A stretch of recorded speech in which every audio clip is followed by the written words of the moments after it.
paradigm of absolute control. And that's why we're just out here doing simple things, pointing out that we're meant to be in nature and be natural. And this is where we find the source that God made to transcend the New World Order. And that's why they want to try to keep us out of it. I'm angry. I've had enough of these people. They're a bunch of Christian murderers scum. They're on giant death factories keeping babies alive and selling their body parts. What more do you need to know about these people? I go out and face these scum. They literally crawl out from under rocks. They have green looking skin and they run around screaming, we love Satan, we wanna eat babies. I have them on video. Hillary's in the creepy weird sick stuff, man. She sleeps in the same room with that creepy weird woman whose mother wears a hood over her head. What the hell? That woman number one is ugly. Imagine how bad she smells, man. I'm told her and Obama just stink. Obama and Hillary both smell like sulfur.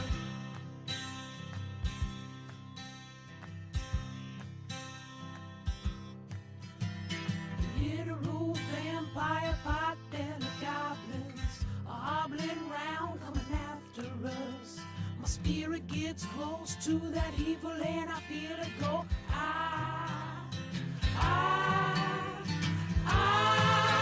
We're such self-centered crap, we don't even notice hell itself rising up against us. Millions of pointed people of the very worst type, and I'm so pissed. We're gonna stab your daughter at the mall. We're gonna stab your wife, your son. We're gonna stab you with a butcher knife, and then the police chief is gonna say, we love our Somalis, we love our Muslims. Oh, they're so good, oh, they're so sweet. I was watching Fox News as I worked out this morning. Horrors in this house. There's some horrors in this house. There's some horrors in this house. There's some horrors in this house. I said certified freak. 7 days a week. Wet ass P word. Make that pullout game weak. Yeah, you effin' with some wet ass P word. Bring a bucket and a mop for this wet ass P word. Give me everything you've got for this wet ass P word. Beat it up, N word, catch a charge. Extra large and extra hard. Put this P word right in your face. Swipe your nose like a credit card. Hop on top if I want to ride. I do a kegel while it's inside. Spit in my mouth, look in my eyes. This P word is wet, come take a dive. And continue along these lines.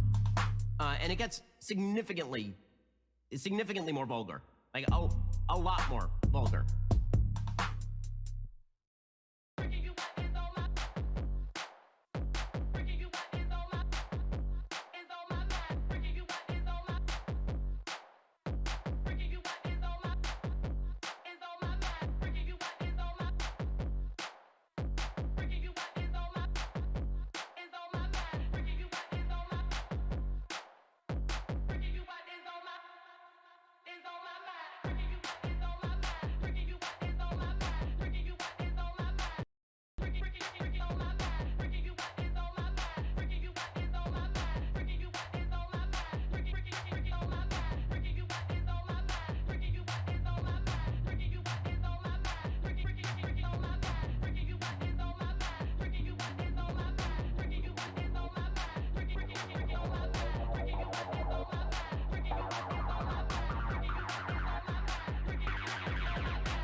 Yeah, it's another Big Weird broadcast. Let's go! How you doing, chat? How's it going? We got so much good content lined up for you today. We wildin' out. It's gonna be an all-day January 6th committee hearing. Holy cow, things are happening. I'm excited. Are you excited? I'm caffeinated. Are you caffeinated? I'm looking forward to today's stream because, golly gee, did I miss so much? I missed so much good content, and so we're gonna go over all that, recap, and then we're gonna catch the hearing live today in just a few hours. So we're filling in the void until then. Gonna be checking out the previous hearing from the other day. We're gonna see some other crazy news that might have popped off. Uvalde's looking weird. Oh my god. But how you doing? How's it going? Thanks for tuning in. I hope you have a lovely weekend planned. If you're in Quebec, c'est Saint Jean-Baptiste demain. Oh my god. If you're patriotic, cover yourself in blue paint, I guess. Yeah. It's gonna be good. I get the day off, so it's gonna be super chill. I'm excited. So yeah, I hope you got something planned. I don't know if you got the day off tomorrow. You might not, which is unfortunate. Sounds a bit Smurfy. You sound Smurfy. I don't sound Smurfy. What are you talking about? I do need to replace this mic stand and maybe figure out some way to interact with the audience over that. But yeah, I'm looking forward to today. It's gonna be a good stream. I think this might be the start of a good schedule where I'm doing streams in the afternoon, rolling in blue paint. Yeah, of course. I'm thinking the Quebec flag. I'm thinking the blue Quebec flag, but I guess that makes way more sense. If you're just rolling in blue paint, you will look like a Smurf. So yeah, I guess, hey, maybe I could go live stream downtown. I'm sure there's gonna be some festival. Would be something to see. Or yeah, just live stream from here. I don't know. Either way, I'm almost certainly gonna spend tomorrow doing some streaming, and yeah, I want to try to get a consistent schedule. Saturday, I got a date, so I won't be streaming late. Hell yeah, brother. So I'm excited for that. I'm gonna go see some jazz, maybe get some Japanese food. It'll be good. It's gonna be a sweltering 30 degrees day. It's romantic as shit. I'm gonna be sweating horribly, scantily clad. It's gonna be great. Can't wait. But elle est une francophone. I'll have to speak French like the entire time. She's like mostly French, so this will be a good test. I don't think I'm that charming in French. But I was reading a I'm getting ready. I'm slightly nervous. It's been a while since I've been on a date. And I was reading a Reddit thread about, like, what's the most attractive thing about me on a date? And the top comment was, I've been told I'm much more attractive when I don't speak. Which is absolutely how I think that's my strong but silent type, okay? The complete opposite of my of my, oh my god, my rambling self. I always have something to say. I'm a live streamer. My god, of course I've got something to say every moment. But thankfully, we're going to be checking out the January 6th committee, and so we'll mostly be listening in. I caught bits and pieces of it. I wasn't really paying attention, but I know there's some really spicy stuff from the previous day. Really, like, really moving testimony. So we're looking at that, and as soon as it's live, we're going to go check out the committee hearing for today, which I hear is going to be spicy as well. So I've got lunch in me. I got hot, delicious tea. It's gonna be a good stream. Let's go. I'm gonna blast off. Blasting off. Let's go. All right. And yeah, we're gonna get our meme game up. We're gonna get better and better at emotes and emotes related activities. Okay, switching on over. We can put a rest to the Nintendo music. Oh boy, oh geez. Okay. Here we are. This is it. Scrubbing forward. I definitely made a mental note to do that earlier, but then I didn't. And here we are.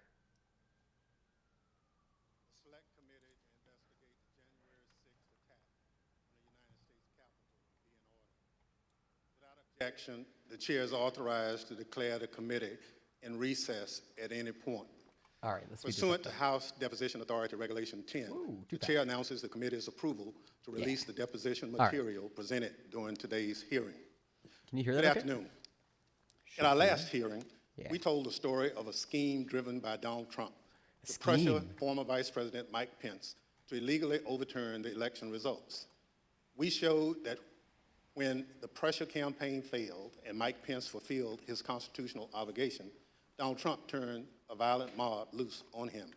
We showed that the mob came within roughly 40 feet of the vice president. So crazy. Today, 40 feet. We'll show that what happened to Mike Pence wasn't an isolated part of Donald Trump's scheme to overturn the election. In fact, pressuring public servants into betraying their oaths was a fundamental part of the playbook. And a handful of election officials in several key states stood between Donald Trump and the upending of American democracy. The real thin blue line. As we begin today, it's important to remember, when we count the votes for president, we count the votes state by state. For the most part, the candidates who win the popular vote in a state wins all the state's electoral college votes. And whoever wins a majority of the electoral college votes wins the presidency. What a silly system. So when Donald Trump tried to overturn the election results, he focused on just a few states. He wanted officials at the local and state level to say the vote was tainted by widespread fraud and throw out the results, even though, as we showed last week, there wasn't any voter fraud that could have overturned the election results. And like Mike Pence, these public servants wouldn't go along with Donald Trump's scheme. And when they wouldn't embrace the big lie and substitute the will of the voters with Donald Trump's will to remain in power, Donald Trump worked to ensure they faced the consequences. Threats to people's livelihood and lives, threats of violence that Donald Trump knew about and amplified. And in our other hearings, we can't just look backward at what happened in late 2020 and in early 2021 because the danger hadn't gone away. True. Our democracy endured a mighty test on January 6th and in the days before. We say our January 6th all day, every day, let's go. Institutions held. But what does that really mean? Democratic institutions aren't abstractions or ideas. No. They are local officials who oversee elections, secretaries of state, will not save you. People in whom we placed our trust that they'll carry out their duties. But what if they don't? 2 weeks ago, New Mexico held its primary elections. One county commission refused to certify the results, citing vague, unsupported claims dealing with Dominion voting machines. The court stepped in, saying New Mexico law required the commission to certify the results. Yeah, Two of the three members of the commission finally relented.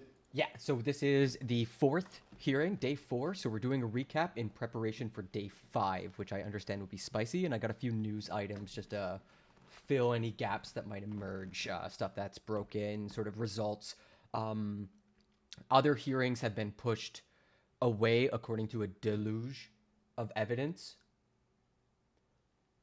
So that's interesting. And there's a lot of talk. We saw this from, I think, day one when we got testimony from a documentary filmmaker. I think people are just piecing it together now that that documentary filmmaker was with Trump, like the entire time. There's just a film crew. So there might actually be videos. There might actually be videos of Trump on January 6th, like, I guess, watching TV or something, or like in the lead up to it, like any context around then. So, yeah, this is going to get very spicy. One still refused, saying his vote, quote, isn't based on any evidence. It's not based on any facts. It's only based on my gut feeling and my own intuition, and that's all I need. My intuition? By the way, a few months ago, this county commissioner was found guilty of illegally entering the Capitol grounds on January 6th. This story reminds us of a few things. First, as we've shown in our previous hearings, claims that he was the source of some of the videos. Yeah, I think like before we got, like, in the hour when Trump is delivering the speech, we have footage of the Proud Boys organizing at the Capitol. And that's very curious. And we have that from that documentary filmmaker. And I guess there's more stuff. Widespread voter fraud tainted the 2020 presidential election have always been a lie. Donald Trump knew they were a lie, and he kept amplifying them anyway. Everything we described today, the relentless, destructive pressure campaign on state and local officials, was all based on a lie. Donald Trump knew it. He did it anyway. The big lie. Second, the lie hasn't gone away. It's corrupting our democratic institutions. In real time. People who believe that lie are now seeking positions of public trust. And as seen in New Mexico, their oath to be to the people they serve will take a backseat to their commitment to the big lie. If that happens, who will make sure our institutions don't break under the pressure? We won't have close calls. We'll have a catastrophe. My distinguished colleague from California, Mr. Schiff, will present much of the Select Committee's finding on this matter. First, I'm pleased to recognize our Vice Chair, Ms. Cheney of Wyoming, for any opening statement she'd care to offer. Thank you very much, Mr. Chairman. Today, we will begin examining President Trump's effort to overturn the election by exerting pressure on state officials and state legislatures. Donald Trump had a direct and personal role in this effort, as did Rudy Giuliani, as did John Eastman. In other words, the same people who were attempting to pressure Vice President Mike Pence to reject electoral votes illegally were also simultaneously working to reverse the outcome of the 2020 election at the state level. Each of these efforts to overturn the election is independently serious. Each deserves attention both by Congress and by our Department of Justice. But, as the federal court has already indicated, these efforts were also part of a broader plan. And all of this was done in preparation for January 6th. I would note 2 points for particular focus today. First, today you will hear about calls made by President Trump to officials of Georgia and other states. Right. As you listen to these tapes, keep in mind what Donald Trump already knew at the time he was making those calls. He had been told over and over again that his stolen election allegations were nonsense. For example, this is what former Attorney General Bill Barr said to President Trump about allegations in Georgia. We took a hard look at this ourselves, and based on our review of it, including the interviews of the key witnesses, the Fulton County allegations had no merit. The ballots under the table were legitimate ballots. They weren't in a suitcase. They had been pre-opened for eventually feeding into the machine. All the stuff about the water leak and that there was some subterfuge involved. We felt there was some confusion, but there was no evidence of a subterfuge to create an opportunity to feed things into the count. And so we didn't see any evidence of fraud in the Fulton County episode. And Acting Deputy Attorney General Richard Donahue told Donald Trump this. And I said something to the effect of, sir, we've done dozens of investigations, hundreds of interviews. The major allegations are not supported by the evidence developed. Mr. Trump was told by his own advisors that he had no basis for his stolen election claims. Yet he continued to pressure state officials to change the election results. Second, you will hear about a number of threats and efforts to pressure state officials to reverse the election outcome. One of our witnesses today, Gabriel Sterling, explicitly warned President Trump about potential violence on December 1st, 2020, more than a month before January 6th. You will see excerpts from that video repeatedly today. Nice. It has all gone too far. Yeah, this is a crazy video. All of it. I remember this. Joe DeGenova today asked for Chris Krebs, a patriot who ran CISA, to be shot. Actually, I'm going to slow A this down. 20-something tech in Gwinnett County today. This is such a crazy speech. All of it. Joe DeGenova today asked for Chris Krebs, a patriot who ran CISA, to be shot. A 20-something tech in Gwinnett County today has Before they do death this threats off and a noose put out saying he should be hung for treason because he was transferring a report on batches from an EMS to a county computer so he could read it. It has to stop. Mr. President, you have not condemned these actions or this language. Would you misunderstand? Senators, you have not condemned this language or the... That's the part that I think we're going to learn about Milk Toast. Is that from what I understand, and I could be wrong, that documentarian may also have provided information to the committee of him filming Trump, but I could be wrong. As far as I know, there was a documentary. I don't know if it's him specifically. These actions. This has to stop. I'll double check We on need that. you to step up, and if you're going to take a position of leadership, show some. My boss, Secretary Raffensperger, his address is out there.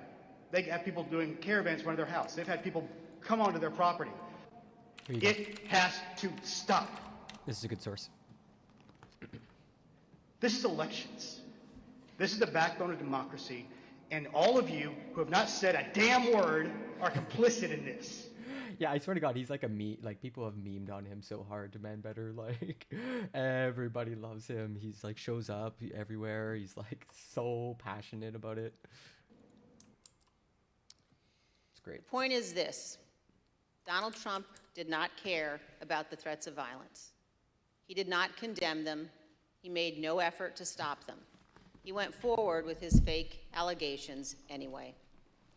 One more point. I would urge all of those watching today to focus on the evidence the committee will present. Don't be distracted by politics. This is serious. We cannot let America become a nation of conspiracy theories and thug violence. Oh, Finally, boy. I want to thank our Oh, witnesses that's a today scary line. for all of your service to our country. Today, All right, an fast honor. forward through that. Today, Mr. Chair, thank you, Mr. The gentleman from California, Mr. Schiff, for an opening statement. Okay, Thank you, Mr. Chairman and Madam let's Vice get Chair. swifty. On November 3rd, 2020, Donald Trump ran for re-election to the office of the presidency, and he lost.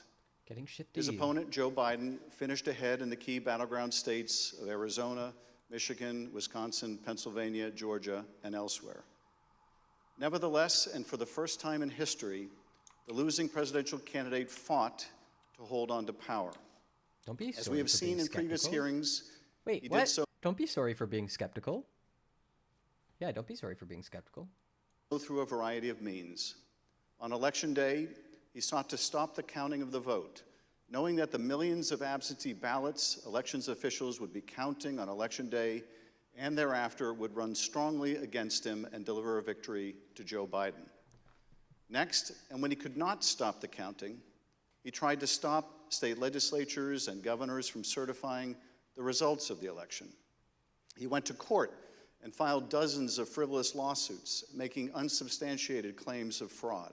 At the time, it was When called that a too slow-moving. failed, he mounted a slow-moving pressure coup. campaign directed at individual state legislators to try to get them to go back into session and either declare him the winner, decertify Joe Biden as the winner, or send two slates of electors to Congress, Others have called this the legal phase of fascism. one for Biden and one for him, and pressure Vice President Pence to choose him as the winner. But the state legislatures wouldn't go along with this scheme, and neither would the vice president.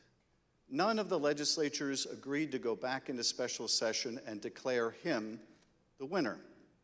No legitimate state authority in the states Donald Trump lost would agree to appoint fake Trump electors and send them to Congress. But this didn't stop the Trump campaign either. They assembled groups of individuals in key battleground states and got them to call themselves electors. Amazing. Created phony certificates associated with these fake electors. And I'm an elector now. I'm an elector, everybody. You just got to declare it. I declare myself an elector. It's starting 3 p.m. Eastern, so in a few hours, 2 hours, I believe. Yeah, in exactly 2 hours, which is about how long it should take to go through this. And then transmitted these certificates to Washington and to the Congress to be counted during the joint session of Congress on January 6th. None of this worked. But according to Federal District Judge David Carter, former President Trump and others likely violated multiple federal laws by engaging in this scheme, including conspiracy to defraud the United States. They do be criming. You will hear evidence of the former president and his top advisors' direct involvement in key elements of this plot, or what Judge Carter called a coup in search of a legal theory. Amazing. For as the judge explained, President Trump's pressure campaign to stop the electoral count did not end with Vice President Pence. It targeted every tier of federal and state elected officials. Convincing state legislatures, he said, to certify competing electors was essential to stop the count and ensure President Trump's reelection. Crazy, man. As we have seen in our prior hearings, running through this scheme was a big lie that the election was plagued with massive fraud and somehow stolen. You'll remember what the president's own Attorney General, Bill Barr, said he told the president about these claims of massive fraud affecting the outcome of the election. And I told him that the stuff that his people were shoveling out to the public was bullshit. I mean, that the claims of fraud were bullshit. Amazing. The president's lie was and is a dangerous cancer on the body politic. Nice. If you can convince Americans that they cannot trust their own elections, that any time they lose it is somehow illegitimate, then what is left but violence to determine who should govern? Politics is the realm This of brings the us to the nonviolent. focus of today's hearing. When state elections officials refused to stop the count, Donald Trump and his campaign tried to put pressure on them. When state executive officials refused to certify him the winner of states he lost, he applied more pressure. When state legislators refused to go back into session and appoint Trump electors, he amped up the pressure yet again. Anyone who got in the way of Donald Trump's continued hold on power after he lost the election was the subject of a dangerous and escalating campaign of pressure. This pressure campaign brought angry phone calls and texts, armed protests, intimidation, and all too often threats of violence and death. Oh, yeah. State legislators were singled out. So too were statewide elections officials. Yeah, Pierre Poilievre is the guy to watch, I think. Now that what's-his-face is totally irrelevant, Bernier. Oh, my God. Lost his father's seat. What a goof. Even local elections workers, diligently doing their jobs, were accused of being criminals and had their lives turned upside down. As we will show, the president's supporters heard the former president's claims of fraud and the false allegations he made against state and local officials as a call to action. Yikes. Stop the steal! Oh, no. Stop the Oh, that's in steal! front of someone's house. Stop the steal! Holy shit. You're a threat to democracy! What the You're fuck? a threat to Oh, my God, I shouldn't swear. an honest election! Oh, boy. Yo, these people are insane.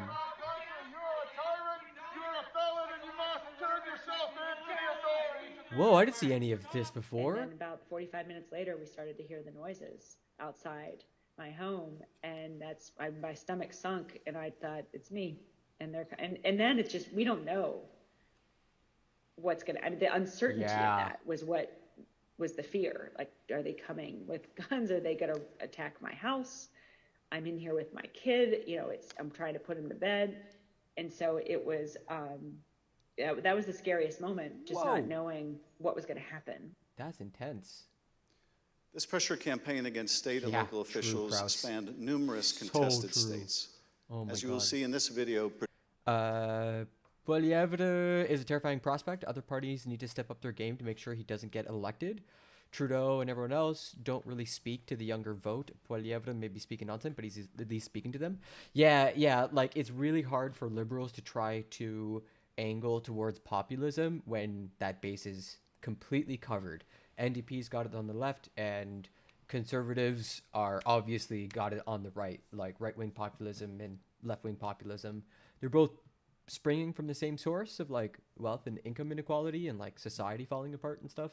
But there's no reason, you know, something in Ontario doesn't happen to us federally, where the Libs and the NDP cancel each other out and Pierre Poilievre ascends to a tiny majority, you know, with 35%, 36% of the nation's vote. And all of a sudden, we're going to have all sorts of Looney Tunes happening in Canada. You know, oh, this isn't the country I thought we lived in. You know, like, wake the fuck up. Produced by the Select Committee. My name is Josh Roselman. I'm an investigative counsel for the House Select Committee to investigate the January 6th attack on the United States Capitol.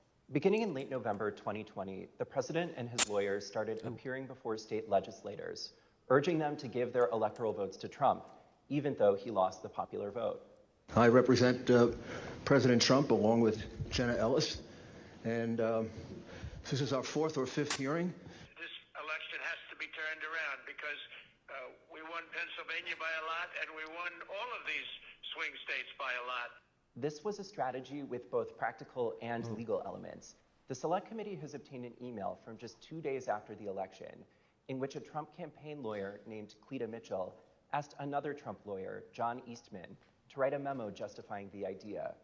When do you remember this coming up as an option in the post-election period for the first time?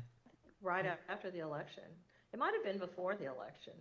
Eastman prepared a memo attempting to justify this strategy, which was circulated to the Trump White House, Rudy Giuliani's legal team, and state legislators around the country. And that memo, this memo is like nation-breaking stuff. The guy tried to destroy America with a 5-6 page document. It's wild. Yeah, that Ontario election was a shit show. So many people my age, mid-20s, are totally disconnected from it. None of the parties were even trying to get our votes. I don't really blame vote splitting. We had nothing to vote for.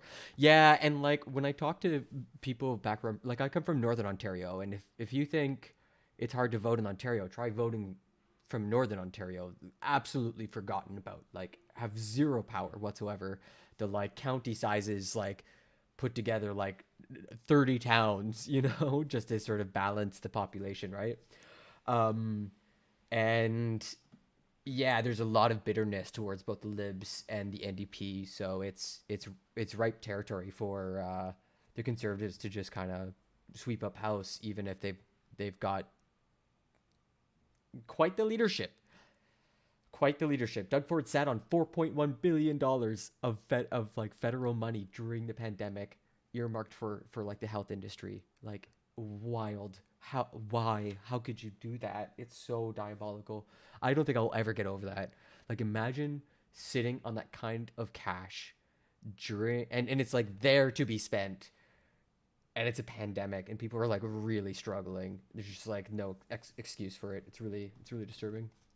But back to Dr. Eastman's memo that will be put down in history like as one of the most treasonous things in American history.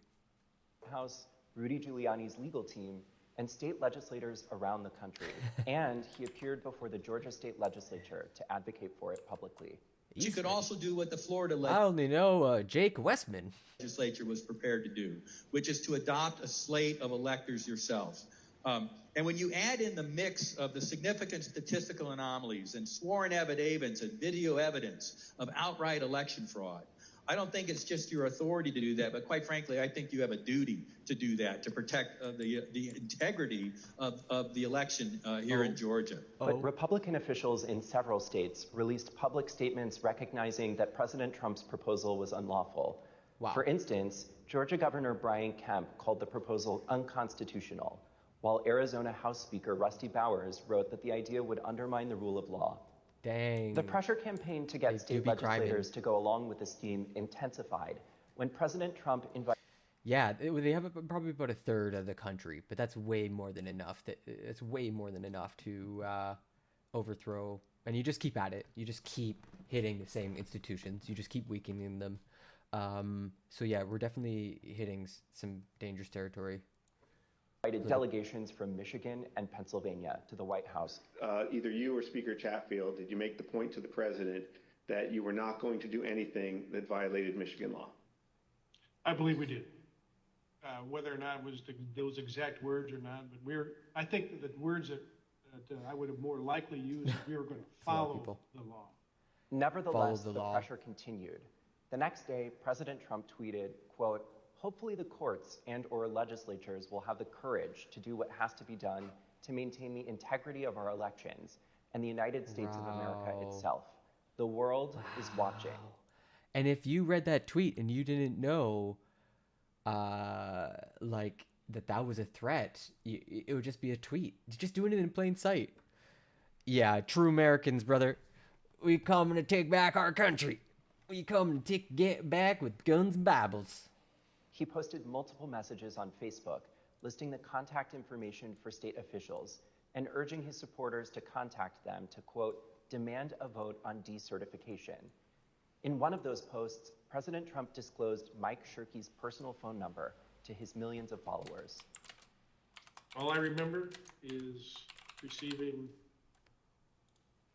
over just... Yeah, we're gonna cover it when I need a break. Like, I want to see. I got a few reactions. I haven't really dug into it, but it sounded pretty messed up, Milk Toast.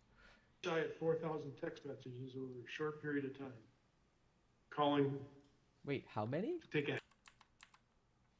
Of followers. All I remember is receiving over just shy of 4,000 text messages over a short period of time. Whoa. Calling to take action.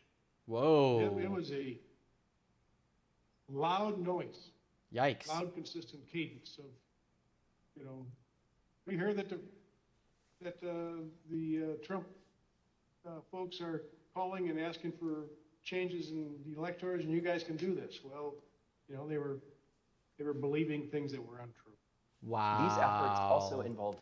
Yeah, first they came for the jewels, and I did not speak up. Yeah, basically, yeah, absolutely just doxing people and sending the hogs. Open carry is now legal in public in all 50. Wait, what? Targeted outreach to state legislators. Hi, Representative. My name is Angela McCallum. I'm calling from Trump campaign headquarters in Washington, D.C. You do have the power to reclaim your authority and send a slate of electors that will support President Trump and Vice President Pence. Whoa, from President that's a lie. Trump's lawyers and from Trump himself. And I've become friendly with legislators that I didn't know 4 weeks ago. Another legislator, Pennsylvania House Speaker Brian Cutler, received daily voicemails from Trump's lawyers in the last week of November. Mr. Speaker, this is Rudy Giuliani and Jenna Ellis. We're calling you together because we'd like to discuss, obviously, the election. Hello, Mr. Speaker. This is Jenna Ellis, and I'm here with Mayor Giuliani. Hey, Brian, it's Rudy. I really have something important to call to your attention that I think really changes things. Cutler felt that the outreach was inappropriate and asked his... SCOTUS struck down any and all restrictions on guns, pretty much. Yeah, we got a reaction that I had lined up, so let's take a look at that now. We understand where we are with the committee hearing. There's a pressure campaign, lots of messages being sent, so we can come back to that. Let's see what... This is the New York governor reacting to the Supreme Court ruling. And just so that we do we put the horse before the cart. Let's actually read about it. Supreme Court strikes down New York law that restricts concealed carrying of guns. The U.S. Supreme Court, in a 6-3 opinion along ideological lines, ruled that New York's restrictions on the concealed carry of firearms in public violates the Second Amendment. Oh yeah, Second Amendment, baby. Yeah, no amendment like the second. That's why I came second. The opinion, written by Justice Clarence Thomas, whose wife is going to be interviewed by the January 6th committee for possibly doing some light treason. Clarence Thomas invalidates the state's requirement for people to show proper cause to get public carry licenses. Writing for the conservative majority, Justice Thomas said, quote, "The exercise of other constitutional rights does not require individuals to demonstrate to government officers some special need. The Second Amendment right to carry arms in public for self-defense is no different.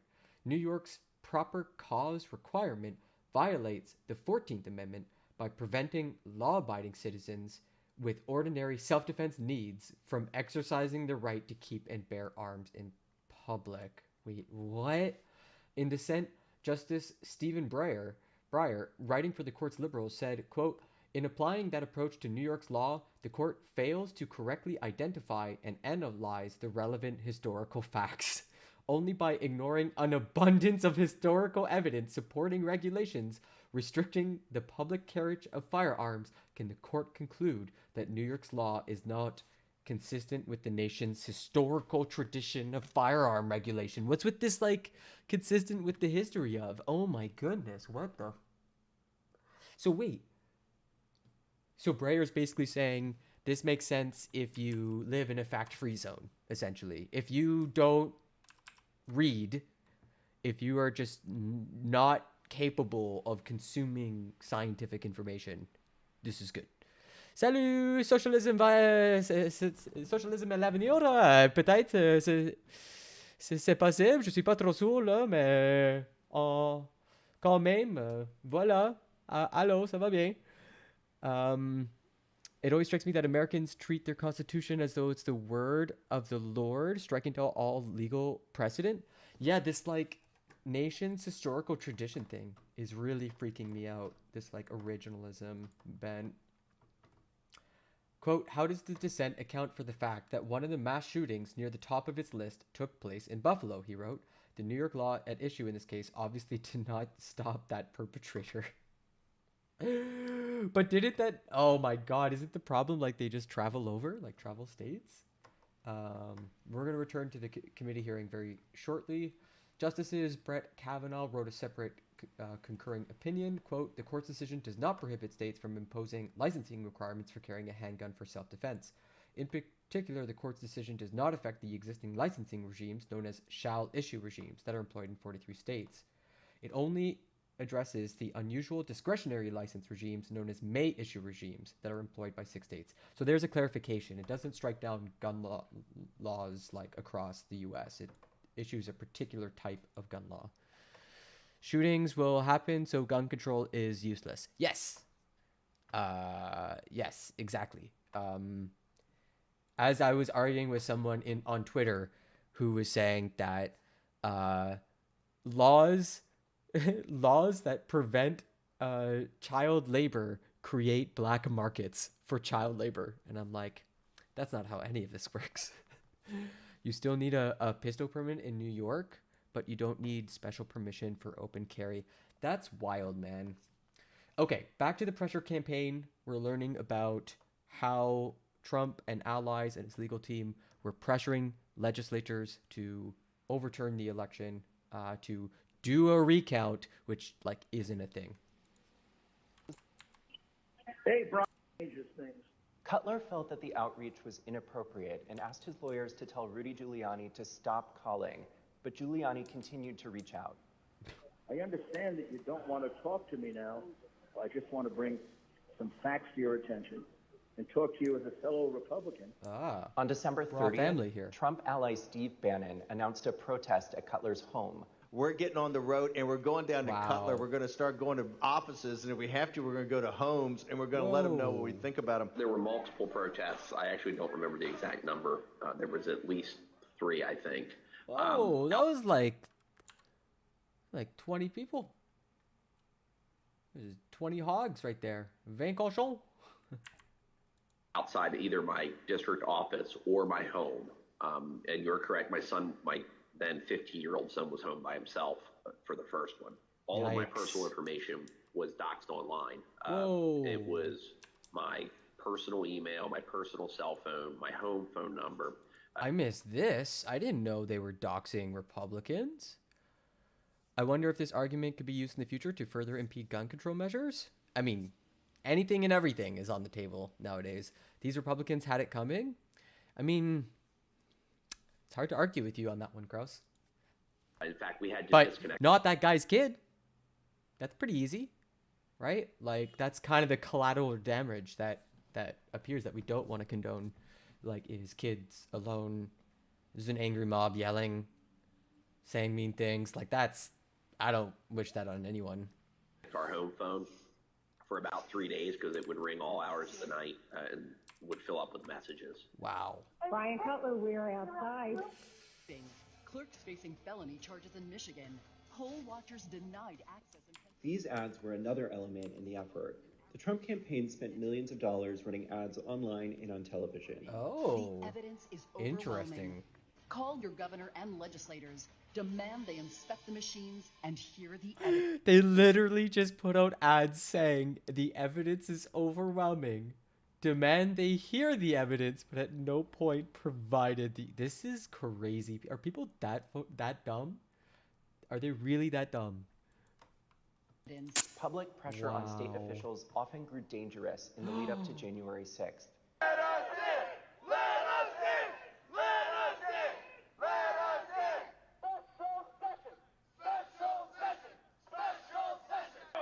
Oh yeah, they're.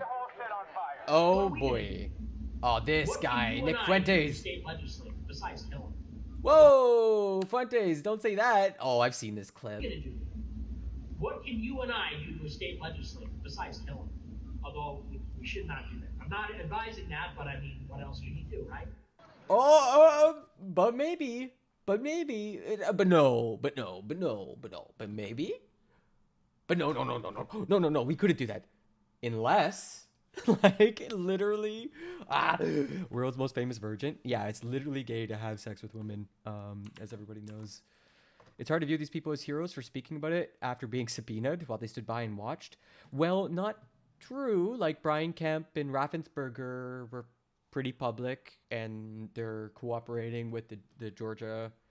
Like, I think the clearest example of that milquetoast is Mike Pence, who absolutely knew and kept it under wraps. That's gobsmacking to me. They might make an attempt on my life, but if I tell people, they'll know about the coup. Like, what was he thinking? These people are also scary as heck. The punishment for treason is death. Yo. Oh my god, does he have a thing that says front toward enemy? These LARPers. You look at it, like, you notice these people are LARPers, and I will never get tired of folk who know way more than I do point this out, but look how little wear and tear there is on this. Little wear and tear. So little wear and tear. So nothing on it. There's no sweat line on his cap. His mask doesn't look like he's been breathing in it a long time. His vest is completely immaculate. Like, no scruff anywhere. Like, they're LARPers. I guess my point is they were complicit to the lead up by virtue of supporting Trump's circle. Yes and no, right? There's a lot of regular day Republicans who might be part of the apparatus because they've been Republicans their whole life, and then they were confronted by the executive. Like, you could be in your state legislature. That being said, Republicans have been terrible for decades, so, you know, it's kind of a wash. It's just kind of a wash. Is death. When you buy your insurrection outfit at Uniqlo. State pressure campaign What's and the Uniqlo? danger it posed to state officials and to state capitals around the nation was a dangerous precursor to the violence we saw on January 6th at the U.S. Capitol. Today you will hear from Rusty Bowers, the Republican Speaker of the Arizona House of Representatives. Great name. He will tell us about his conversations with the President, with Rudy Giuliani and John Eastman, and what the President's team asked of him, and how his oath of office would not permit it. We'll then hear from Brad Raffensperger, the Republican Secretary of State of Georgia, who Trump directed to, quote, find 11,780 votes. Amazing. That did not exist, but just the exact number of votes needed to overtake Joe Biden. You will also hear from Gabriel Sterling, the Chief Operating Officer, his Chief Operating Officer, about the spurious claims of fraud in the elections in Georgia, and who, responding to a cascading set of threats to his elections team, warned the President to stop, that someone was going to get killed. And you will hear from I thought Rusty Bowers was a name. Yeah, I know. It sounds so familiar. Wandrea Shea Moss, a former local elections worker in Fulton County, Georgia. Sounds like about how all of the lies about the election impacted the lives of real people who administer our elections. All country singers make up their names like porn stars. They just make it up to become famous. And still do. Faith you will hear what they experienced when the most powerful man in the world, the President of the United States, sought to cling to power after being voted out of office by the American people. The system held, but barely. Barely. And the system held because people of courage, Republicans and Democrats, like the witnesses you will hear today, put their oath to the country and Constitution above any other consideration. They did their jobs, as we must do ours. Those are some patriots, Thank you, Mr. Chairman, and I yield back. We also got sweet emotes now on Twitch. If you put in exclamation point emotes, I put a list of good emotes that are now available in the chat just to make things way more fun. Emotes, yeah. I now welcome our first panel of witnesses. We're joined today by a distinguished legislator from Arizona, Rusty Bowers, who's a Republican Speaker of the Arizona House of Representatives. Mr. Bowers was first elected to the state legislature in 1993 and has served as Speaker since 2019. Welcome, Speaker Bowers. Brad Raffensperger is the 29th Secretary of State of Georgia, serving in this role since 2019. Speed this up. As an elected official and a Republican, Secretary Raffensperger is responsible for supervising elections in Georgia and maintaining the state's public records. Welcome, Mr. Secretary. Gabriel Sterling is the Chief Operating Officer in the Georgia Secretary of State's office. Mr. Sterling was the statewide voting systems implementation manager for the 2020 election in Georgia, responsible for leading the Secretary of State's response to the COVID pandemic and rolling out modernized voting equipment. I will swear in our witnesses. The witnesses will please stand. Oh, interesting. Raise their right hand. The emotes don't work in Restream chat like the Giphy ones. Bummer. Truth, the whole truth, and nothing but the truth. So help you God. Thank you. Please be seated. Let the record reflect that the witnesses answered in the affirmative. Speaker Bowers, thank you for being with us today. You're the Speaker of the Arizona House and a self-described conservative Republican. You campaigned for President Trump and with him during the 2020 election. Is it fair to say that you wanted Donald Trump to win a second term in office? Please. Yes, sir. Thank you. And is it your understanding that President Biden was the winner of the popular vote in Arizona in 2020? Yes, sir. Wow, this dude is not a sore loser. Pursuant to Section 5C8 of House Resolution 503, the chair recognizes the gentleman from California, Mr. Schiff, for questions. Speaker Bowers, thank you for being with us today. Before we begin with the questions that I had prepared for you, I wanted to ask you about a statement that former President Trump issued, which I received just prior to the hearing. Have you had a chance to review that statement? My counsel called from Arizona and read it to me. Yes, sir. In that statement, I won't read it in its entirety. Former President Trump begins by calling you a rhino, Republican in name only. He then references a conversation in November 2020 in which he claims that you told him that the election was rigged and that he had won Arizona. To quote Wow. the former president during the conversation, he told me the election was rigged and that I won Arizona, unquote. Did you have such a conversation with the president? I did have a conversation with the president. That certainly isn't it. But Whoa. there were parts of it that are true. Oh. There are parts that are not, sir. He just called the former guy a liar. The part that I read you, is that false? Anywhere, anyone, anytime has said that I said the election was rigged, that would not be true. Damn, just called Trump a liar. Let's go. We're already off to a spicy start. This guy looks like he draws his mouth in disappointment and consternation on the reg. Look at those lines. And when the former president in his statement today claimed that you told him that he won Arizona, is that also false? That is also false. Wow.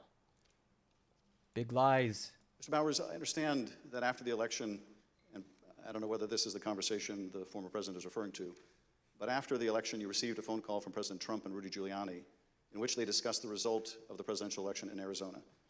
If you would, tell us about that call and whether the former president or Mr. Giuliani raised allegations of election fraud. Thank you. My wife and I had returned from attending our church meetings. It was on a Sunday.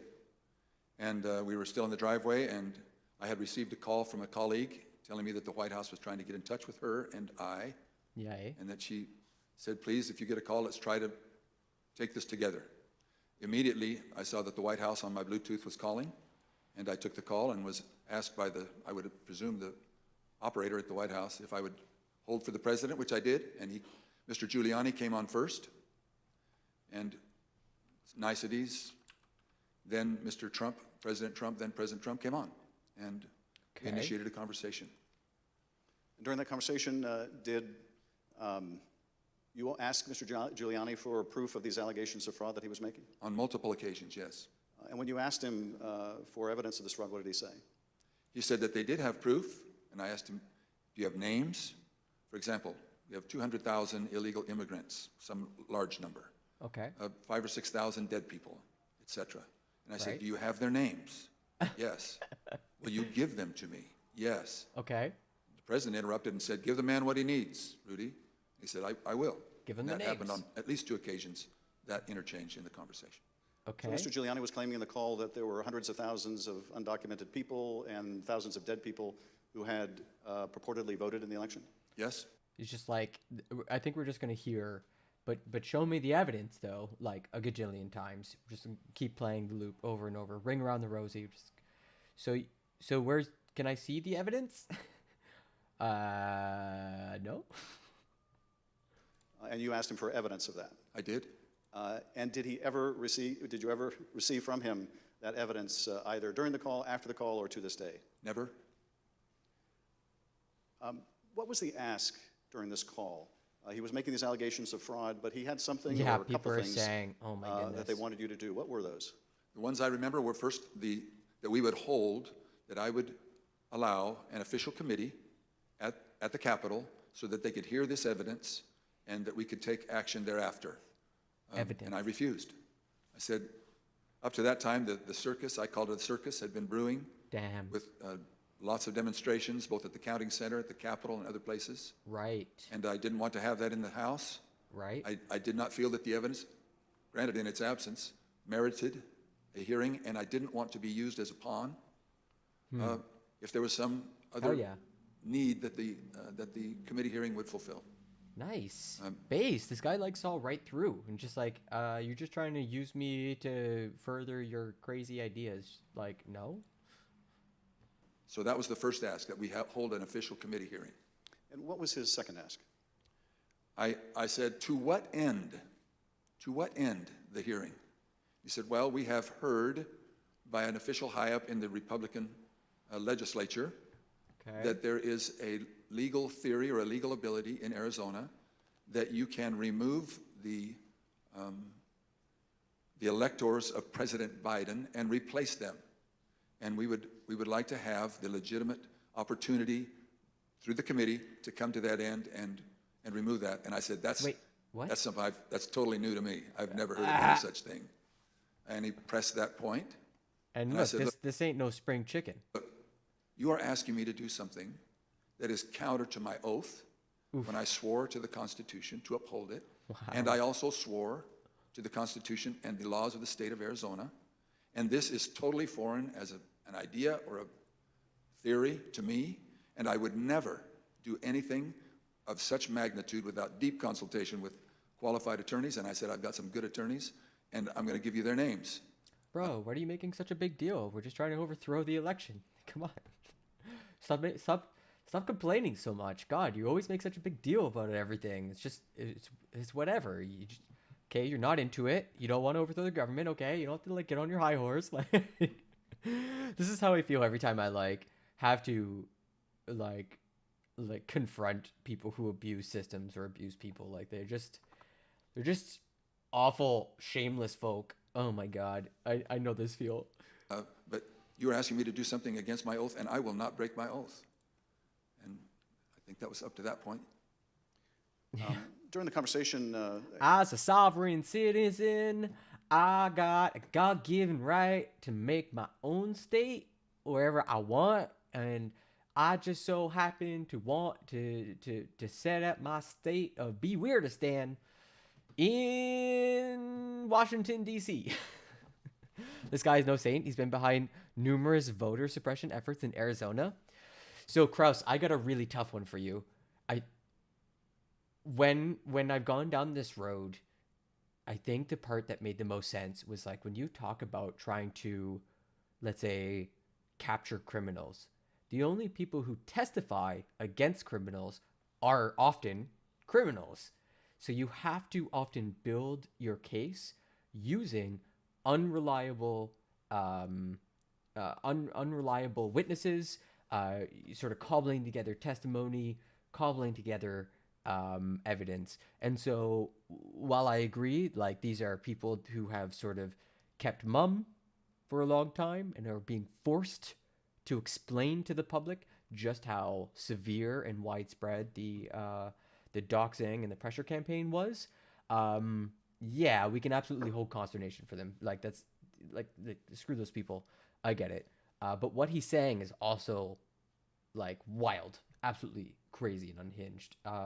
So like he could have played it in an even worse way. He could have been even more shameless, as we've seen, like some like Kevin McCarthy and them who started to cooperate with the committee and then pulled back and started to like, you know, spread more lies. So at the very least, they responded to law and order. And I know that's a really low bar. It's pretty much as low a bar you can get in a society, but they passed it.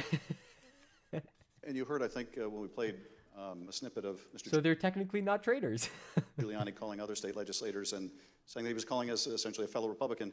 Did he make a similar appeal to you or bring up the fact that you shared a similar party? Whether it was in that call or in a later meeting, he did bring that up more than once. Right. And how would he bring that up? He would say, aren't we all Republicans here? I would think you would get a better reception. I mean, I would think you would listen a little more open to my suggestions that we're all Republicans. We're all Republicans here.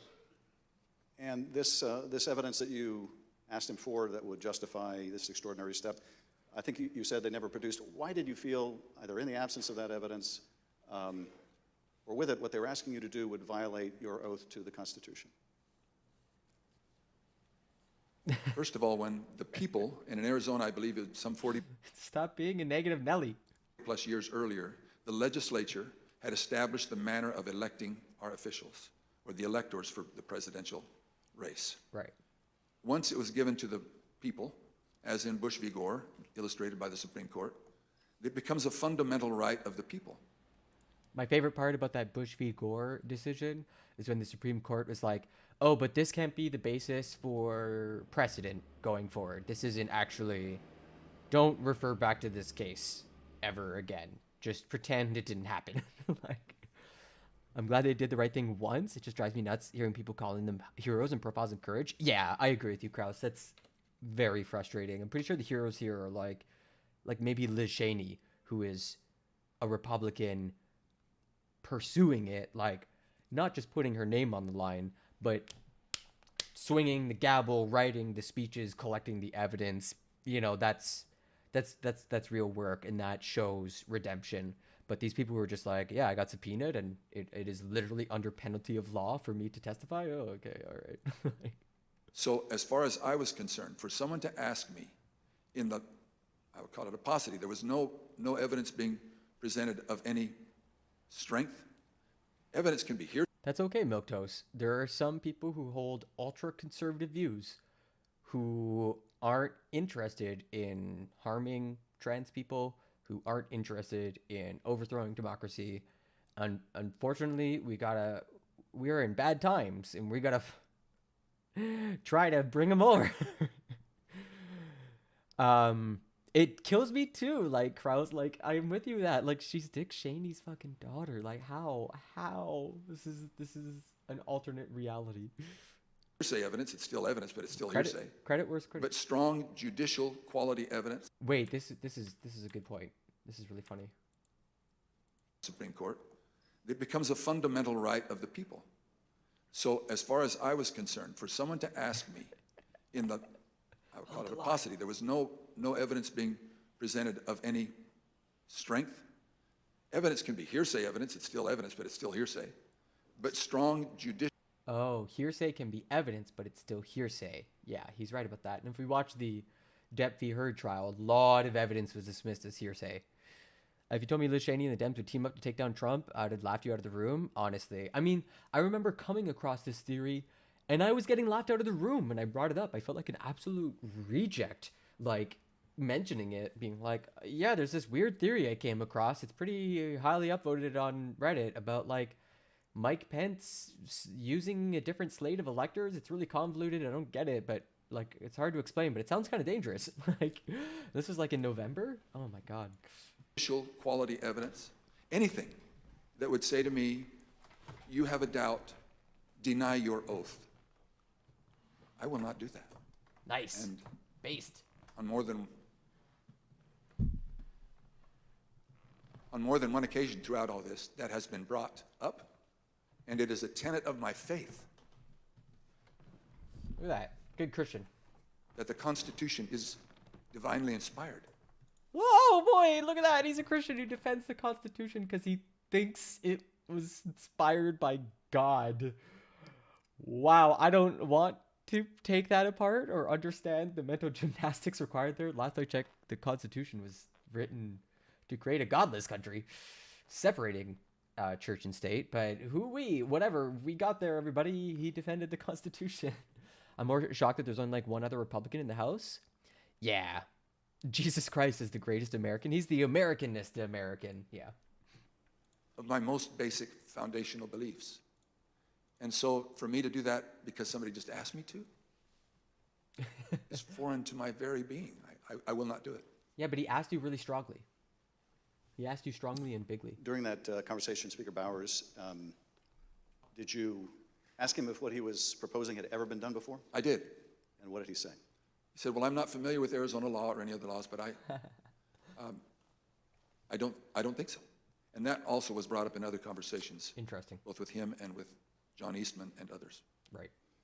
Speaker Bowers, I understand that a week after that call, Mr. Giuliani appeared with others associated with President Trump's effort to overturn the result of the election at a purported legislative hearing in a hotel ballroom in Phoenix. Was this an official hearing of the state legislature? In a hotel ballroom? Did I hear that correctly? They're just trying to set up state in a hotel. It's like, let's just get a little government together. We'll just put some chairs, a couple tables, shuffle some papers. Government. And why was it not a real or official hearing of the legislature? A legislator can hold a group meeting. You can call it a hearing. Okay. But when they ask me to have an official hearing, we establish it by protocols, public notice, right, etc. Interesting. It's typically held at the Capitol, but it doesn't need to be. Okay. We can authorize a hearing off campus. And in this case, I had been asked. Yeah, the microphone condoms, they're great. On several occasions to allow a hearing. I had denied it, but said, you're free to hold a meeting, any meeting you want, to the person who asked, and which he ultimately did. I think he was a little frustrated, but he ultimately did. Wow. So they pressured him to do an official meeting, and then he's like, no, you can all go have a little group chat together. You go right ahead. I'm just not going to make it make it official. And then they went and did that. They're like, okay, great. We'll put some. We'll set up a little government in exile. meeting was the same day, I believe, that the governor of Arizona, Doug Ducey, certified Biden as the winner of the presidential election in Arizona. Did you meet with Mr. Giuliani and his associates while they were in Phoenix sometime after that purported legislative hearing at the hotel? Yes, I did, sir. And at that meeting, did Mr. Giuliani raise any specific allegations of election fraud again? His initial comments were, again, the litany of groups of illegal individuals or people deceased, etc. And he had brought that up. And I wasn't alone in that meeting. There were others, and other members of the Senate aggressively questioned him. And then I proceeded to question him on the proof that he was going to bring me, etc.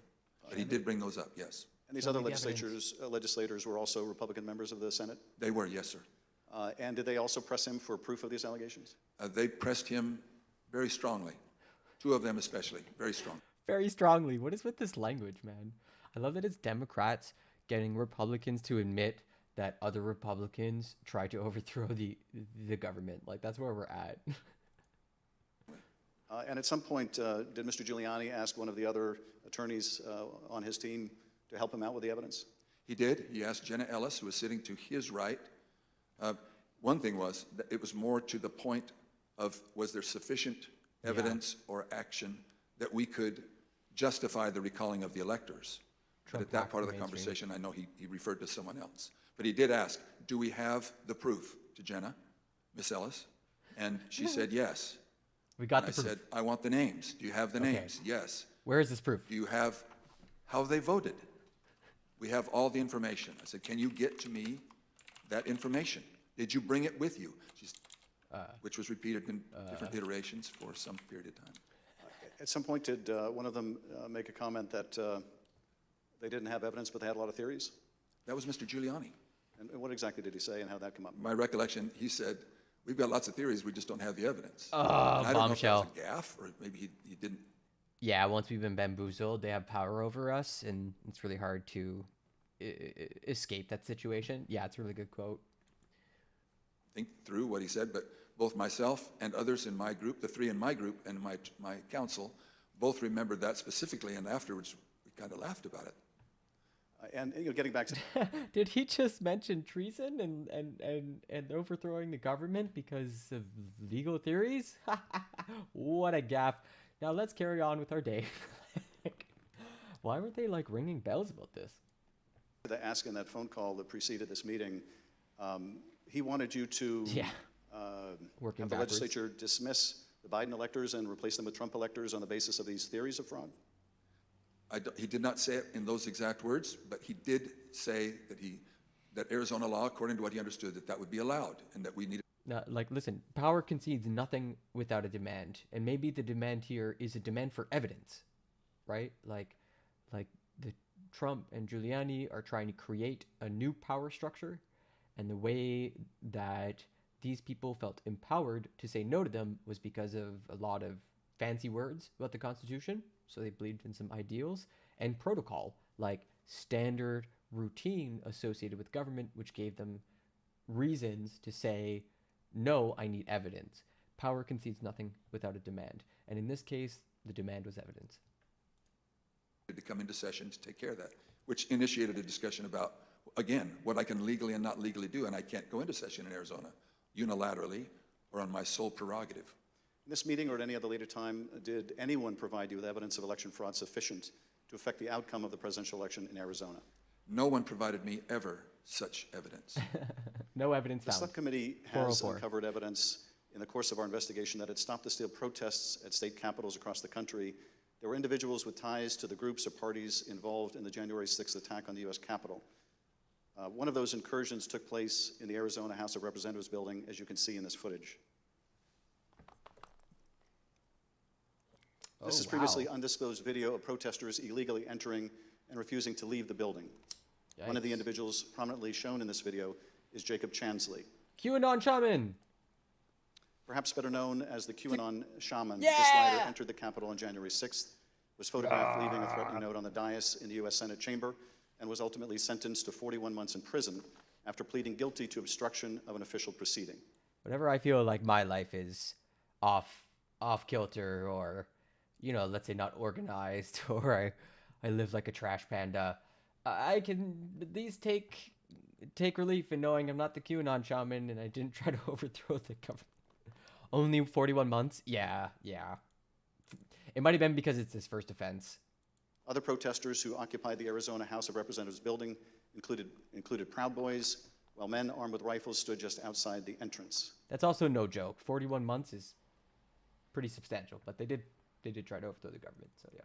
I understand these protesters were calling for you by name, Speaker Bowers. Is that correct? That is correct. Whoa. Speaker Bowers, did the president call you again in later in December? He did, sir. Did you tell the president in that second call that you supported him, that you voted for him, but that you were not going to do anything illegal for him? I did, sir. Bro, I like you. I even love you, but I won't crime for you. I'm sorry. It's kind of where I draw the line. Boundaries. Respect my boundaries. I just need a little space right now, okay? Nevertheless, his lawyer, John Eastman, called you some days later, on June 4th, 2021. Oh, really? And he did have a very specific ask that would have required you to do just what you had already told the president you wouldn't do, something that would violate your oath. Is that correct? That's correct. It wasn't just me. I had my counsel and others on the call. Over 3 And what years? did Dr. Eastman want you to do? That we would, in fact, take a vote to overthrow, or I shouldn't say overthrow. Wait, what? That we would decertify the electors, and that because we, So, yeah, overthrow the election. Yeah, overthrow the election. we had plenary authority to do so. And he cited Article 2, Section 1, I think it's Clause 2, and said that, in his opinion, that gave us the authority. If there was, I don't recall him saying sufficient evidence, but there was some call or some strong reason to do so that we, or justification to do so that we could do that. So first we take a vote that we are the government, and then we vote that the other government over there is no longer the government, okay? And then we pass a law that our government will be the government in perpetuity. Easy peasy. And that he was asking that his suggestion was that we would do it. And I said, again, I took an oath. For me to take that, to do what you do, would be counter to my oath. This is why poetry matters. You know, some words are so powerful they enable people to stop tyranny. Yeah. What's a synonym for overthrow? Help me out, committee here. I need a little help on this one. I don't recall if it was in that conversation, clearly, that we talked more about the oath, but I said, what would you have me do? And he said, just do it and let the court sort it out. Wow. And I said, you're asking me to do something that's never been done in history, the history of the United States. The history. And I'm going to put my state through that without sufficient proof? And that's going to be good enough with me? That I would put us through that, my state, that I swore to uphold both in Constitution and in law? It's pretty based. No, sir. He said, well, that's my suggestion would be. I'm high on Republican patriotism, brother. What do you think? Just do it and let the courts. I've enjoyed myself a freedom cigarette. Figure it all out. And he didn't use that exact phrase, but that was what his meaning was. And I declined, and I believe that was close to the end of our phone call. And again, this took place after you had recently spoken with President Trump and told him that you wouldn't do anything illegal for him. Is that right? It wasn't days after. Obviously, it was days after, but a few days had gone by. But you had told President Trump you would not do anything illegal for him. I did.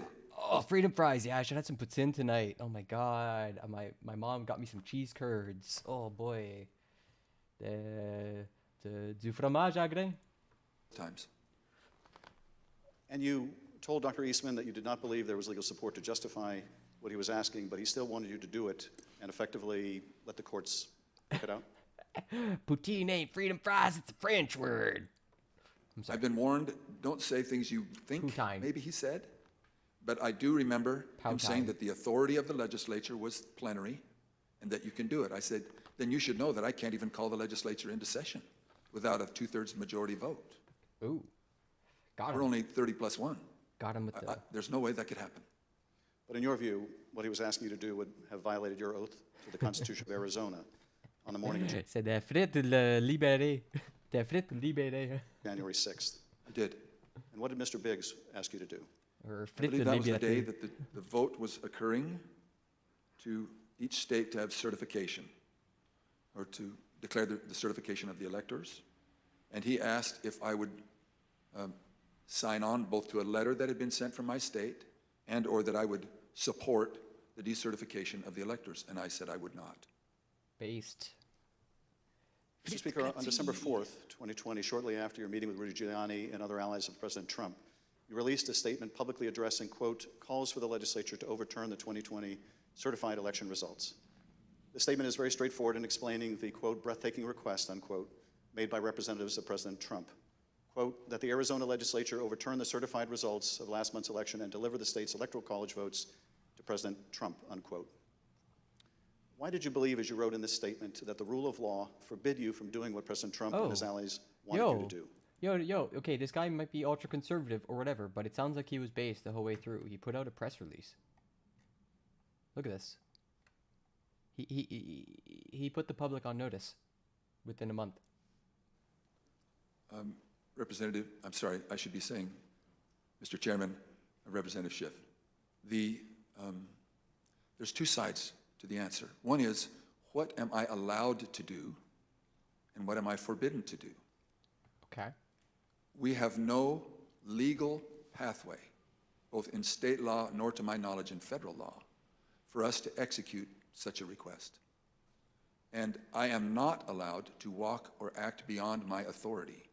If I'm not specifically authorized as a legislator, as a legislature, then I cannot act, to the point of calling us into session. Some say that just a few legislators have plenary authority, and that has come as part of all of this discussion, I'll call it. But so to not have authority and be forbidden to act beyond my authority on both counts, I am not authorized to take such action, and that would This guy really knows his Robert's Rules of Order. Wow, look at him go. Deny my oath. In your statement, you included excerpts from President Ronald Reagan's inaugural address in 1981. The newly inaugurated president told the country, quote, the orderly transfer of authority as called for in the Constitution routinely takes place as it has for almost 2 centuries, and few of us stop to think how unique we really are. In the eyes of many in the world, this every 4-year ceremony we accept as normal is nothing less than a miracle. Tell us, if you would, Mr. Speaker, why did you include President Reagan's words in your public statement? Most humans have lived in empires. Democracy is a pretty fragile, newfound thing for humans. He would have had the position to if it were already legal. He wouldn't have had the position to if it were already... Yeah, that makes sense. You guys sort it out amongst yourselves. Mr. Chairman, Representative Schiff, because I have a lot of admiration for Ronald Reagan. I'm too Peggy. I've had the opportunity of going through his home with one other person and walking through, and I have a lot of admiration for him. When he pointed out, which is, I have lived in other country for a period of time and have visited a few countries, and during election times, the fact that we allow an election, support an election, and stand behind the election, even in the past when there have been serious questions about the election, and then move on without disturbance and with acceptance that we choose to follow the outcome of the will of the people. That will means a lot to me, and I know it meant a lot to him, and so we included that.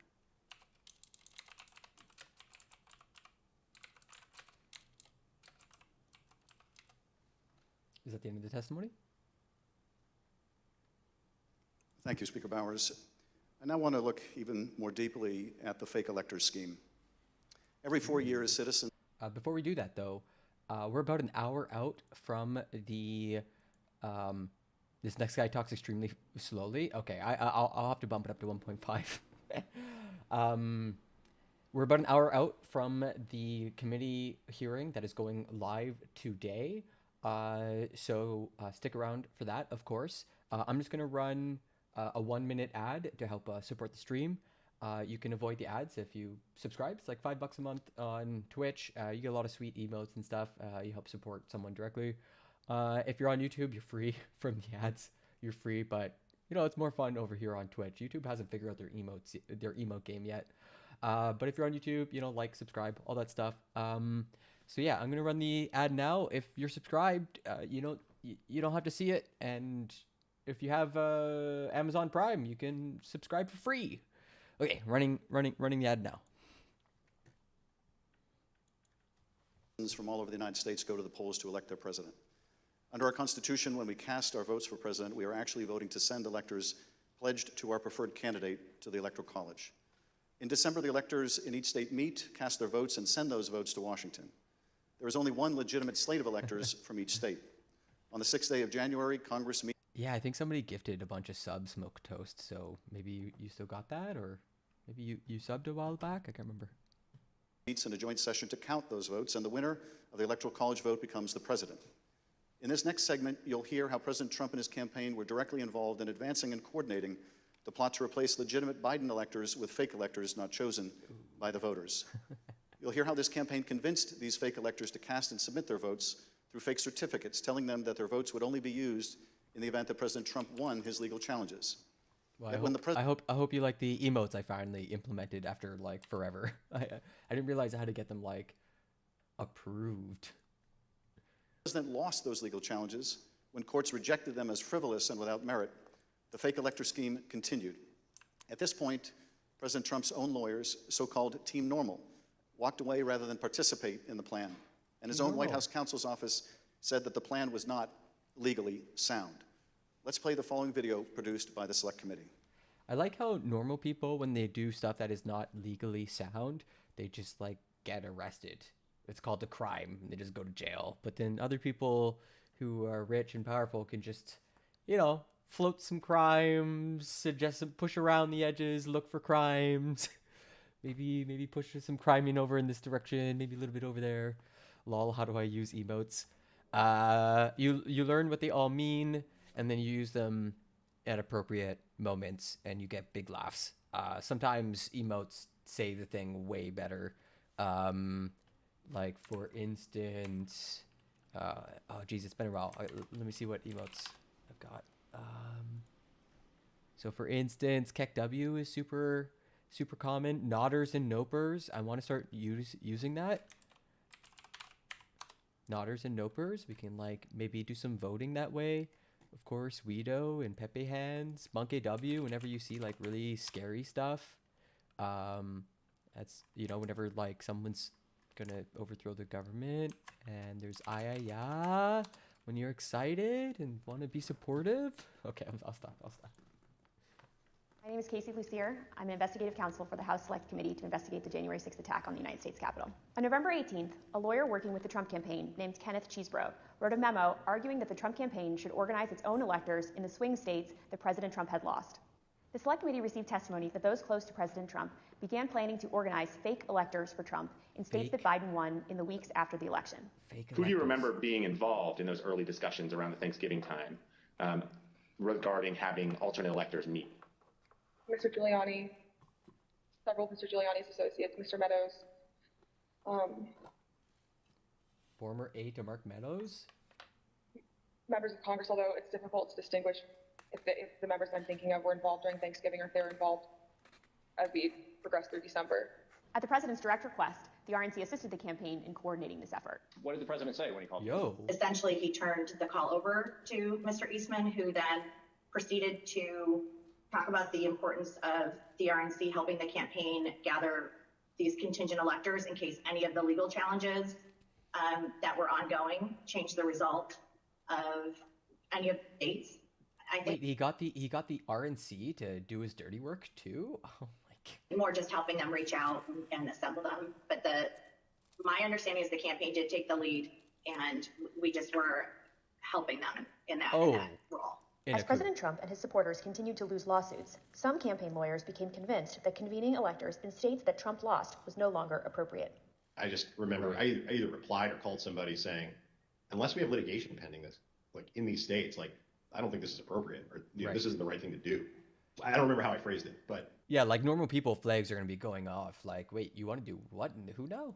I got into a little bit of a back and forth, and I think it was with Ken Cheeseborough, where I said, all right, I mean, you just get after it. Like, I'm out.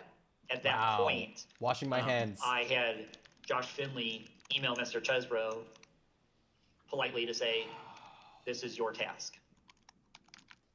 You are responsible for the Electoral College issues moving forward. And this was my way of taking that responsibility to zero.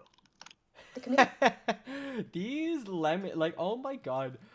I love how much testimony is coming from these, like, mealy-mouthed, soft-spoken lawyers who just kind of like are like, yeah, I don't want to be wrapped up in this. Like, I'm a slimy dirtball, but I'm not crazy. It's like, oh boy, what a line. Moving forward. And this was my way of taking that responsibility to zero. The committee learned the White House counsel's office also felt the plan was potentially illegal. And so, to be clear, did you hear the White House? Like, he didn't denounce it as illegal. He just reduced his responsibility to zero. Like, wow, great, buddy. You guys just washed your hands of it. Wow, so brave. Counsel's office say that this plan to have alternate electors meet and cast votes for Donald Trump in states that he had lost was not legally sound? Yes, sir. And who was present for that meeting that you remember? It was in our office. It was Mr. Meadows, Mr. Giuliani, and a few of Mr. Giuliani's associates. The select committee interviewed several of the individual fake electors, as well as Trump campaign staff who helped organize the effort. We were just, kind of useful idiots or rubes at that point. Wow. A strong part of me really feels that it's just kind of as the road continued and as that was failure, that got formulated as what do we have on the table. Let's just do it. And now, after what we've told you today about the Select Committee's investigation about the conclusion of the professional lawyers on the campaign staff, Justin Clark, Matt Morgan, and Josh Finley, about their unwillingness to participate in the convening of these electors, how does that contribute to your understanding of these issues? I'm angry. Wow. Because I think in a sense, no one really cared if people were potentially putting themselves in jeopardy. Would you have not wanted to participate? Legal jeopardy. Isn't Giuliani a lawyer? Not anymore. He got disbarred, remembered? I think he just, like, forgot how to practice law over the years. And there's also people who go back and say, like, he was doing some shit, like, as mayor of New York. Like, he crushed the Italians but let the Russians move in, is usually how it's simplified. Yeah, I think there was, like, a story about how Giuliani's worried about his gravestone saying, like, history remembering him only as he lied for Trump, which I think is a great way to remember Giuliani. Participate in this any further as well? I absolutely would not have. Had I known that the three main lawyers for the campaign that I've spoken to in the past and were leading up were not on board. Dang. Yeah. I was told that these would only count if a court ruled in our favor. So that would have been using our electors, but would have been. The January 6th committee is parading before us the useful idiots who were trampled on by Giuliani and co, like, during the legal phase of the coup. That's wild. And all these people are being like, I can't believe these leopards, the face-eating leopards ate our faces. You pretty much, oh really, Giuliani with Trump? That makes a lot of sense, right? Like, they're both New Yorkers, like, representative of, like, Trump, the New York real estate mogul, and Giuliani, the mayor of New York, or mayor of America, I think it was called for a little bit. Oh and using our electors in ways that we weren't told about, and we wouldn't have supported. Documents obtained by the Select Committee indicate that instructions were given to the electors in several states that they needed to cast their ballots in complete secrecy. Woo! Because this scheme involved fake electors, those participating. Oh my God, another smoking gun. Your duties are imperative to ensure the end result, a win in Georgia for Trump, but will be hampered unless we have complete secrecy and discretion. And their syntax is terrible. Look at this. It's like hyphens into a butt. Like, what's going on there? I remember Rudy for being married to his cousin. Yeah, we should all remember how Giuliani has married his cousin. Always good to beat that drum. To cast their ballots in complete secrecy. Because this scheme involved fake electors, those participating in certain states had no way to comply with state election laws, like where the electors were supposed to meet. One group of fake electors even considered hiding overnight to ensure that they could access the state capitol, as required in Michigan. Did Mr. Norton say who he was working with at all on this effort to have electors meet? He said he was working with the president's campaign. He told me that the Michigan Republican electors were planning to meet in the Capitol and hide overnight so that they could fulfill the role of casting their vote per law in the Michigan my God. chambers. And I told him in no uncertain terms that that was insane and inappropriate. In one state, the fake electors even... That is insane and inappropriate. They're trying to overthrow the government, but trying to make sure they do it legally? Oh, make it make sense. Asked for a promise that the campaign would pay their legal fees. Michigan, Pennsylvania, New Mexico, Nevada, and Wisconsin. At the request of the Trump campaign, the electors from these battleground states signed documents falsely asserting that they were the, quote, duly elected electors from their state, and submitted them to the National Archives and to Vice President Pence in his capacity as President of the Senate. Here is what some of the fake elector certificates look like as compared They look like... Oh, no, I skipped ahead. That was stupid. I wish there was a Control-Z for YouTube. Votes from 2 states were delivered to Washington for January 6th. Text messages exchanged between Republican Party officials. Oh, yeah, here we go. Sorry. I told him in no uncertain terms that that was insane and inappropriate.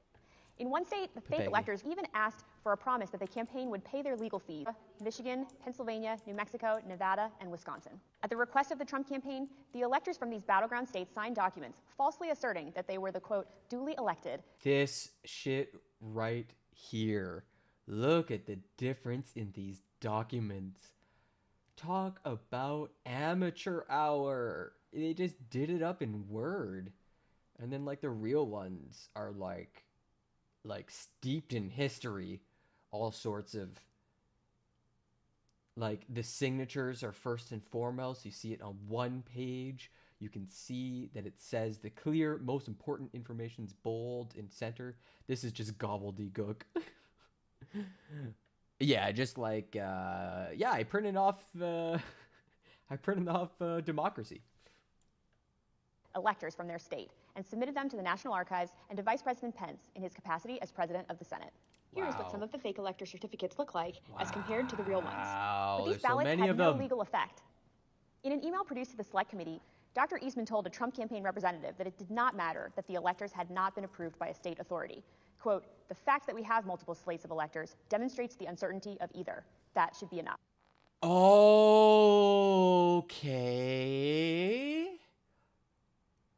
Okay. Everybody's confused about this lie we keep telling, which means there's enough confusion for us to keep telling the lie? Is that the full... Is like this perfectly circular logic? That's insidious. He urged that Pence act boldly and be challenged. It's not a bad Documents plan. produced to the Select Committee show that the Trump campaign took steps to ensure that the physical copies of the fake electors' electoral votes from 2 states were delivered to Washington for January 6th. It's a good plan if it wasn't run by morons. I'm worried about if someone smart tries to do something like this. Text messages exchanged between Republican Party officials in Wisconsin show that on January 4th, the Trump campaign asked for someone to fly their fake electors' documents to Washington.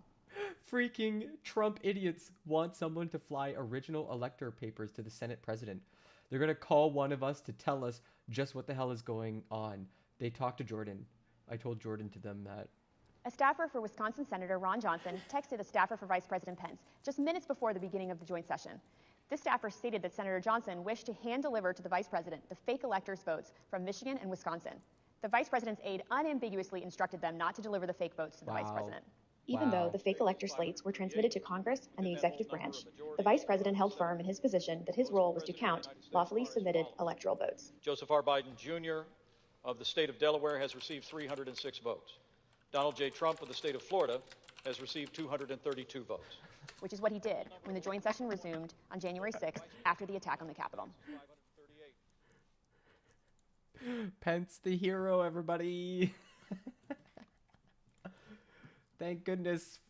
What we just heard in that video was an aide to the White House Chief of Staff telling this committee that the White House counsel's office felt that this fake electors plan was not legally sound. Nevertheless, the Trump campaign went forward with the scheme anyway. Speaker Bowers, were you aware that fake electors had met in Phoenix on December 14th and purported to cast electoral votes for President Trump? I was not. When you learned that these electors had met and sent their electoral votes to Washington, what did you think? Well, wow. I thought of the book, The Gang That Couldn't Shoot Straight, and I just thought, this is a tragic parody. Wow. Mr. Bowers, I understand that as you flew from Phoenix to Washington yesterday, you reflected upon some passages from a personal journal that you were keeping in December 2020 while all of this was taking place. With your permission, I'm wondering if you would be willing to share one passage in particular with us. The Gang That Couldn't Shoot Straight is the story of Papa Bacala, a Brooklyn mafia boss, and Kid Sally Palumbo, a would-be capo who, quote, couldn't run a gas station at a profit even if he stole the customers' cars. 4.9 out of 10 IMDb for the movie. Okay, all right. 1971 American crime comedy drama. Okay, all right. Okay, so this guy's really reaching, but it's on TV Tropes. Okay, so it's a thing. Thank you very much. It is painful to have friends who have been such a help to me turn on me with such rancor. Because it encapsulates, he was 50 when that movie came out. Jesus. Yeah, it's a good line though, right? Because it's a gang, but also that they're deeply incompetent, as fascists often are. I may, in the eyes of men, not hold correct opinions or act according to their vision or convictions, but I do not take this current situation in a light manner, a fearful manner, or a vengeful manner. Sorry, I do not want to be a winner by cheating. It happens. I will not play with laws I swore allegiance to with any contrived desire towards deflection of my deep foundational desire to follow God's will as I believe he led my conscience to embrace. How else will I ever approach him in the wilderness of life, knowing that I ask this guidance only to show myself a coward in defending the course he let me take. He led me to take. Thank you, Mr. Speaker. Those are powerful words. So powerful. I understand that taking the courageous positions that you did following the 2020 election, in defense of the rule of law and protecting the voters of Arizona, resulted in you and your family I'll be the judge. I'll be the judge of that, okay? Okay? I'll be the judge. being subjected to protests and terrible threats. Can you tell us how this impacted you and your family? Well, as others in the videos have mentioned, we received, my secretaries would say, in excess of 20,000 emails and tens of thousands of voicemails and texts, which saturated our offices and we were unable to work, or at least communicate. But at home, up till even recently, it is the new pattern or a pattern in our lives to worry what will happen on Saturdays. Because we have various groups come by and yikes, they have had video panel trucks with videos of me proclaiming me to be a pedophile, a pervert, and a corrupt politician, and blaring loudspeakers in my neighborhood, and leaving literature both on my property, but arguing and threatening with neighbors and with myself. Terrifying. He's gotten arguments with them. I don't know if I should name groups, but there was one gentleman that had the 3 bars on his chest. 3%ers. And he had a pistol and was threatening my neighbor, not with the pistol, but just vocally. Right. When I saw the gun, I knew I had to get close. Get close. And at the same time... Yeah, that's how fascists work. They go straight to the worst thing you can call somebody, in order to justify the violence. That's why we've been hearing a lot of this groomer stuff directed at the LGBTQ community. They probably come for trans folk first because they're the hardest to defend in normal, polite society. I'm looking at you, normies, who probably not watching this right now. But yeah. On some of these, we had a daughter who was gravely ill, who was upset by what was happening outside. Yikes. And my wife, that was a valiant person, very, very strong, quiet, very strong woman. So it was disturbing. It was disturbing. Mr. Speaker, Yeah, these are like basically nobodies. Like, these are pretty much normies. I want to thank you for your service to the state of Arizona and to the country. Mr. Chairman, at this point, I think it'd be appropriate to take a short recess. But not Currently, I reserve about for some time. us. We're time warp, everybody. Let's do the time warp again. Yeah. Skip on over to the next testimony. Warn him that the claims you are about to hear are patently false. They should find those votes. They should absolutely find that. Too far. Too far. Better.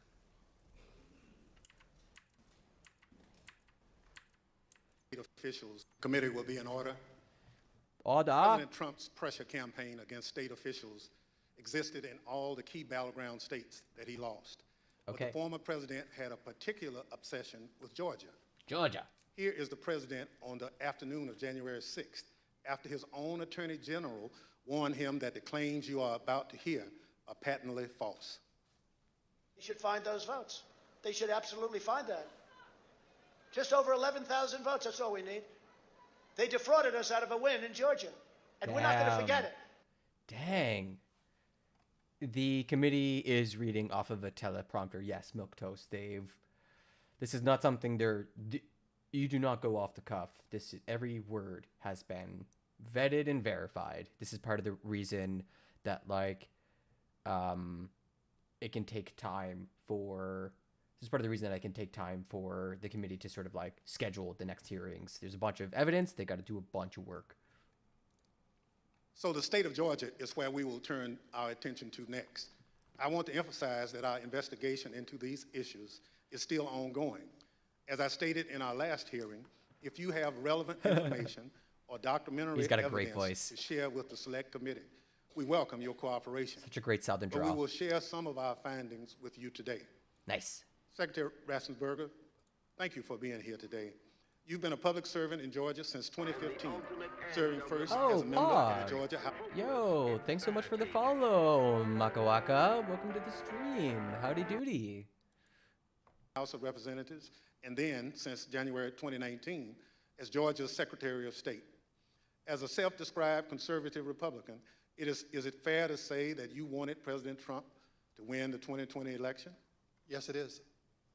Mr. Secretary, I love that first question. Are you a Republican who wanted the Republican to win? Great. Just suck the politicization angle right out of the conversation right away. many witnesses have told the Select Committee that Election Day, November 3rd, 2020, was a largely uneventful day in their home states. In spite of the challenges of conducting an election during a pandemic, you wrote in the Washington Post that the election was, quote, successful. Tell us, what was your impression of how Election Day had proceeded in Georgia? On Election Day in November, our election went remarkably smooth. In fact, we meet at the GEMA headquarters. That's the Georgia Energy. Oh, I recognize that. I recognize that emote. Emergency Management Association meeting location, but we were following wait times in line. In the afternoon, our average wait time was 3 minutes statewide that we were recording for various precincts, and it actually got down to 2 minutes. And at the end of the day, we felt that we had a successful election from the standpoint of the administration and the operation of the election. Thank you. The chair recognizes the gentleman from California, Mr. Schiff. Thank you, Mr. Chairman. Secretary Raffensperger, did Joe Biden win the 2020 presidential election in Georgia, and by what margin? President Biden carried the state of Georgia by approximately 12. Yeah, that's what it was. IRI. Man, I was actually really struggling for a second there. Any other sane who aren't total right-wing nut jobs? You found one. We're having fun. We're getting ready. We're doing the recap. Getting ready for the next day that's coming up live. When I get popular on YouTube, sometimes we have a lot of right-wing chuds, and that's kind of fun, and they add to the conversation sometimes, but it's mostly lefties here on Twitch. 1,000 votes. And Mr. Secretary, as I understand it, your office took several steps to ensure the accuracy of the vote count in Georgia, reviewing the vote count in at least 3 different ways, These steps included a machine recount, a forensic audit, and a full hand recount of every one of the 5 million ballots cast. Did these efforts, including a recount of literally every ballot cast in the state of Georgia, confirm the result? Yes, they did. We counted the ballots with the first tabulation would be scanned. Then when we did our 100% hand audit of the entire, all 5 million ballots in the state of Georgia, all cast in place, all absentee ballots, they were all hand recounted, and they came remarkably close to the first. Oh, that's so painful. Like, even nerds are not going to enjoy having to hand count, like, how many ballots? Like, at least tens of thousands, if not like, oh my goodness, what an awful experience. First count. And then upon the election being certified, President Trump, because he was within 0.5%, excuse me, could ask for a recount. And then we recounted them again through the scanners, and we got remarkably the same count. 3 counts, all remarkably close, which showed that President Trump did come up short. Nevertheless, as you will see, the president and his allies began making numerous false allegations of voter fraud. The false allegations that you and Mr. Sterling, among others, had to address. Mr. Sterling, thank you also for being here today. Following the 2020 election, in addition to your normal duties, I understand that you became a spokesperson to try to combat disinformation about the election and the danger it was creating for elections officials, among others. In a December 1 press conference, you addressed some of your remarks directly to President Trump. Yeah, let's take a look at what you said that day. Are we going to watch it again? Mr. President, it looks like you likely lost the state of Georgia. We're investigating. There's always a possibility. I get it. You have the rights to go through the courts. What you don't have the ability to do, and you need to step up and say this, is stop inspiring people to commit potential acts of violence. Someone's going to get hurt. Someone's going to get shot. Someone's going to get killed. And it's not right. These words smack, like they're showing it twice, but now that we've watched this, after seeing video footage of people showing up at people's homes, knowing that at one instance there was like a 15-year-old home alone while all these like loons are shouting outside their door, like this hits, it slaps so much differently. Like even when I saw this live the first time, it was like, yeah, man, like, you know, speak truth to power. But after seeing like how unhinged some of these rightoids were, like going up to people's houses and yelling and screaming at them, like that's, I don't know, it definitely shines us in a different light. It's not right. Mr. Sterling, what prompted you to make these remarks? Mr. Schiff, we had a previously scheduled press conference that day, as we were in the habit of doing, trying to be as transparent as we could about the election and the counts going on. A little after lunch that day, lunchtime, I received a call from the project manager from Dominion Voting Systems, who was oddly audibly shaken. She's not the kind of person I would assume would be that way. She has a master's from MIT, a graduate of the Naval Academy, and was very much on the ball and pretty unflappable. Wow. And she informed me about a young contractor they had who had been receiving threats. Naval officer? From a video had been posted by some QAnon supporters. And at that point, we had been sort of been steeping in this kind of stuff. So it was around us all the time, so I didn't take note of it more than adding to the pile of other stuff we were having to deal with. And I did pull up Twitter, and I scrolled through it, and I saw the young man's name. There was a particular tweet that, for lack of a better word, was a straw that broke the camel's back. Had the young man's name. It was a very unique name. I believe it was a first-generation American. And it said, had his name, "You committed treason. May God have mercy on your soul," with a slowly twisting gif of a noose. And for lack of a better word, I lost it. Bro. I just got irate. My boss was with me at the time, the Deputy Secretary, Jordan Fuchs, and she could tell that I was angry. I tend to turn red from here up when that happens. That happened at that time.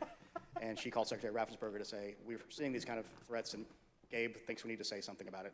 And the Secretary said yes, and that's what prompted me to do what Absolutely. I did. I lost my temper, but it seemed necessary at the time because it was just getting worse. And I could not tell you why that particular one was the one that put me over the edge, but it did. But this sounds like just like a Twitter reply guy.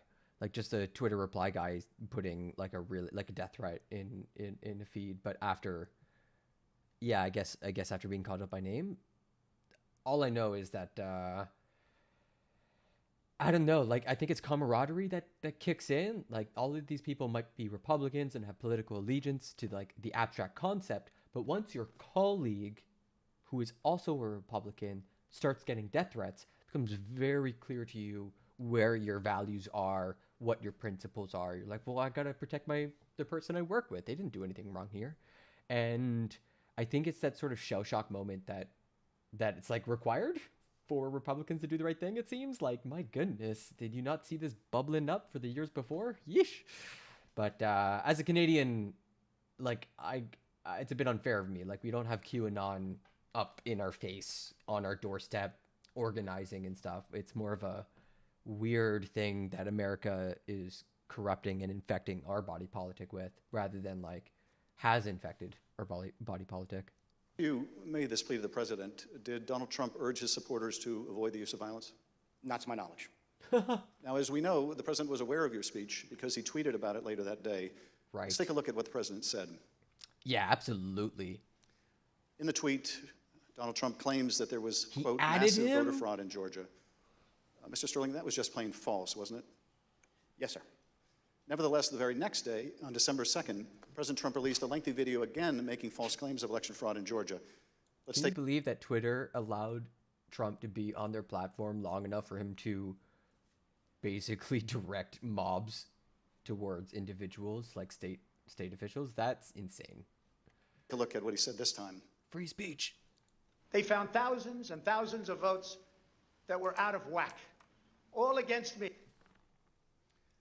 In fact, the day after Donald Trump released that video, so now we're talking just 2 days after the emotional warning that you gave that someone's going to get killed, right? Representatives of President Trump appeared in Georgia, including Rudy Giuliani, and launched a new conspiracy theory that would take on a life of its own and threaten the lives of several innocent election workers. So they This tripled story down. falsely alleges that sometime during election night, election workers at the State Farm Arena in Atlanta, Georgia, kicked out poll observers.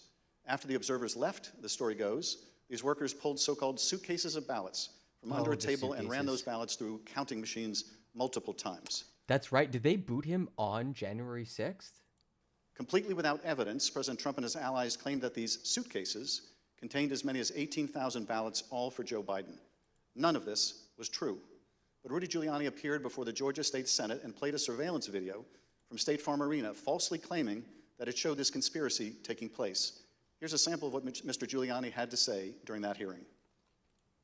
And when you look at what you saw on the video, which to me was a smoking gun, powerful smoking gun. Wow. Well, I don't have to be a genius to figure out what happened. I don't have to be a genius to figure out that those votes are not legitimate votes. You don't put legitimate votes under a table. No.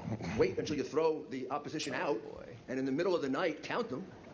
We would have to be fools to think that.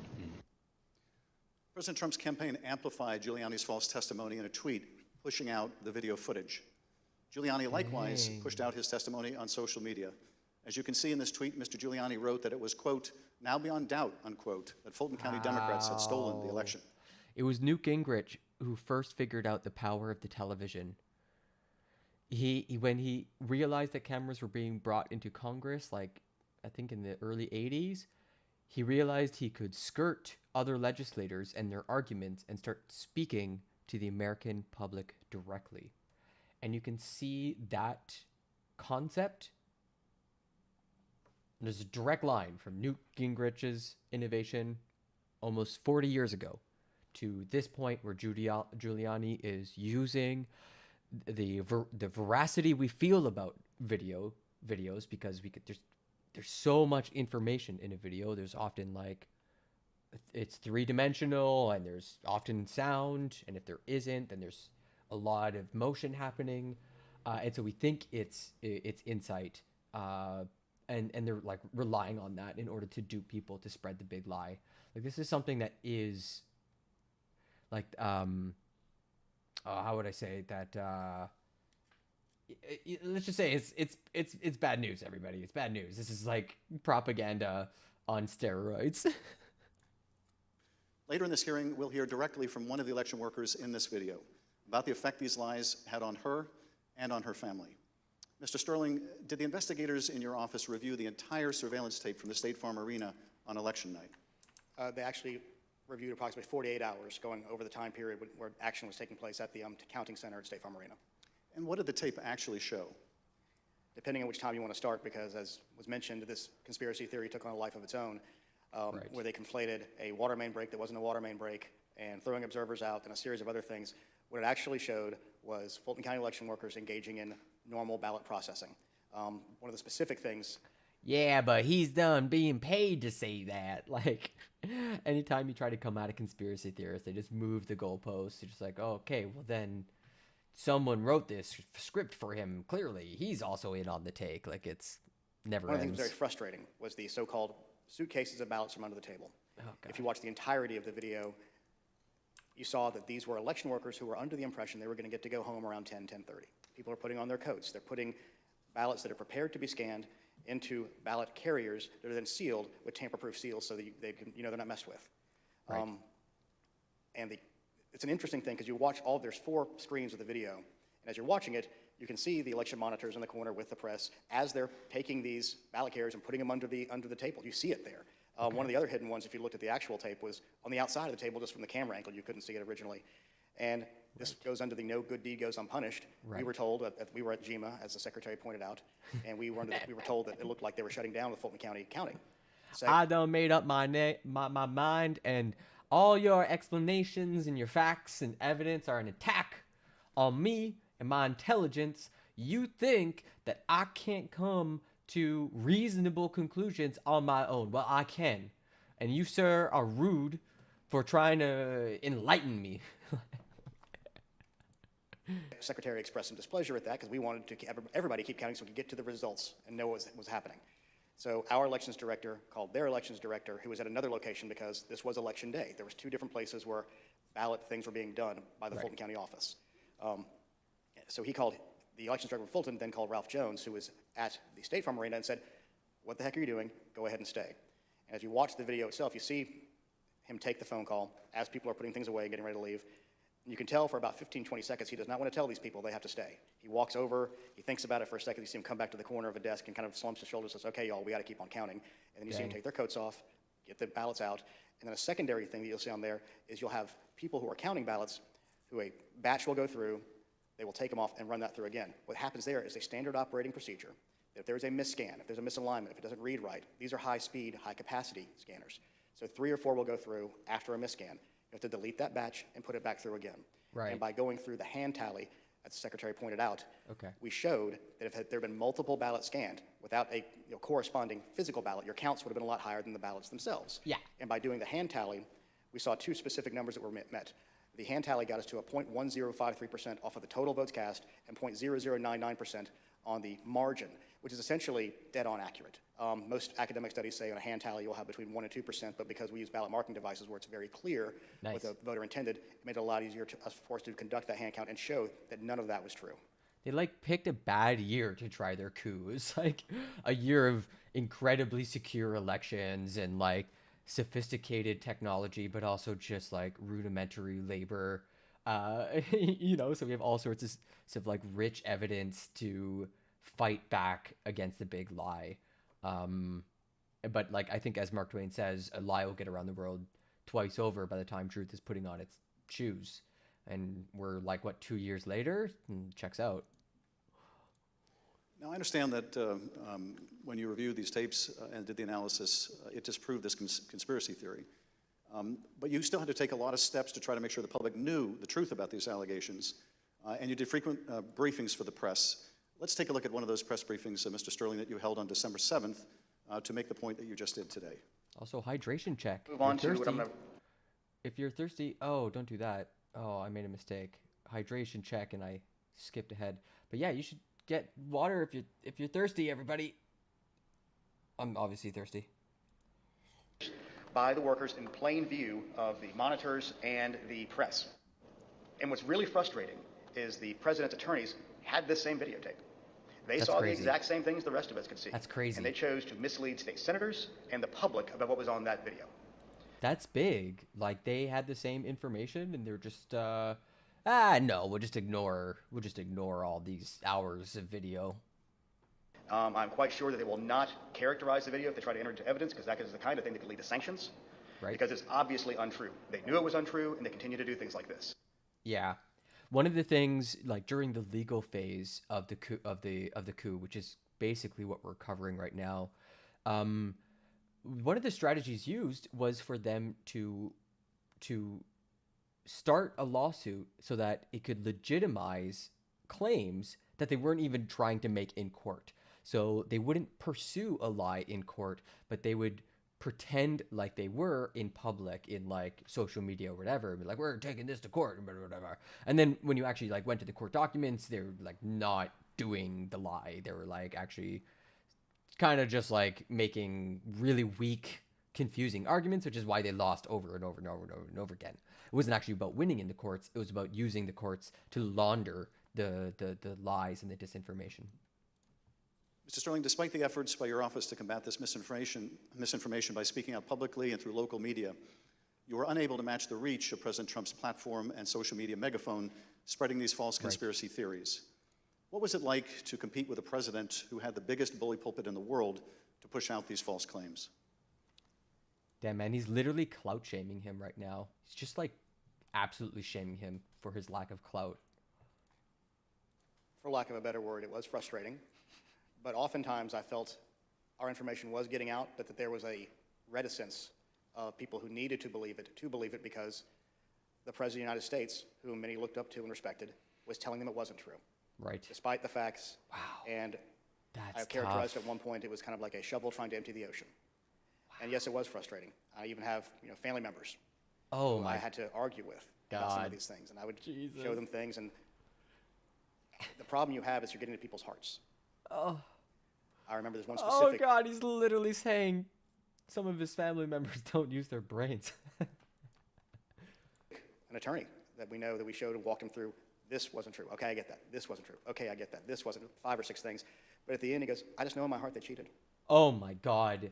Oh, my God. I don't... Look at that face. That face is an emote. That... that face right there is the look of someone who is having a conversation with a human. The person is following the conversation. It's a sophisticated exchange. And at the end of it, you're like, there's nothing behind those eyes. There's no thinking happening on the other side of those words. I am terrified. What do I do? I just feel like it's true. I had a really good dream. And in my dream, I had divine inspiration. And so all your facts and evidence can go in the lake. It's, yeah, this face, I can sympathize with this. I've definitely gone, I've had this. I know this feel. I absolutely know this feel. Yeah. That's just, and so once you get past the heart, the facts don't matter as much. And our job, from our point of view, is to get the facts out, do our job, tell the truth, follow the Constitution, follow the law, and defend the institutions. To be fair, I feel like everybody does that, like in their own way. Like we all find like these ways to rationalize our own behavior that is actually like irrational, but it's what people choose to use that on, right? What they're over rationalizing, like, and if it's about being, the special children of God, then I don't know, man. Or let's take a look at standing what you were competing for Trump. with. This is the former president speaking in Georgia on December 5th. Evidence of fraud is overwhelming, and again, I'm going to ask you to look up at that very, very powerful and very expensive screen. Hidden cases of possible ballots. Trump is so good. He's so funny. That very powerful and very expensive screen. It's just... Evidence of fraud is overwhelming, and again, I'm going to ask you to look up at that very, very powerful and very expensive screen. Hidden cases of possible ballots are rolled out from under a table. 4 people under a cloud of suspicion. So, if you... Well, in the act of trying to overthrow the government, let's remind how much it cost me to buy that TV. Amazing. You just take the crime of what those Democrat workers were doing, and by the way, there was no water main break. They said there was no water main break. That's 10 times more than I need to win this state. 10 times more. He just didn't address it. 10 times, maybe more than that, but it's 10 times more. Just skipped over it. Because we lost by a very close number. In this committee's hearing last Monday, we heard from senior federal law enforcement officials, from the senior-most federal law enforcement official in Atlanta at the time, U.S. Attorney for the Northern District, B.J. Pack, as well as former Attorney General Bill Barr. They both testified that the allegations were thoroughly investigated and found to have no merit. Here is U.S. Attorney Pack. Particularly to Attorney General Barr, I told him that we looked into it. We've done several things, including interviewing the witnesses. I listened to the tapes and reviewed the videotape myself, and that there's nothing there. Giuliani was wrong in representing that this was a suitcase full of ballots. And here's what Attorney General Bill Barr had to say about the same allegations. Took a hard look at this ourselves, and based on our review of it, including the interviews of the key witnesses, the Fulton County allegations had no merit. We also have testimony from senior Department of Justice officials establishing that they specifically told President Trump that these allegations had been thoroughly investigated and were completely without merit. Here's Deputy Attorney General Richard Donahue describing a phone conversation in which he specifically told President Trump that these allegations were false. The president kept fixating on this suitcase that supposedly had fraudulent ballots and that the suitcase was rolled out from under the table.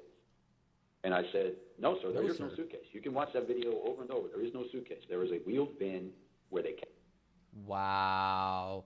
It's just like, it's going to be like hashtag suitcases. And so they all think that this video clip has suitcases in it. None of them actually watch it. They're just sharing it, clout farming. And then all the lawyers who actually have to obey, at least somewhat, within the realm of truth and reason and logic and facts, are like, yeah, those are wheeled bins. Is anybody looking at what I'm looking at? Like, I get it's boring security footage and you have to scrub through hours of it, but like, come on, guys, it's clearly not a suitcase. No, it's a suitcase. Oh God. Yeah. I mean, we're doomed. It's over, everybody. Shut it down. Shut it down. Where they carry the ballots. No matter how many times senior Department of Justice officials, including his own Attorney General, told the president that these allegations were not true. Yo, I missed a comment from Kinsinko so long ago. I'm so sorry. Right-wingers used to be privileged by YouTube's algorithm, and now they are suppressed as left YouTube always was. The residual powers of multimillionaire channels like Steven Crowder skews YouTube. Yeah, that's a pretty good opinion there, Kinsinko. Sorry, I missed it earlier. President Trump kept promoting these lies and putting pressure on state officials to accept them. On January 2nd, the president had a lengthy telephone conversation with Secretary Raffensperger. Prior to the president's call, though, I want to share a bit of important context. First, the White House, including the former president's chief of staff, Mark Meadows, repeatedly called or texted the secretary's office some 18 times in order to set up this call. 18? They were quite persistent. Second, Chief of Staff Mark Meadows took the extraordinary step of showing up at a signature audit site in Georgia, where he met with Secretary Raffensperger's chief investigator, Francis Watson, who was supervising that audit process. Behind me is a photograph from that visit. Third, the day after Meadows' Georgia visit, he set up a call between President Trump and Francis Watson.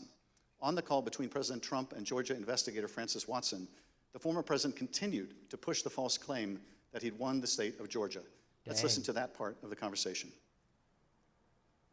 You know, you have the most important job in the country right now, because if we win Georgia, first of all, if we win, you're going to have 2 wins. So they're not going to win right now. You know, they're down because the people of Georgia are so angry at what happened to me. They know I won by hundreds of thousands of votes. It wasn't close.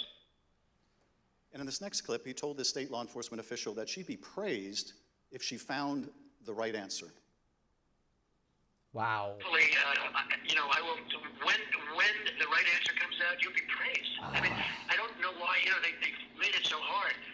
They will be praised. People will. It's so like clever. Like, people who think Trump is an idiot, like, they're not looking at the right access. If you look at how Trump manipulates people and uses language to get what he wants and reverses like cause and effect and like who has authority and what is right and wrong, like there's quite a power in there.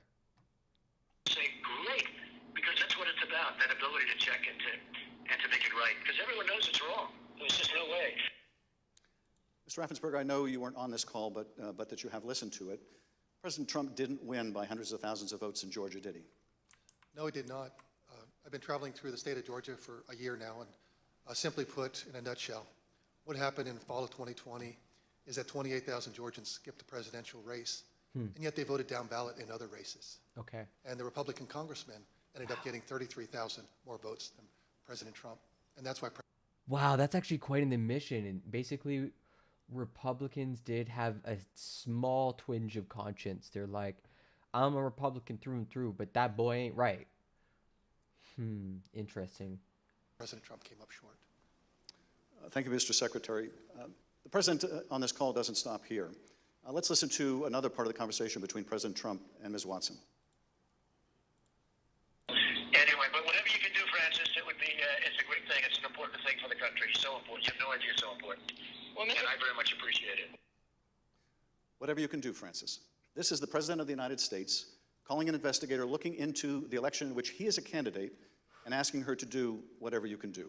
Oh, wow. Mr. Secretary, He placed this call to your chief investigator on September 23rd, 2020. That's crazy. The Select Committee has received text messages indicating that Mark Meadows wanted to send some of the investigators in her office, in the words of one White House aide, a shitload of POTUS stuff, including coins, actual autographed MAGA hats, etc. White House staff intervened to make sure that didn't happen. What, to try to bribe? Like, to try to bribe? Maybe if we get the investigator Trump coin, we can buy her off. Like, it's not even silver. Swag for fraud.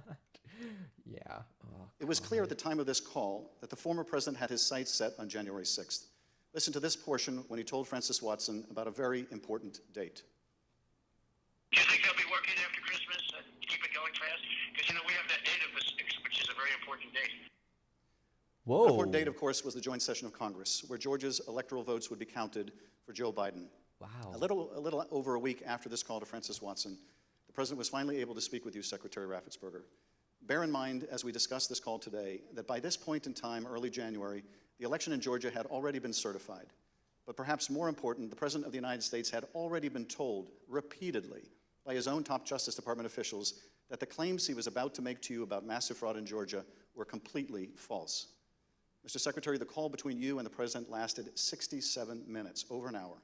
Wow. We obviously can't listen to the entire recording here today, although it is available on the Select Committee's website. But we'll listen to selected excerpts of it now so that we can get your insights. Let's begin with the President raising the thoroughly debunked allegations of suitcases of ballots. In an official voter box, they were in what looked to be suitcases or trunks, suitcases, but they weren't in voter boxes. The minimum number it could be, because we watched it and they watched it certified in slow motion, instant replay, if you can believe it, but had slow motion and it was magnified many times over. So none of this makes any sense at all. Instant replay, slow motion, magnified. Instant replay, if you can believe it, but had slow motion and it was magnified many times over. And the minimum it was 18,000 ballots, all for Biden. These are the allegations that the Department of Justice, the Attorney General, the Georgia Bureau of Investigation, and your office had all said. Oh, really? Is it long though? Okay, let me see. Were false. Is that right? Correct. Oh, I don't know, man. It's YouTube. I'm gonna get clapped on that for DMCA. And even more importantly, maybe later. When B.J. Pack resigned as U.S. Attorney of the Northern District, President Trump appointed as acting U.S. Attorney of the Northern District Bobby Christine. And Bobby Christine looked at that, and he was quoted in the AJC that he found nothing, and he dismissed that case early also. Thank you, Mr. Secretary. The President references suitcases or trunks. Mr. Sterling, were the objects seen in these videos suitcases or trunks, or were they just the ordinary containers that are used by election workers? They're standard ballot carriers that allow for seals to be put on them so they're tamper-proof. And finally, the President claims that there was a minimum of 18,000 ballots somehow smuggled in, all for Biden. I take it, gentlemen, that was also categorically false? There's no physical way he can know who those ballots were for, but secondarily, we had, Fulton County for years has been an issue in our state when it comes to elections. So they had a very difficult time during the primary, in large part because of COVID. Right. So we had put them under a consent decree the Secretary got negotiated where we had a monitor on site, and his name is Carter Jones, and he took a notation. He had gone from State Farm to the English Street warehouse to look at election day activities, but before he left the State Farm arena, he noted how many ballots had been counted on each one of the machines. And when he came back after we found out they were working again, he took note again when they closed. And I believe the final number was something around 8,900 total ballots were scanned from the time he left to the time about 12:30 or 1 o'clock in the morning. Okay. So way below 18,000. Way below, yeah. Let's play the next clip. I heard it was close. I said, there's no way. But they dropped a lot of votes in there late at night. You know that, Brad. Mr. Secretary, did somebody drop a lot of votes there late at night? No. I believe that the President was referring to some of the counties when they would upload, but the ballots had all been accepted and had to be accepted by state law by 7 p.m. So there were no additional ballots accepted after 7 p.m. Right. Let's play the next clip in which the President makes claims about so-called dead voters. The other thing, dead people. So dead people voted. Just asserts and it. I think the number is in the close to 5,000 people. And they went to obituaries. They went to all sorts of methods to come up with an accurate number. And a minimum is close to about 5,000 voters. Mr. Secretary, did your office investigate whether those allegations were accurate? Did 5,000 dead people in Georgia vote? No, it's not accurate. Actually, in their lawsuits, they allege 10,315 dead people. We found 10,000. dead people when I wrote my letter to Congress that's dated January 6th, And subsequent to that, This is that scene from The Simpsons where it's like Lisa's cat Snowball and Snowball the Third both voted in the election. No. that we found 2 more. That's 1, 2, 3, 4 people, not 4,000, but just a total of 4, not 10,000, not 5,000. Let's play the next clip. Dang. And there's nothing wrong with saying that, that you've recalculated, because the 2,236 and absentee ballots, I mean, they're all exact numbers that were done by accounting firms, law firms, etc. And even if you cut them in half, cut them in half, and cut them in half again, it's more votes than we need. Mr. Secretary, is there any way that you could have lawfully changed the result in the state of Georgia and somehow explained it away as a recalculation? No, the numbers are the numbers. The numbers don't lie. Matt. We had many allegations, and we investigated every single one of them. In fact, I challenged my team, did we miss anything? They said that there was over 66,000 underage voters. We found that there's actually 0. You can register to vote in Georgia. When you're 17 and a half, you have to be 18 by election day. We checked that out, every single voter. They said that there was 2,423 non-registered voters. There were 0. They said that there was 2,056 felons. We identified less than 74 or less that were actually still in felony sentence. Every single allegation we checked. We ran down the rabbit trail to make sure that our numbers were accurate. That's what you want to hear. There's no way you could have recalculated it except by fudging the numbers. The numbers were the numbers, and we could not recalculate because we had made sure that we had checked every single allegation. And we had many investigations. We had nearly 300 from the 2020 election. Sheesh. Mr. Secretary, you tried to push back when the president made these unsupported claims, whether they were about suitcases of ballots or that Biden votes were counted 3 times. Let's play the next clip. President, they did not put that. We did an audit of that, and we proved conclusively that they were not scanned 3 times. Yeah, Mr. President, we'll send you the link from WSB that doesn't. I don't care about a link. I don't need it. I have a much better link. My link beats your link. You told the president you would send him a link from WSB, which I understand is a local television station that had a unedited video from the State Farm Arena. But the president wasn't interested in that. He said he had a much better link. Mr. Secretary, at the time that you were on the call with the president, as we have shown, both the FBI and the Georgia Bureau of Investigation we're 3 minutes have proven out. these claims to be nonsense. We're 3 minutes out, everybody. We're 3 minutes out. Sorry, excuse me. I'm coughing in excitement. I'm so excited. I'm just coughing.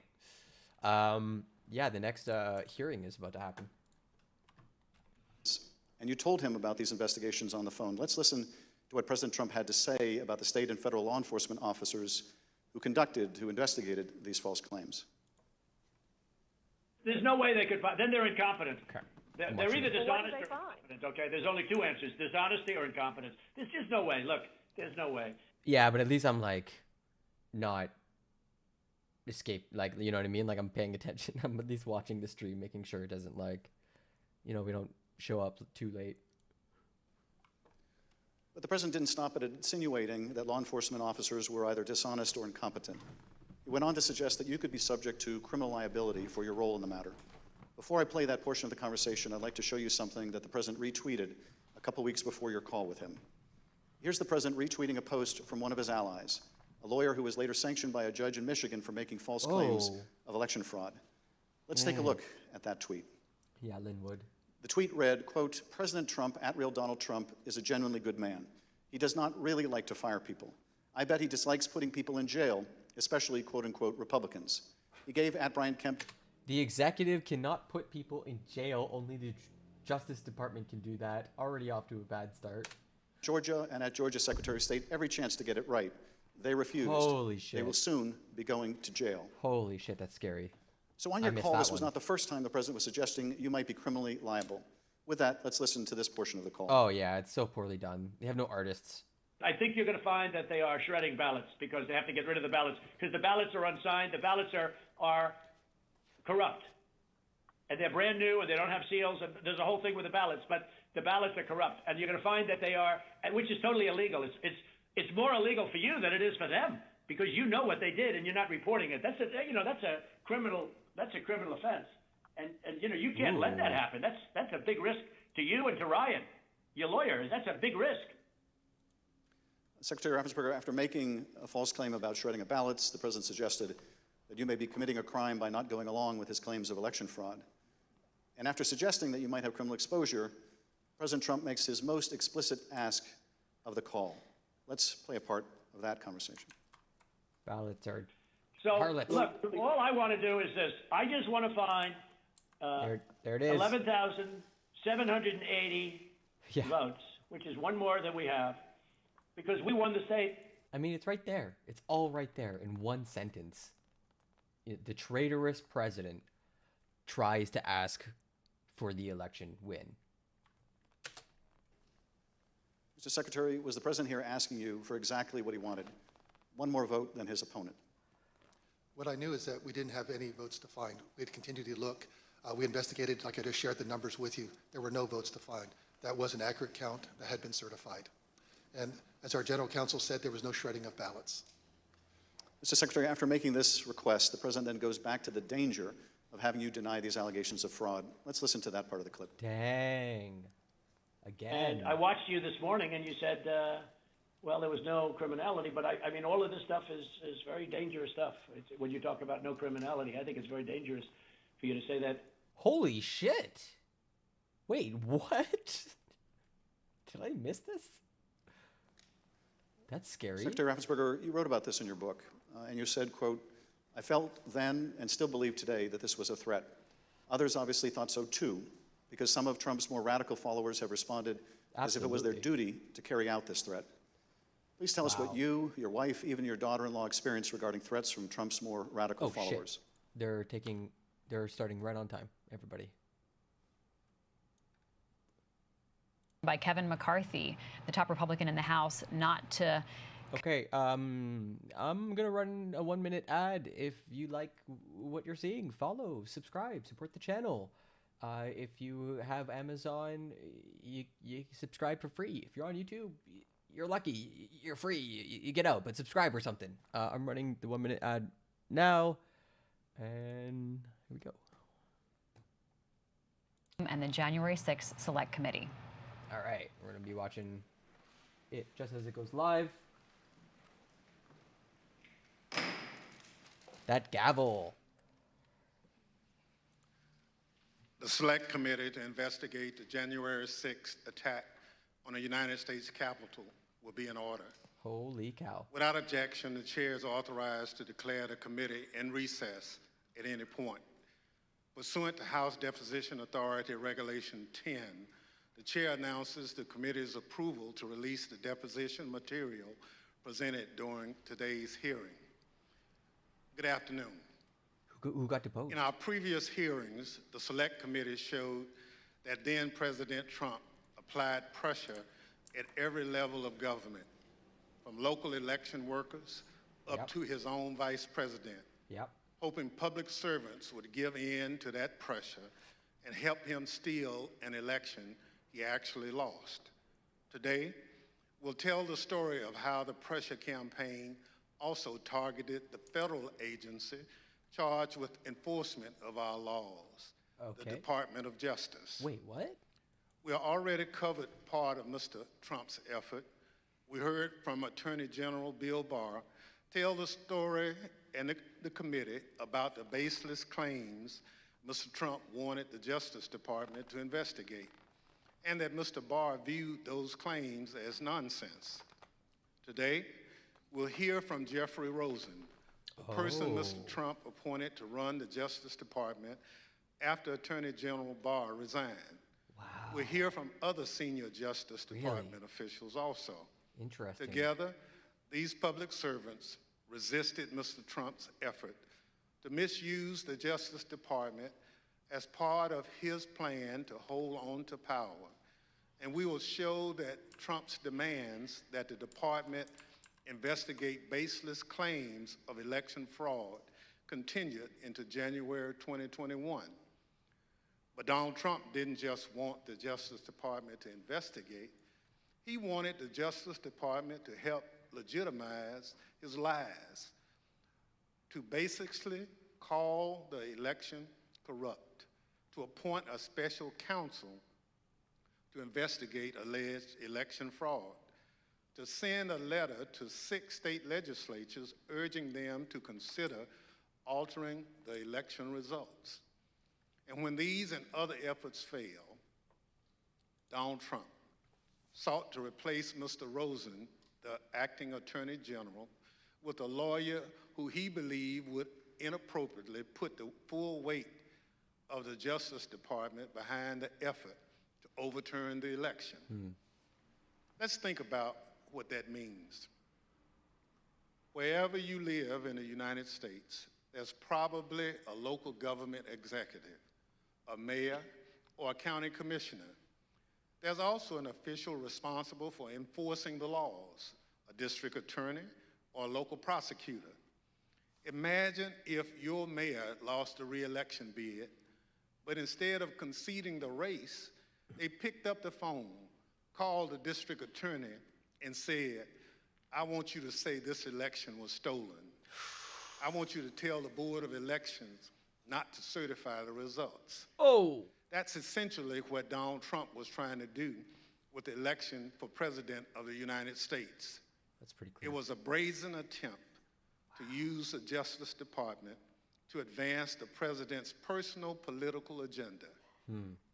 Today, my colleague from Illinois, Mr. Kinzinger, and other witnesses will walk through the Select Committee's findings on these matters. But first, I recognize our distinguished Vice Chair, Ms. Cheney of Wyoming, for any opening statement. He put that in really clear offer. terms. Thank you very much, Mr. Chairman. And relevant. At this point, our committee has just begun to show America the evidence that we have gathered. There is much more to come, both in our hearings and in our report. But I'd like to take just a moment to put everything we've seen in context. All right. We have already seen how President Trump falsely declared victory on November 3rd, 2020, how he and his team launched a fraudulent media campaign that persuaded tens of millions of Americans that the election was stolen from him. Donald Trump intentionally ran false ads on television and social media, featuring allegations that his advisors and his Justice Department repeatedly told him were untrue. We have also seen how Donald Trump launched a fraudulent fundraising campaign that raised hundreds of millions of dollars, again, based on those same false election fraud allegations. We have seen how President Trump and his allies corruptly attempted to pressure Vice President Pence to refuse to count lawful electoral votes and obstruct Congress's proceedings on January 6th, and how he provoked a violent mob to pursue the Vice President and others in our Capitol. We've seen how the President oversaw and personally participated in an effort in multiple states to vilify, threaten, and pressure election officials, and to use false allegations to pressure state legislators to change the outcome of the election.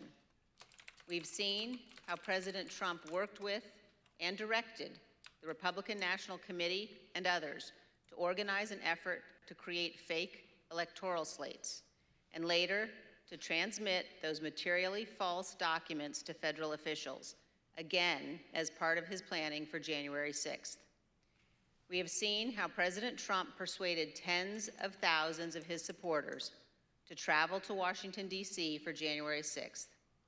And we will see in far more detail how the President's rally and march to the Capitol were organized and choreographed. As you can tell, these efforts were not some minor or ad hoc enterprise concocted overnight. Each required planning and coordination. Some required significant funding. All of them were overseen by President Trump. And much more information will be presented soon regarding the President's statements and actions on January 6th. Today, as Chairman Thompson indicated, we turn to yet another element of the President's effort to overturn the 2020 election, this one involving the Department of Justice. A key focus of our hearing today will be a draft letter that our witnesses here today refused to sign. This letter was written by Mr. Jeff Clark with another Department of Justice lawyer, Ken Klukowski, and the letter was to be sent to the leadership of the Georgia State Legislature. Other versions of the letter were intended for other states. Neither Mr. Clark nor Mr. Klukowski had any evidence of widespread election fraud, but they were quite aware of what Mr. Trump wanted the department to do. Jeff Clark met privately with President Trump and others in the White House and agreed to assist the president without telling the senior leadership of the department who oversaw him. As you will see, this letter claims that the U.S. Department of Justice's investigations have, quote, identified significant concerns that may have impacted the outcome of the election in multiple states, including the state of Georgia. In fact, Donald Trump knew this was a lie. The Department of Justice had already informed the President of the United States repeatedly that its investigations had found no fraud sufficient to overturn the results of the 2020 election. The letter also said this, quote, in light of these developments, the department recommends that the Georgia General Assembly should convene in special session, end quote, and consider approving a new slate of electors. Wow. And it indicates that a separate, quote, fake slate of electors supporting Donald Trump has already been transmitted to Washington, D.C. For those of you who have been watching these hearings, the language of this draft Justice Department letter will sound very familiar. The text is similar to what we have seen from John Eastman and Rudy Giuliani, both of whom were coordinating with President Trump to overturn the 2020 election. When one of our witnesses today, Mr. Donahue, first saw this draft letter, he wrote this, quote, this would be a grave step for the department to take, and it could have tremendous constitutional, political, and social ramifications for the country, end quote. This committee agrees. Had this letter been released on official Department of Justice letterhead, it would have falsely informed all Americans, including those who might be inclined to come to Washington on January 6th, that President Trump's election fraud allegations were likely very real. Wow. Here is another observation about this letter. Look at the signature line. It was written by Jeff Clark and Mr. Klukowski, not just for Clark's signature, but also for our witnesses today, Jeff Rosen and Richard Donahue. When it became clear that neither Mr. Rosen nor Mr. Donahue would sign this letter, President Trump's plan necessarily changed. As you will hear today, Donald Trump offered Mr. Clark the job of acting Attorney General, replacing Mr. Rosen, with the understanding that Clark would send this letter to Georgia and other states and take other actions the president requested. Holy shit. One other point. Millions of Americans have seen the testimony of Attorney General Barr before this committee. At one point in his deposition, the former Attorney General was asked why he authorized the Department of Justice to investigate fraud in the 2020 election at all. Why not just follow the regular course of action and let the investigations occur much later in time, after January 6th? Here's what he said. Felt the responsible thing to do was to be in a position to have a view as to whether or not there was fraud. And frankly, I think the fact that I put myself in the position that I could say that we had looked at this and didn't think there was fraud was really important to moving things forward. And I sort of shudder to think what the situation would have been if the position of the department was, we're not even looking at this until after Biden's in office. I'm not sure we would have had a transition at all. Oh my. I want to thank each of our witnesses before us today for your role in addressing and rebutting the false allegations of fraud at the root of January 6th. And thank you for standing up for the Constitution and for the rule of law. Of course, not all public officials behaved in the honorable way our witnesses did. At the close of today's hearing, we will see video testimony by 3 members of Donald Trump's White House staff. They will identify certain of the members of Congress who contacted the White House after January 6th to seek presidential pardons for their conduct. Thank you, Mr. Chairman. I yield back. Presidential pardons. Oh, that's going to be spicy. Without objection, the chair recognizes the gentleman from Illinois, Mr. Kinzinger, for an opening statement. Thank you. Thank you, Mr. Chairman, and thank you to our witnesses for being here. It's a Republican. I'd like to start with a personal story. So in May of 2009, I returned from service in Iraq, and I announced my intention to run for Congress. A big reason I decided to run for Congress was my motivation to ensure freedom and democracy were defended overseas. I remember making a commitment out loud a few times and in my heart repeatedly, even to today, that if we are going to ask Americans to be willing to die in service to our country, we as leaders must at least be willing to sacrifice our political careers when integrity and our oath requires it. Based? After all, losing a job is nothing compared to losing your life. Within the halls of power, in the face of a president, that commitment can easily be forgotten.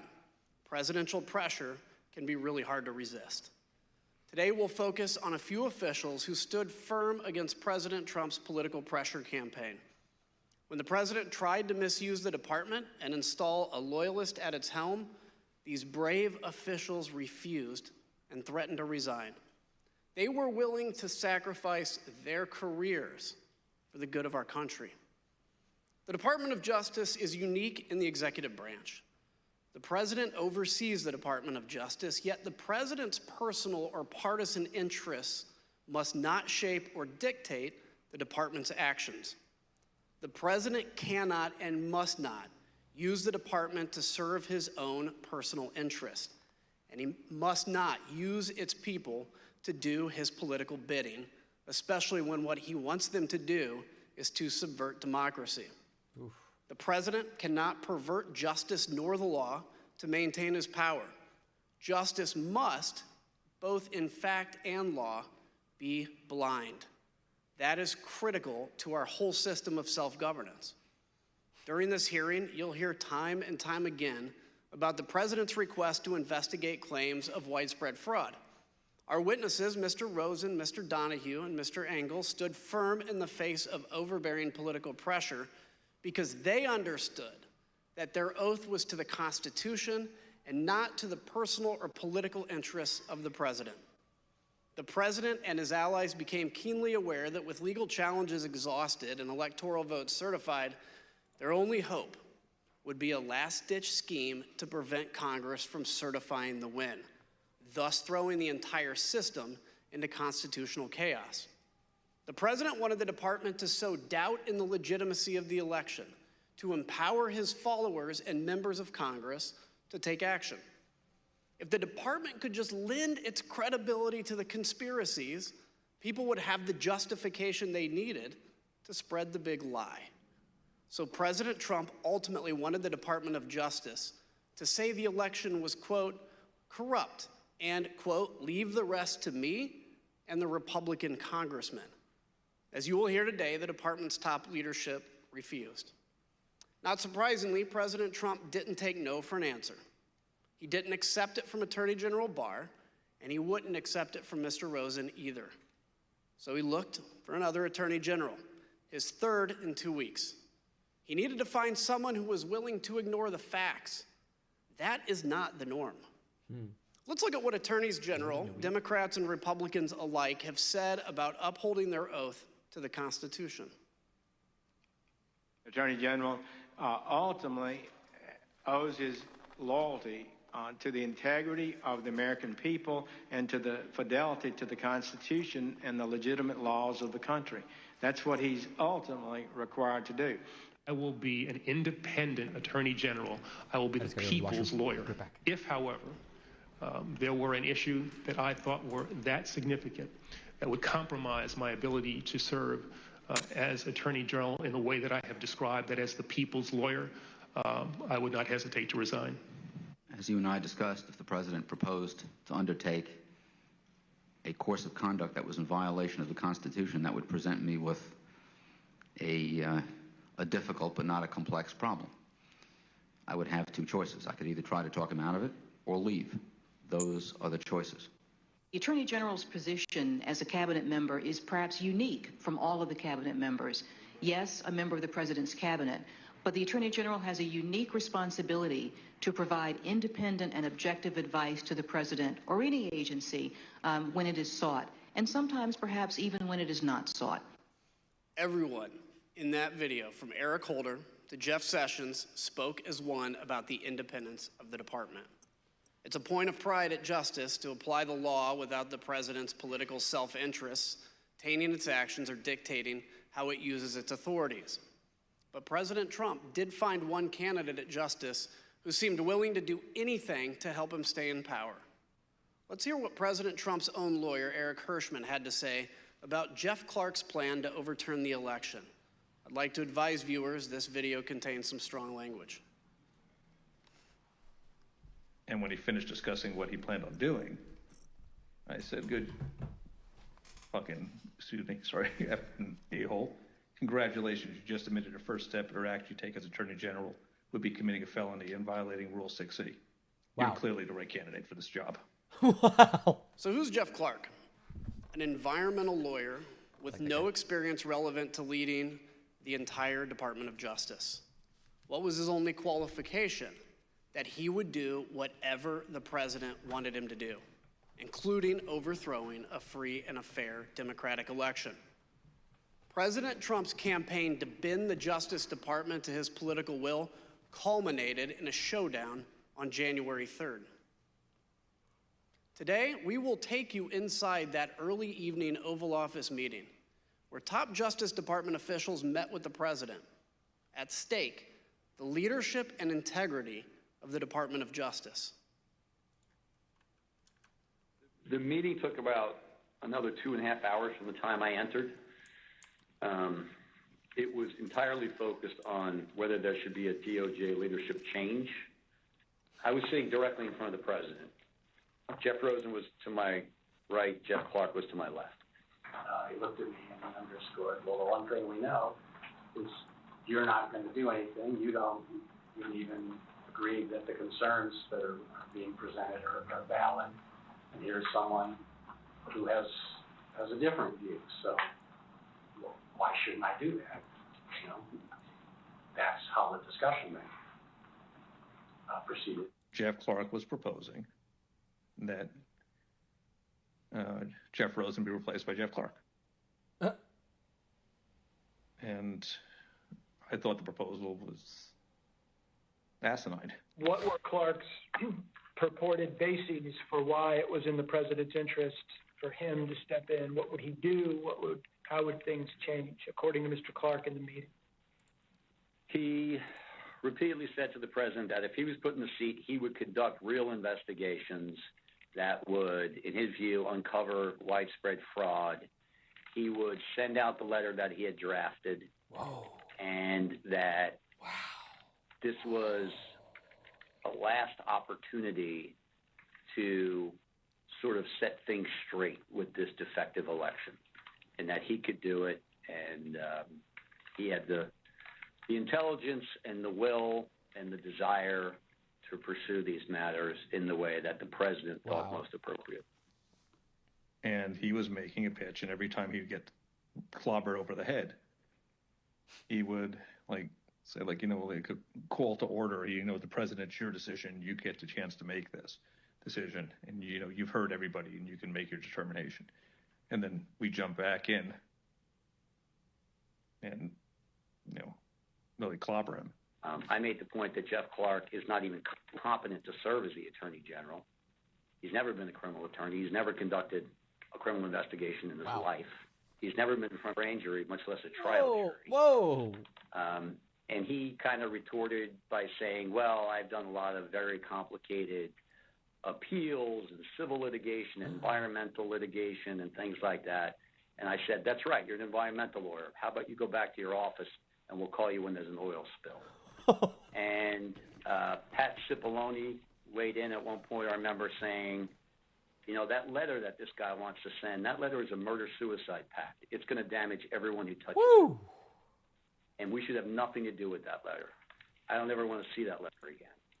And so we went along those lines. I thought Jeff's proposal, Clark's proposal, was nuts. I mean, this guy said at a certain point, listen, the best I can tell is the only thing you know about environmental and elections challenges is they both start with E. And based on your answer tonight, I'm not even certain you know that. The president said, suppose I do this. Suppose I replace him, Jeff Rosen, with him, Jeff Clark. What do you do? Well, we know these men before us did the right thing. Holy shit. But think about what happens if these justice officials make a different decision. What happens if they bow to the pressure? What would that do to us as a democracy, as a nation? Imagine a future where the president could screen applicants to the Justice Department with one question: are you loyal to me or to the Constitution? And it wouldn't take long to find people willing to pledge their loyalty to the man. Could be We know you. many of President Trump's vocal supporters on January 6th also wanted the Justice Department to do whatever he asked, as long as it meant he could stay in power. Wow. They made sure Justice Department officials heard his message as they protested loudly in front of the department on their way to the Capitol on January 6th. Damn. Always with the mob. Live in D.C., we're marching to the Capitol. The ask. We are at the Department of Justice And then the right mob. now, telling these cowards to do their job. We're going to take the Capitol.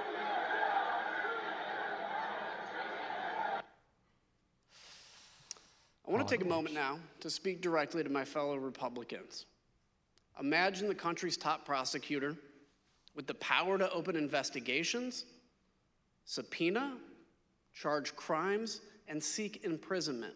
Wow. Imagine that official pursuing the agenda of the other party instead of that of the American people as a whole. And if you're a Democrat, imagine it the other way around. Today, President Trump's total disregard for the Constitution and his oath will be fully exposed. Now let's get this hearing underway so we can do our part to protect the freedoms that we often take for granted, so that we can see how close we came to losing it all. I now yield back to the chairman. Fight off this attack. What about the next? We're joined today by three distinguished witnesses who each served in the Trump administration I'm gonna get some in the berries. months preceding January 6th. Hydration check. Mr. Jeffrey Rosen served at the Department of Justice from May 2019 until January 2021. With President Trump's nomination and the confirmation of the United States Senate, he became the United States Deputy Attorney General. In December 2020, he took the mantle of Acting Attorney General. Mr. Richard Donahue has served in the Department of Justice for over 14 years. Mr. Donahue was a United States Attorney for the Eastern District of New York, then became Mr. Rosen's Principal Associate Deputy Attorney General, and finally, Acting Deputy Attorney General. Mr. Donahue also served more than 20 years in the United States military, including the 82nd Airborne and the Judge Advocates General Corps. We are also joined by Mr. Stephen Engel, the former Assistant Attorney General for the Office of Legal Counsel. He was nominated by the former president and confirmed by the Senate during the Trump administration. People say He I'm too served serious. from November 2017 to January 2021 and has now returned to private practice. I will now swear in our witnesses. The witnesses will please stand and raise their right hands. Fresh berries. Do you swear unaffirmed under penalty of perjury that the testimony you're about to give is the truth, the whole truth, and nothing but the truth, so help you God? Thank you. You may be seated. Oh, cool. Yo, thanks. Thanks for the Let the follow. record reflect the witnesses Lieutenant all Flops. answered in the affirmative. I now recognize myself for questions. Welcome to the stream. First of all, gentlemen, thank you for being here today. All of you served at former President Trump's pleasure at the Department of Justice in top leadership positions with tremendous responsibilities. Former Attorney General Bill Barr told the Select Committee that before he left the department in December 2020, he told President Trump on at least 3 occasions there was no evidence of widespread election fraud that would have changed the results of the presidential election, and refuted numerous specific claims of election fraud the president was making. Mr. Rosen, after Mr. Barr announced his resignation, did Donald Trump continue to demand that the Department of Justice investigate his claims of election fraud? Yes, he asserted that he thought the Justice Department had not done enough. Thank you. From the time you took over from Attorney General Barr until January 3rd, How often did President Trump contact you or the department to push allegations of election fraud? So between December 23rd and January 3rd, the president either called me or met with me virtually every day, with one or two exceptions like Christmas Day. And before that, because I had been announced that I would become the acting Attorney General before the date I actually did, the president had asked that Rich Donahue and I go over and meet with him, I believe on December 15th as well. So after you had some of these meetings and conversations with the president, what things did the president raise with you? So the common element of all of this was the president expressing his dissatisfaction that the Justice Department, in his view, had not done enough to investigate election fraud. But at different junctures, other topics came up at different intervals. So at one point, he had raised the question of having a special counsel for election fraud. At a number of points, he raised requests that I meet with his campaign counsel, Mr. Giuliani. At one point, he raised whether the Justice Department would file a lawsuit in the Supreme Court. At a couple of junctures, there were questions about making public statements or about holding a press conference. One of the later junctures was this issue of sending a letter to state legislatures in Georgia or other states. And so there were different things raised at different parts of, or different intervals, with the common theme being his dissatisfaction about what the Justice Department had done to investigate election fraud.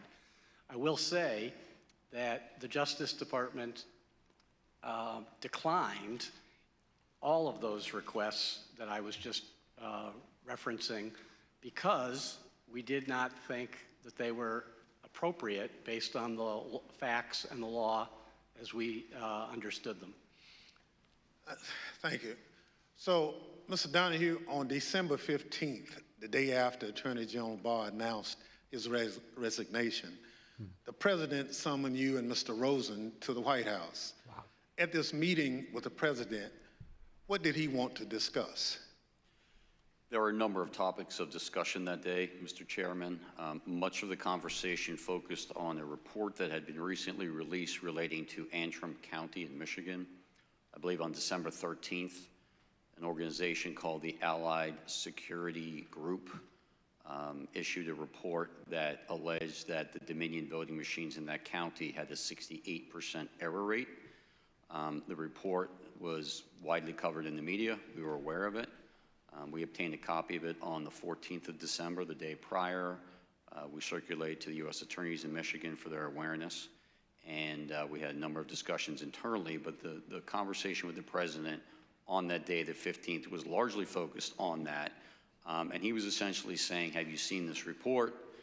He was adamant that the report must be accurate, that it proved that the election was defective, that he in fact won the election, and the department should be using that report to basically tell the American people that the results were not trustworthy.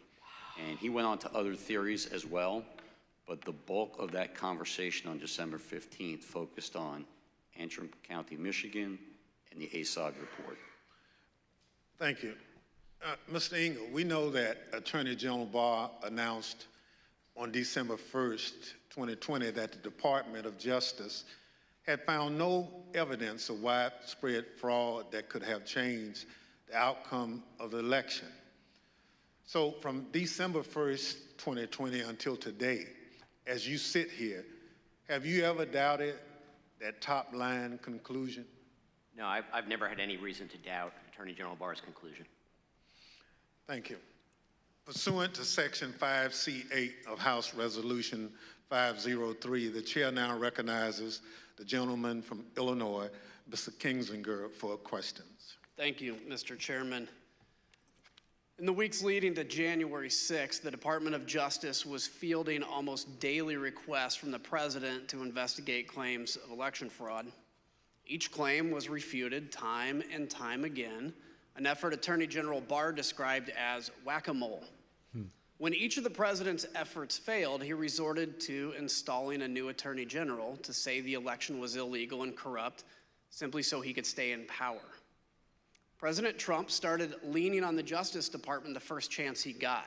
On November 29th, his first television interview after the election. Where is the DOJ and the FBI in all of this, Mr. President? You have laid out some serious charges here. Shouldn't this be something that the FBI is investigating? Are they? Missing in Is action. the DOJ investigating? Missing in action. Can't tell you where they are. Wow. Republican congressmen echoed the president just 2 days later. They wrote a letter to Attorney General Barr laying into the Justice Department for a, quote, shocking lack of action in investigating the claims of election fraud. That same day, Attorney General Barr stated publicly that President Trump's claims had no merit. Ignoring the top law enforcement officer in the country, Republican congressmen amplified the stolen election message to the American public. Let's listen. And so there's widespread evidence of fraud because people haven't done their jobs. Durham and Barr will deserve a big notation in history when it's written of the rise and fall of the United States if they don't clean up this mess, clean up the fraud, do your jobs, and save this little experiment in self-government. Again, I join my colleagues in calling on Attorney General Barr to immediately let us know what he's doing. We're already working on challenging the certified electors. And now what about the courts? How pathetic are the courts? January 6th, I'm joining with the fighters in the Congress, and we are going to object to electors from states that didn't Just run the worst clean people. elections. Democracy Smell is left boot undefended if we accept the result of a stolen election without fighting with every bit of vigor we can muster. But literally. The ultimate date of significance is January 6th. This is how the process works. The ultimate arbiter here, the ultimate check and balance is the United States Congress. And when something is done in an unconstitutional fashion, which happened in several of these states, we have a duty to step forward and have this debate and have this vote on the 6th of January. Information warfare. Today is the Yeah. day Ghost Arts American family. patriots start taking down names and kicking ass. Mr. Donahue, on December 27th, you had a 90-minute conversation with the president where he raised false claim after false claim with you and Mr. Rosen. How did you respond to what you called a, quote, stream of allegations? The December 27th conversation I got was, something lined up for that. in my mind, an escalation of the earlier conversations. As the former acting AG indicated, there were a lot of communications that preceded that. As we got later in the month of December, the president's entreaties became more urgent. He became more adamant that we weren't doing our job. We need to step up and do our job.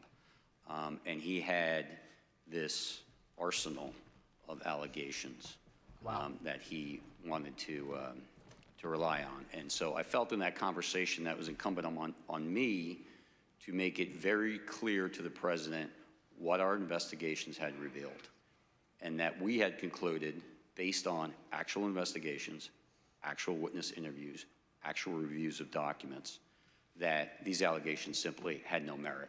And I wanted to try to cut through the noise, because it was clear to us that there were a lot of people whispering in his ear, feeding him these conspiracy theories and allegations. And I felt that being very blunt in that conversation might help make it clear to the president that these allegations were simply not true. And so as he went through them in what for me was a 90-minute conversation or so, and what for the former acting AG was a 2-hour conversation, as the president went through them, I went piece by piece to say, no, that's false. That is not true. And to correct him really in a serial fashion as he moved from one theory to another. Can you give me an example of one or two of those theories? So one that was very clear at that point was the Antrim County, the ASOG report that I mentioned earlier. The Allied Security Operations Group released this report that said 68% error rate. There was, in fact, in Antrim County, a hand recount. Had nothing to do with the department. The department did not request that. That was pursuant to litigation brought by other parties, but there was a hand recount. So they were able to compare the hand recount to what the machines had reported. And for the ballots that were actually counted by the machine, more than 15,000, there was one error, one ballot. And I did a quick calculation and came up with 0.0063% error rate, which is well within tolerance. And so I made it very clear to the president, because he was so fixated on the ASOG report in the December 15th conversation, that in fact, our investigation revealed that the error rate was 0.0063%. So that, Mr. President's example of what people are telling you that is not true. Wow. And that you cannot and should not be relying on. So that was one very explicit one, and I think you see that reflected in my notes. We went through a series of others. The truck driver who claimed to have moved an entire tractor-trailer of ballots from New York to Pennsylvania, that was also incorrect. We did an investigation with the FBI, interview witnesses at the front end and the back end of that trailer's transit from New York to Pennsylvania. We looked at loading manifests. We interviewed witnesses, including, of course, the driver, and we knew it wasn't true. Wow. Whether the driver believed it or not was never clear to me, but it was just not true. So that was another one that I tried to educate the president on. What does that mean? There were a series of others, mostly in swing states. Of course, he wanted to talk a great deal about Georgia, the State Farm Arena video, which he believed, for various reasons, was, as he said it, fraud staring you right in the face. Were any of the allegations he brought up found credible? Did you find any of them credible? No. So during this conversation, did you take handwritten notes directly quoting the president? I did, and to make it clear, Interesting. Attorney General Rosen called me on my government cell phone, said he'd been on the phone with the president for some time. The president had a lot of these allegations. I was better versed in what the department had done just because I had closer contact with the investigations, and the AG asked me to get on the call. Of course, I agreed. And I began taking notes only because at the outset the president made an allegation I had not heard. I'd heard many of these things. I knew many of them were investigated. But when the president, at least when I came to the conversation, when he began speaking, he brought up an allegation I was completely unaware of. And of course that concerned us. So I simply reached out and grabbed a notepad off my wife's nightstand and a pen, and I started jotting it down. That had to do with an allegation that more than 200,000 votes were certified in the state of Pennsylvania that were not actually cast.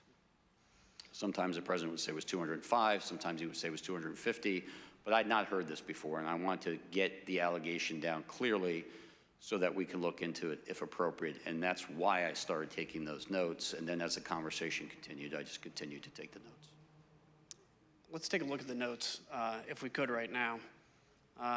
As we can see on the screen, you actually quote President Trump asking, "Where's DOJ?" just like we heard him say in his first television interview. How did you respond to that? So both the acting AG and I tried to explain to the president on this occasion and on several other occasions that the Justice Department has a very important, very specific, but very limited role in these elections. States run their elections.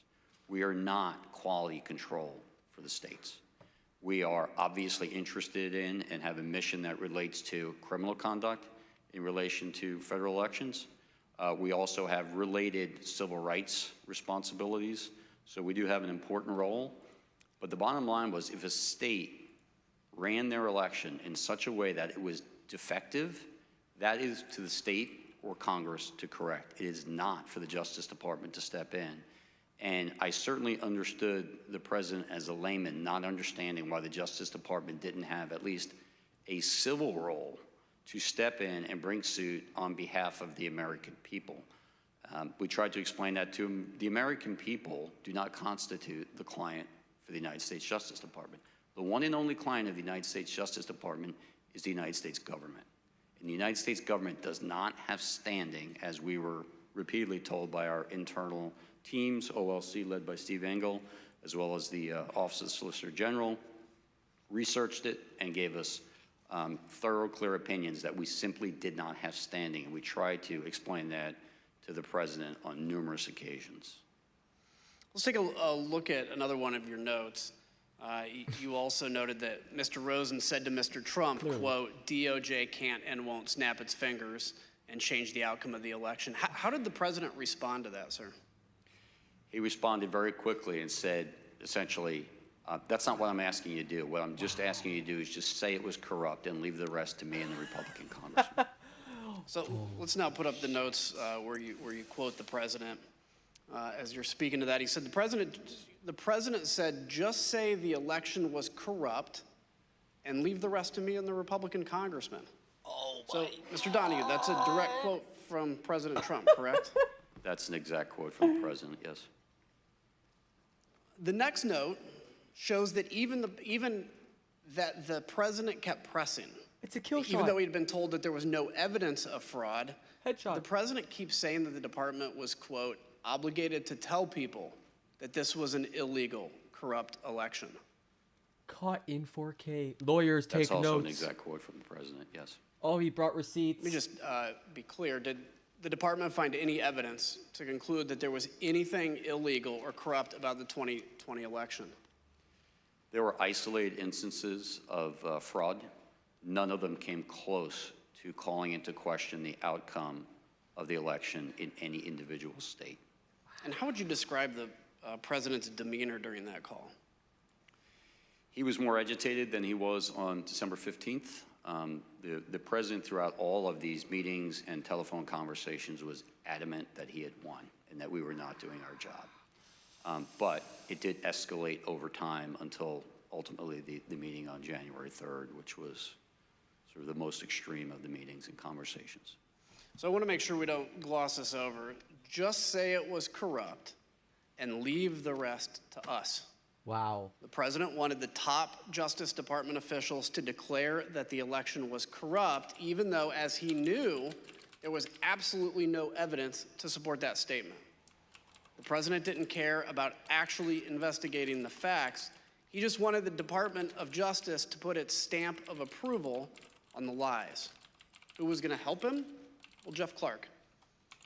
Mr. Rosen, on Christmas Eve, your first official day as the acting attorney general, President Trump called you. What did he want to talk about?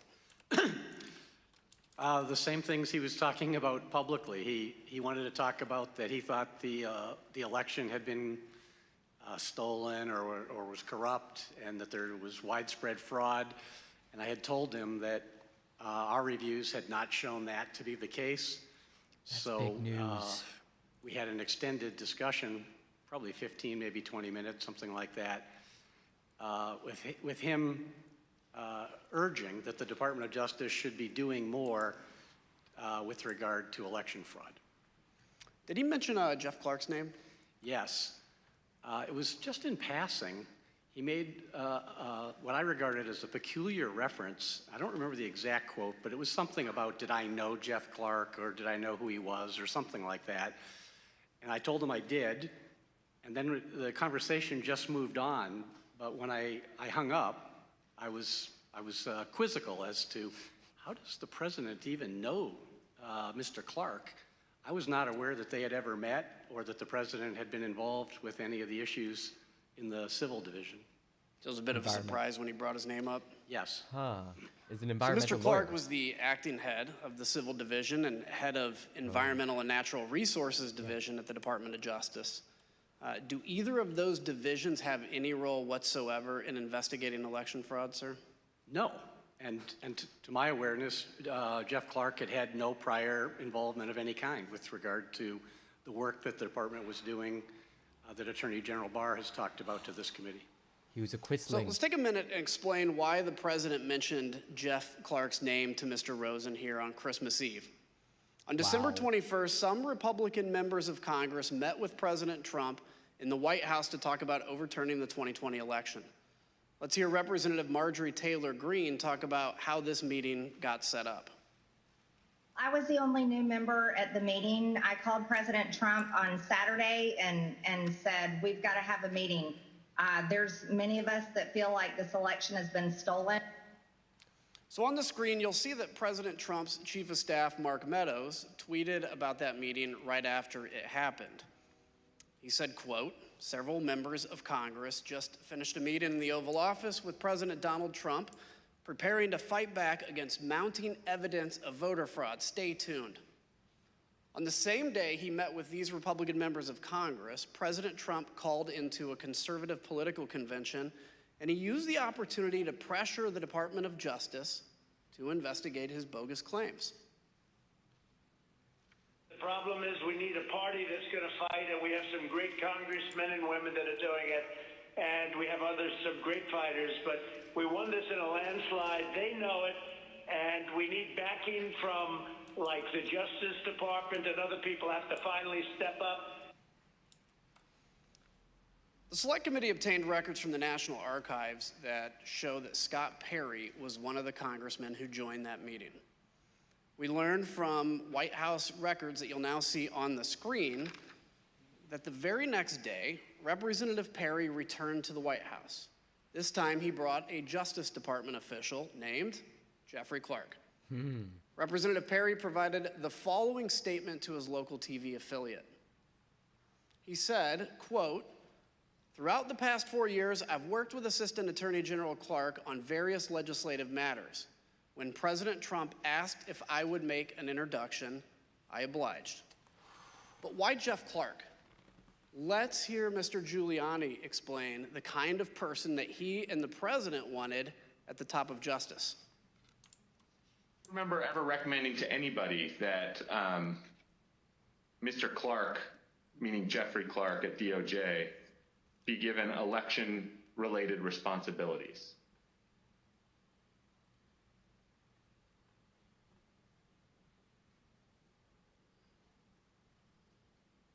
You mean beyond the president?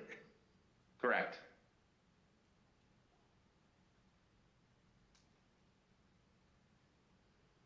Well, beyond the president, I do recall saying to people that somebody should be put in charge of the Justice Department who isn't frightened of what's going to be done to their reputation.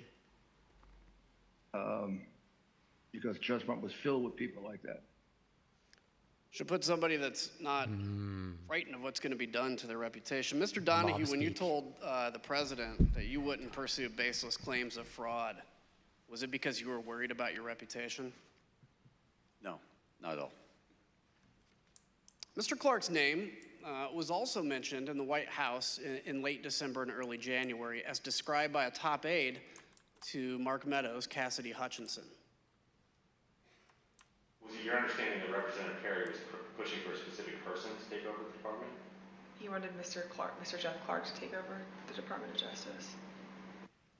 Mr. Rosen, after your call with President Trump on December 24th, you spoke with Mr. Clark on December 26th about his contact with the president. Can you tell us about that conversation?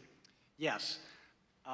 Because I had been quizzical about why his name had come up, I called him and I tried to explore if he would share if there was something I ought to know.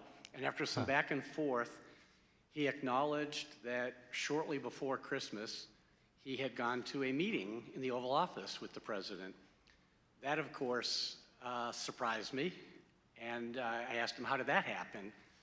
And he was defensive. He said it had been unplanned, that he had been talking to someone he referred to as General Perry, but I believe is Congressman Perry, and that unbeknownst to him, he was asked to go to a meeting and he didn't know it, but it turned out it was at the Oval. He found himself at the Oval Office, and he was apologetic for that. And I said, well, you didn't tell me about it. It wasn't authorized, and you didn't even tell me after the fact. You know, this is not appropriate. But he was contrite and said it had been inadvertent and it would not happen again, and that if anyone asked him to go to such a meeting, he would notify Rich Donahue and me. Is there a policy that governs who can have contact directly with the White House? Yes. So across many administrations for a long period of time, there's a policy that, particularly with regard to criminal investigations, restricts at both the White House end and the Justice Department end those more sensitive issues to the highest ranks. So for criminal matters, the policy for a long time has been that only the Attorney General and the Deputy Attorney General from the DOJ side can have conversations about criminal matters with the White House, or the Attorney General and the Deputy Attorney General can authorize someone for a specific item with their permission, but the idea is to make sure that the top rung of the Justice Department knows about it and is in the thing to control it and make sure only appropriate things are done. Mr. Ringo, from your perspective, why is it important to have a policy like Mr. Rosen just discussed? Well, it's critical that the Department of Justice conducts its criminal investigations free from either the reality or any appearance of political interference. And so people can get in trouble if people at the White House are speaking with people at the department, and that's why the purpose of these policies is to keep these communications as infrequent and at the highest levels as possible, just to make sure that people who are less careful about it, who don't really understand these implications, such as Mr. Clark, don't run afoul of those contact policies. Wow. Thank you. So the Select Committee conducted an informal interview with the White House counsel, Pat Cipollone, and his deputy, Pat Philbin, about their contact with Mr. Clark, though neither has yet agreed to sit for transcribed and videotaped interviews. But Pat Cipollone told the Select Committee that he intervened when he heard Mr. Clark was meeting with the president about legal matters without his knowledge, which was strictly against White House policy. Mr. Cipollone and Mr. Philbin, like Mr. Rosen, told Mr. Clark to stand down, and he didn't. Ooh. On the same day, Acting Attorney General Rosen told Mr. Clark to stop talking to the White House, Representative Perry was urging Chief of Staff Mark Meadows to elevate Clark within the Department of Justice. You can now see on the screen behind me a series of texts between Representative Perry and Mr. Meadows. They show that Representative Perry requested that Mr. Clark be elevated within the department. Representative Perry tells Mr. Meadows on December 26th that, quote, Mark, just checking in as time continues to count down. 11 days to January 6th and 25 days to inauguration, we've got to get going. Representative Perry followed up and says, quote, Mark, you should call Jeff. I just got off the phone with him, and he explained to me why the principal deputy won't work, especially with the FBI. They will view it as not having the authority to enforce what needs to be done. Mr. Meadows responds with, I got it. I think I understand. Let me work on the deputy position. Representative Perry then texts, Roger, just sent you something on Signal. Just sent you an updated file. Did you call Jeff Clark? Mr. Donahue, Representative Perry called you the next day on December 27th. Who told him to call you? My understanding is the president did at the outset of the call. Congressman Perry told me that he was calling at the behest of the president. Wow. What did he want to talk about? He wanted to talk about Pennsylvania in particular. He gave me some background about, why he in particular doesn't trust the FBI and why the American people don't necessarily trust the FBI. And then he went into some allegations specific to Pennsylvania, which included, amongst others, this allegation that the Secretary of State had certified more votes than were actually cast. Did you direct the local U.S. Attorney's Office to investigate that claim? So Mr. Perry said that he had a great deal of information, that investigations had been done, that there was some sort of forensic type report that would be helpful to me. And I didn't know Congressman Perry. I'd never heard of him before this conversation, but I said, sir, if you've got something that you think is relevant to what the Justice Department's mission is, you should feel free to send it to me. And he did. And I was en route from New York to Washington. I got it.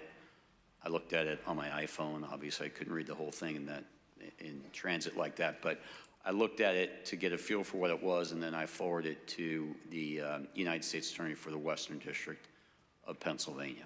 Did they get back to you? What did they conclude? Scott Brady looked at it. He was the Western District of Pennsylvania U.S. Attorney. Took him a couple days, but he got back in relatively short order with a pretty clear explanation for why there was no foundation for concern. The Secretary of State had not certified more votes than were actually cast. The difference between the 5.25 that was actually certified by the Secretary of State and the 5 million that was on a public-facing website was that the information on the website was incomplete because 4 counties had not uploaded their data. So no credibility to that. There was claim. 0 to that, right. During that call, did Scott Perry mention Mr. Clark, and what did he say about him, if so? He did. He mentioned Mr. Clark. He said something to the effect of, I think Jeff Clark is great, and I think he's the kind of guy who could get in there and do something about this stuff. And this was coming on the heels of the president having mentioned Mr. Clark in the afternoon call earlier that day. I'd like to yield to the gentlewoman from Wyoming, Vice Chair Cheney. Thank you very much, Mr. Kinzinger. I thank the gentleman for yielding. As we discussed earlier, at the center of Mr. Clark's plan to undo President Trump's election loss was a letter. Mr. Donahue, on December 28th, Mr. Clark emailed you and Mr. Rosen a draft letter that he wanted you to sign and send to Georgia state officials. You testified that this could have, quote, grave constitutional consequences. Mr. Donahue, can you tell us what you meant by that? Well, I had to read both the email and the attached letter twice to make sure I really understood what he was proposing because it was so extreme to me. I had a hard time getting my head around it initially. Wow. But I read it and I did understand it for what he intended, and I had to sit down and sort of compose what I thought was an appropriate response. I actually initially went next door to the acting AG's office, but he was not there. We were both on that email. I knew we would both have probably a very similar reaction to it. He was not in his office, so I returned to my office and I sat down to draft a response because I thought it was very important to give a prompt response rejecting this out of hand. There were, in my response, I explained a number of reasons this is not the department's role to suggest or dictate to state legislatures how they should select their electors. But more importantly, this was not based on fact. This was actually contrary to the facts as developed by department investigations over the last several weeks and months. So I responded to that, and for the department to insert itself into the political process this way, I think would have had grave consequences for the country. It may very well have spiraled us into a constitutional crisis, and I wanted to make sure that he understood the gravity of the situation because he didn't seem to really appreciate it. And what was Mr. Clark's reaction when you sent this email to him? He didn't respond directly to the email, but we met shortly after that. After I sent the email, the acting AG returned. I went to his office. He had just read it. He had a very similar reaction to me. He was exasperated, and he told me that he had told one of his administrative assistants to get Jeff Clark up here. We want to talk to him face-to-face about this. And so the three of us then had a meeting, probably around 1800 that night, in the Deputy Attorney General's conference room.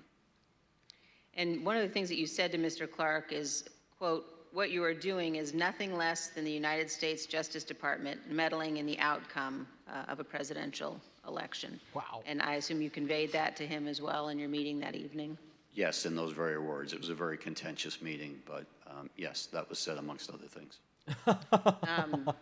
And despite this contentious meeting and your strong reaction to the letter, did Mr. Clark continue to push his concept in the coming days? He did, yes. We had subsequent meetings and conversations. The acting AG probably had more contact with him than I did, but between the 28th and the 2nd, when we had another in-person meeting, he clearly continued to move down this path. He began calling witnesses and apparently conducting investigations of his own. Whoa. And he got a briefing from DNI about purported foreign intelligence interference. And we thought perhaps once it was explained to him that there was no basis for that part of his concern, that he would retreat.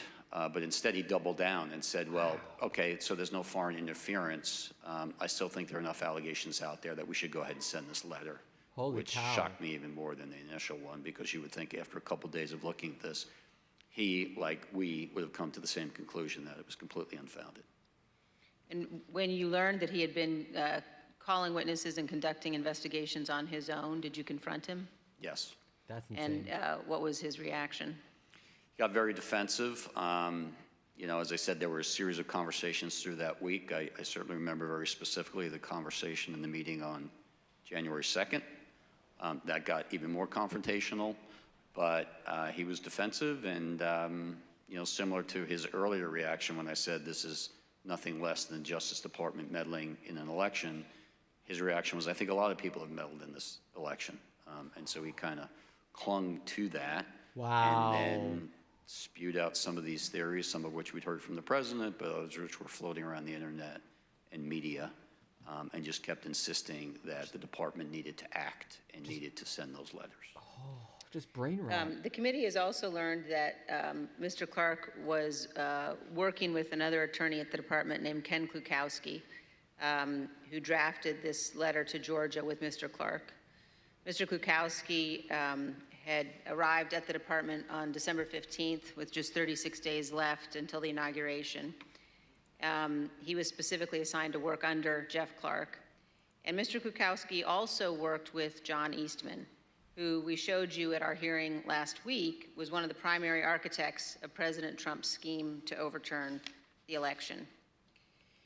The Georgia letter that we've been discussing specifically talks about some of Dr. Eastman's theories, including, quote, the purpose of the special session the department recommends would be for the General Assembly to determine whether the election failed to make a proper and valid choice between the candidates, such that the General Assembly could take whatever action is necessary to ensure that one of the slates of electors cast on December 14th will be accepted by Congress on January 6th.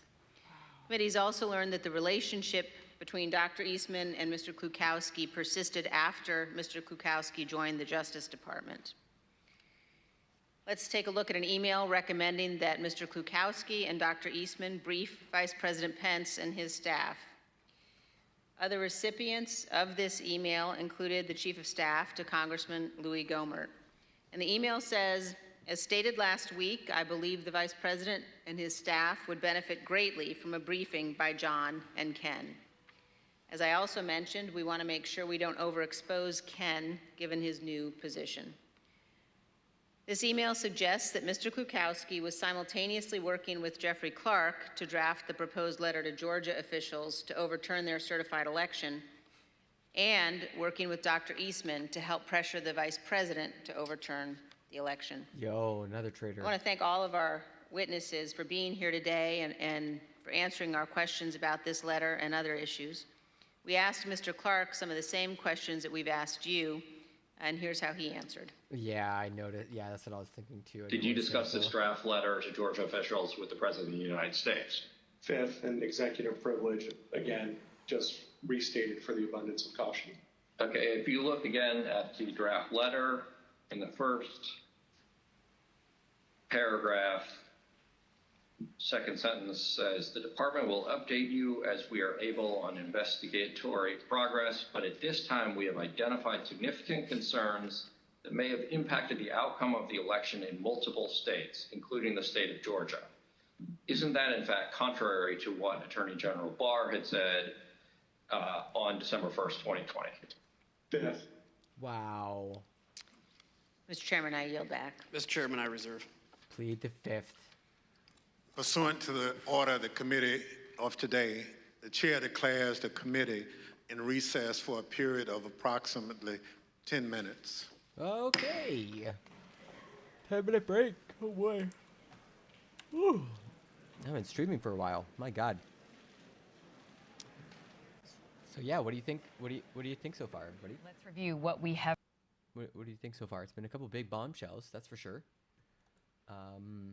Absolutely some big stinkers. All sorts of traitors. So that's been pretty crazy to watch.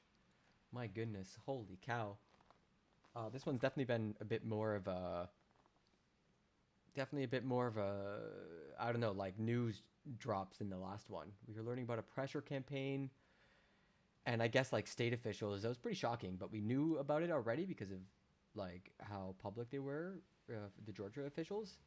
But I didn't know about any of this, like the pressure campaign on the acting attorney generals and the deputy attorney general. Like that's dangerous stuff, man. That's I mean, America's got a problem with its cops. Let's just say that. It's just like an absolute problem with policing in America. And it goes all the way to the top, apparently. Oh, jeez. So yeah, I don't know. We got some news items to check out. I kind of want to stretch a little bit. I've been sitting for almost 4 hours, and I hear that's bad for you. I hear that's c'est pas bueno. It's not good. The text exchanges, the handwritten note, the contemporaneous note of a direct quote from Trump saying, "Declare the election corrupt and the Republican Congress will do the rest." Woo! That's a big one. Oh my God. That's going into the history books, let me tell you. All right. So we'll break on Washington Post. Let's see here. Written contemporaneous. Oh, whoops. Wrong note. Here we go. Fox News host left shocked, I tells ya, by January 6 hearing. This is a stunning lack of evidence for Trump's fraud claims. My goodness. By golly, everybody. Can you believe it? Hoo-wee. But yeah, that guy took notes on a criminal conspiracy. Nice. Crazy how much groundwork had been laid for a literal takeover of the DOJ? Yeah. Yeah, I think that's the part that I didn't understand at all, was just like how crazy, how, far-reaching it went. It's just so much work that they put into it, like just fuming over Christmas, not spending time with their family, like, woo-wee. All right, so we're going to listen to Marjorie Taylor Greene tell a UK reporter to go back to her own country. Our job to defend the Second Amendment. I understand that we don't have guns in the UK, that is true, but we don't have mass shootings either. Children aren't scared to go to You school. have mass stabbings, lady. You have all kinds of murder, and you've got laws against that. Nothing like the same rates. Well, you can go back to your country and worry about your no guns. That's very kind. We like ours here. I don't know. Did you hear that? Go back. It's classic. A lot more concrete than I previously known. Yeah, there's something to be said about like an entire days worth of hearings just on one aspect of the coup, just one aspect of the attempt to overthrow democracy. All right, so for this hearing, this is all goofy. Yeah, just like constantly going at it. I don't get it, man. What's wrong with these people? The other news that dropped was that Ivanka Trump told a filmmaker her dad should continue to fight after the 2020 election, countering House testimony. So, news. Big surprise, Ivanka Trump is full of shit.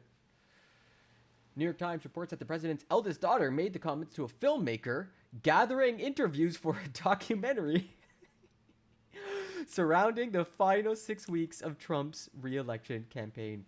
I think the reason that there's a deluge of evidence as the committee is reporting is because this word has gotten out. Like, wait, there's a filmmaker who is able to like be in and around Trump in the final days. Yeah, of course they're all liars. Oh my God, they're so full of shit. Oh my God. I don't really care. Do you remember that jacket from oh God, the mom? All right. Ron Johnson embroiled in controversy over staff handing Pence the fake electors list that was also revealed in the January 6th committee. So that was big news. I think there's what is it? Ron Johnson. This is fun. Pretending he's on the phone. Yeah, let's watch Ron Johnson be an absolute goof.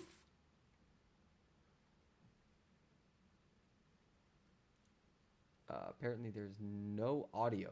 Why is there no audio? Okay, that's why. I can see your phone. I can see your screen.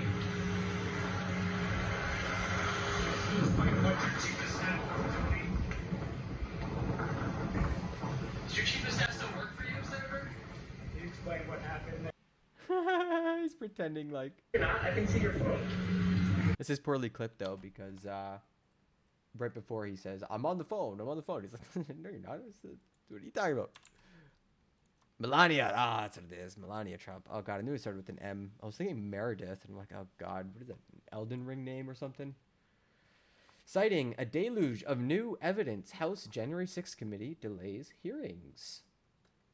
Poggers.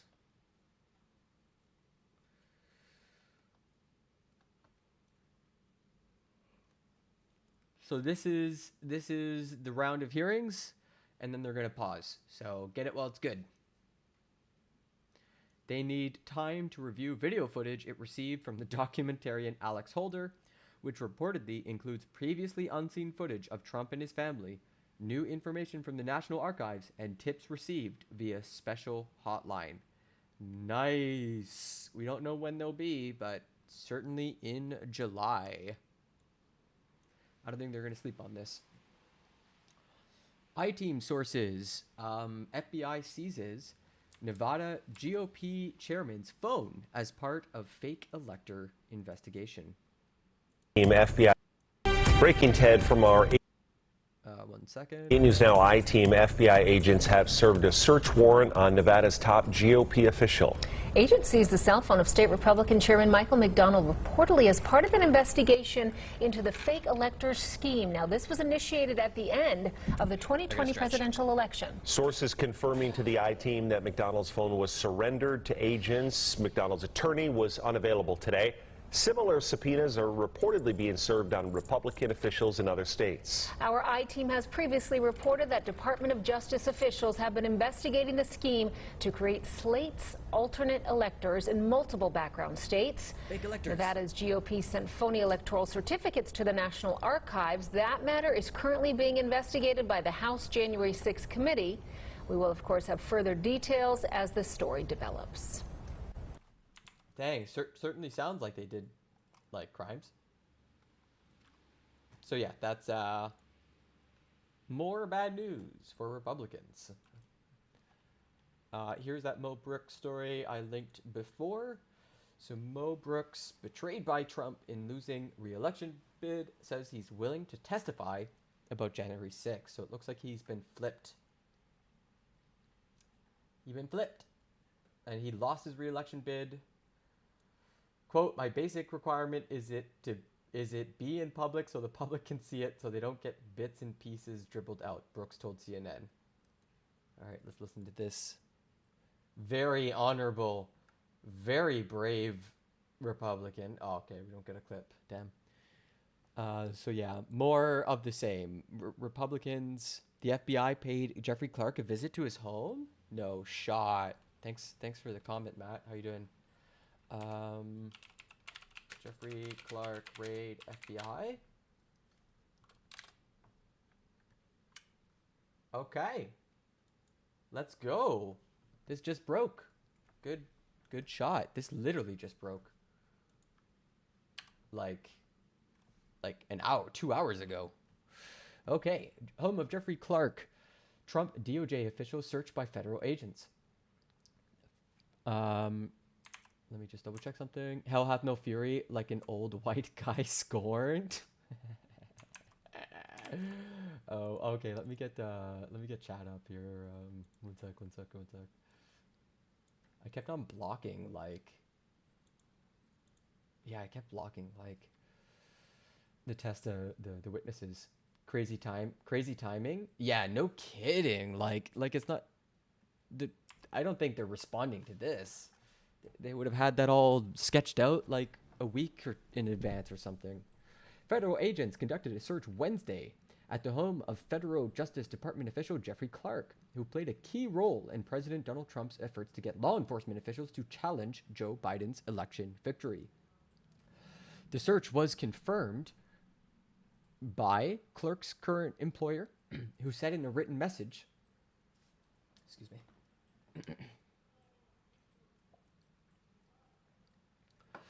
the search was confirmed by Clark's current employer, who said in a written message that agents led a pajama-clad Clark out of his house in suburban Virginia early in the morning and, quote, took his electronic devices.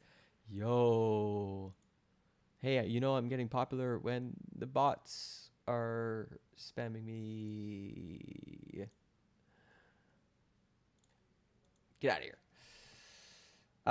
As the federal authorities were at the home in Lorton, Virginia on Wednesday, around the same time that federal agents were delivering subpoenas and taking other investigative steps around the country, a spokesman for the Washington, D.C. U.S. Attorney's Office confirmed that, quote, there was law enforcement activity in that general area yesterday. No comment, of course, and then this is just backdrop.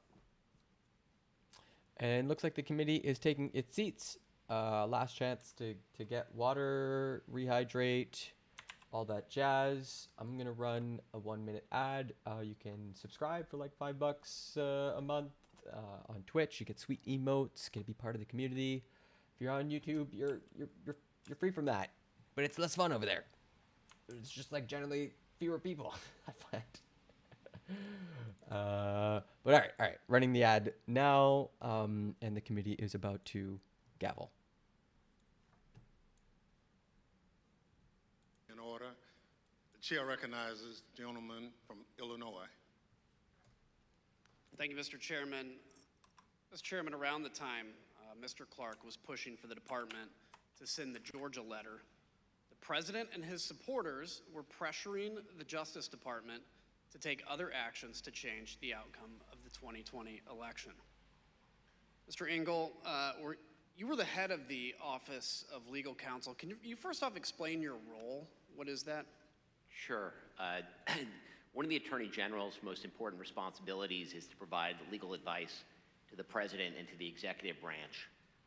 As a practical matter, given the responsibilities of the Attorney General, the Assistant Attorney General for the Office of Legal Counsel exercises that job on a day-to-day basis. And so, in addition, the head of OLC often functions as a general counsel, essentially to the Attorney General, and so is often, the chief legal advisor to the AG, as well as, the White House and the executive branch more broadly. So given that role, can you kind of describe your relationship with the president?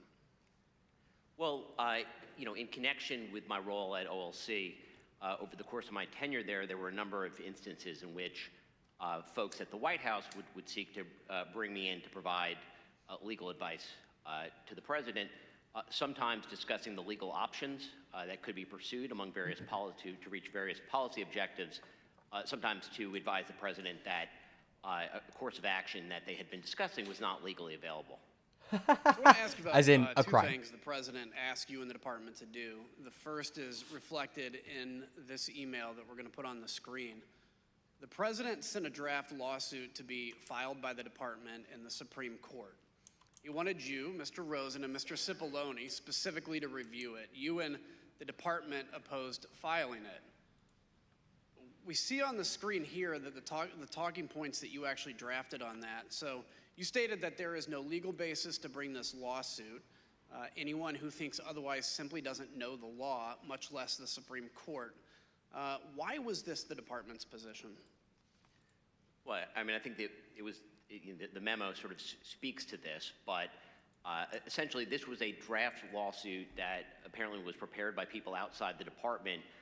It would be styled as brought by the United States and by the acting Solicitor General as an original jurisdiction matter in the Supreme Court. It was a meritless lawsuit that was not something that the department could or would bring. Wow. Somebody obviously prepared it, handed it to the president, and he forwarded it on for our review. But that memo explains why the Department of Justice, as Mr. Donahue said earlier, doesn't have any standing to bring such a lawsuit. The lawsuit would have been untimely. The states had chosen their electors. The electors had been certified. They'd cast their votes. They'd been sent to Washington, D.C. neither Georgia nor any of the other states on December 28th or whenever this was in a position to change those votes. Essentially, the election had happened. The only thing that hadn't happened was the formal counting of the votes.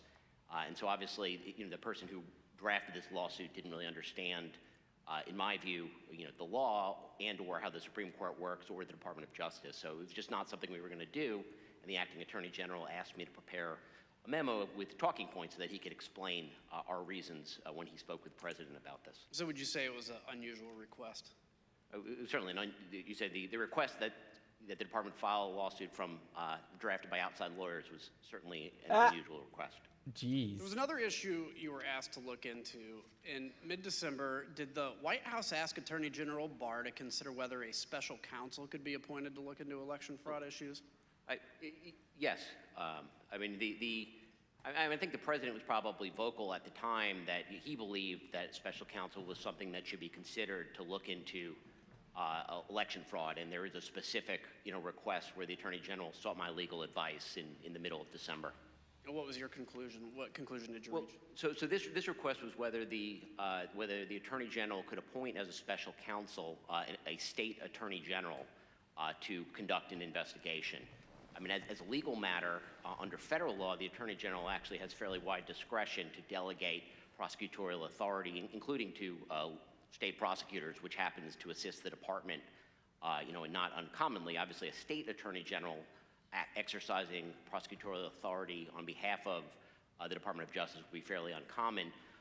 When we looked at the issue, what we saw is actually that the state law, the state was Louisiana, that the state law precluded the Louisiana Attorney General from accepting any position, any official position on behalf of the United States government. So that answered the question that it was not legally available. So during your time at the department, was there ever any basis to appoint a special counsel to investigate President Trump's election fraud claims? Well, neither Attorney General Barr nor Acting Attorney General Rosen did appoint a special counsel. You would appoint a special counsel when the department, when there's a basis for an investigation and the department essentially has a conflict of interest. It's important to get someone who's independent outside the department to handle such an investigation. Neither Attorney General Barr nor Acting Attorney General Rosen ever believed that that was appropriate or necessary in this case. In fact, Attorney General Barr had already told the president that there was no need for this special counsel. He actually stated that publicly, and we'll see that here in a video from December 21st. To the extent that there's an investigation, I think that it's being handled responsibly and professionally currently within the department, and to this point I have not seen a reason to appoint a special counsel, and I have no plan to do so before I leave. So remember that December 21st was the same day President Trump met with Republican members at the White House to strategize about how to overturn the election, while his Attorney General is out telling the public, again, that there was no widespread evidence of election fraud. And yet, 2 days later, we have President Trump tweeting, again publicly pressuring the department to appoint a special counsel. Quadruple He said, down. quote, "After seeing the massive voter fraud in the 2020 presidential election, I disagree with anyone that thinks a strong, fast, and fair special counsel is not needed immediately. This was the most corrupt election in the history of our country, and it must be closely examined." The Select Committee's investigation revealed that President Trump went as far as to promise the job of special counsel to now discredited former Trump campaign lawyer Sidney Powell at a late-night meeting on December 18th. I know on Friday he had asked me to be special counsel to address the election issues and to collect evidence, and he was extremely frustrated with the lack of, I would call it, law enforcement by any of the government agencies that are supposed to act to protect the rule of law in our republic. So let's think here, what would a special counsel do? With only days to go until election certification, it wasn't to investigate anything. An investigation led by a special counsel would just create an illusion of legitimacy and provide fake cover for those who would want to object, including those who stormed the Capitol on January 6th. Yeah, I'm still confused. All how she's a of lawyer. President Trump's plans for the Justice Department were being rebuffed by Mr. Rosen, Mr. Donahue, Mr. Engel, and others. The president became desperate entering into the new year with January 6th fast approaching. President Trump rushed back early from Mar-a-Lago on December 31st and called an emergency meeting with the department's leadership. Here's Mr. Donahue describing the last-minute meeting held at the White House on New Year's Eve. The president was a little more agitated than he had been on the meeting, in the meeting on the 15th. He discussed a variety of election matters. He did say, this sounds like the kind of thing that would warrant appointment of a special counsel. There was a point at which the president said something about, why don't you guys seize machines? Mr. Rosen, the president asked you to seize voting machines from state governments. What was your response to that request? We had seen nothing improper with regard to the voting machines, and I told them that the real experts at that had been at DHS, and they had briefed us that they had looked at it and that there was nothing wrong with the voting machines. And so that was not something that was appropriate to do. So there would be no factual basis to seize machines. Damn. Mr. Donahue, I don't think there was legal authority either. Yeah, Mr. Donahue, can you explain what the president did after he was told that the Justice Department would not seize voting machines? The president was very agitated by the acting attorney general's response, and to the extent that machines and the technology was being discussed, the acting attorney general said that the DHS, Department of Homeland Security, has expertise in machines and certifying them and making sure that the states are operating them properly. And since DHS had been mentioned, the president yelled out to his secretary, get Ken Cuccinelli on the phone. And she did in very short order.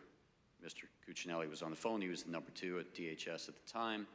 I was on the speakerphone, and the president essentially said, Ken, I'm sitting here with the acting attorney general. He just told me it's your job to seize machines, and you're not doing your job.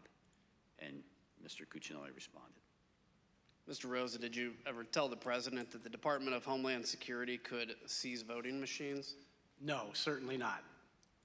Mr. Donahue, during this meeting, did the president tell you that he would remove you and Mr. Rosen because you weren't declaring there was election fraud? Whoa. Toward the end of the meeting, the president, again, was getting very agitated, and he said, people tell me I should just get rid of both of you. I should just remove you and make a change in the leadership, put Jeff Clark in, maybe something will finally get done. Dang. And I responded, as I think I had earlier in the December 27th call, Mr. President, you should have the leadership that you want, but understand, the United States Justice Department functions on facts, evidence, and law, and those are not going to change. So you can have whatever leadership you want, but the department's position is not going to change. The president's White House counsel, Pat Cipollone, was also present. Do you remember what his position was? Pat was very supportive. Pat Cipollone responded as these conversations was extremely supportive. Sorry, I'm just going to switch streams. I think YouTube's giving me copyright flags because I'm on Washington United Post. States Justice Department functions on facts, evidence, and law. Sorry and about those that, are John. not going to change. So you can have whatever leadership you want, but the department's position is not going to change. The president's White House counsel, Pat Cipollone, was also present. Do you remember what his position was? Pat was very supportive. Pat Cipollone, throughout these conversations, was extremely supportive of the Justice Department. He was consistent. I think he had an impossible job at that point, but he did it well, and he always sided with the Justice Department in these discussions. So let's pause for a second. It's New Year's Eve. President Trump is talking about seizing voting machines and making the same demands that had already been shot down by former Attorney General Barr on at least 3 occasions and by Mr. Rosen and Mr. Donahue on multiple other occasions. Claim after claim knocked down, but the president didn't care. The next day, Chief of Staff Mark Meadows sent a flurry of emails to you, Mr. Rosen, asking that the department look into a new set of allegations. We're going to put those emails here on the screen. Here we see 3 requests made on January 1st. One email is a request from Mr. Meadows to you, Mr. Rosen, to send Jeff Clark to Fulton County. What did you do with this request? Well, really nothing. Certainly didn't send Mr. Clark to Fulton County, but that email was the first corroboration I had seen of Mr. Clark had told me at that point that the president was considering making the change by Monday, January 4th. So Mr. Meadows' email was something of a corroboration that there were discussions going on that I had not been informed about by Mr. Clark or anybody else. Right. Interesting. The second request that you have is to have the Department of Justice lawyers investigate allegations of fraud related to New Mexico. Mr. Rosen, did you have concern about these emails? Yes. Really 2 concerns about that one. One was that it was coming from a campaign or political party, and it was really not our role to function as an arm of any campaign for any party or any campaign. That wasn't our role, and that's part of why I had been unwilling to meet with Mr. Giuliani or any of the campaign people before. And the other part was, it was another one of these ones where lots of work had already been done, and I thought it was a rehash of things that had been debunked previously. So the final email here included a completely baseless conspiracy theory that an Italian defense contractor uploaded software to a satellite that switched votes from Trump to Biden. Wait, what? The Select Committee investigation found that this wild, baseless conspiracy theory made it from the recesses of the internet to the highest echelons of our government. Yo. On December 31st, Mr. Meadows received this internet conspiracy theory from Representative Perry. On the screen now is the text that Representative Perry sent to Mr. Meadows, copying a YouTube link with the message, quote, "Why can't we just work with the Italian government?" Oh my God. The next day, the president's chief of staff sent the YouTube link to Mr. Rosen, who forwarded it to Mr. Donahue. Mr. Donahue, did you watch this video? I did, Congressman. How long was the video? Pull that video up. Approximately 20 minutes. Let's just take a look at an excerpt of that video, if we may. Okay. Yeah, please do. Please. What's being said out of Rome, out of Italy, is that this was done in the U.S. Embassy. That there was a certain State Department guy whose name I don't know yet. I guess this is probably going to come out in Italy at some point.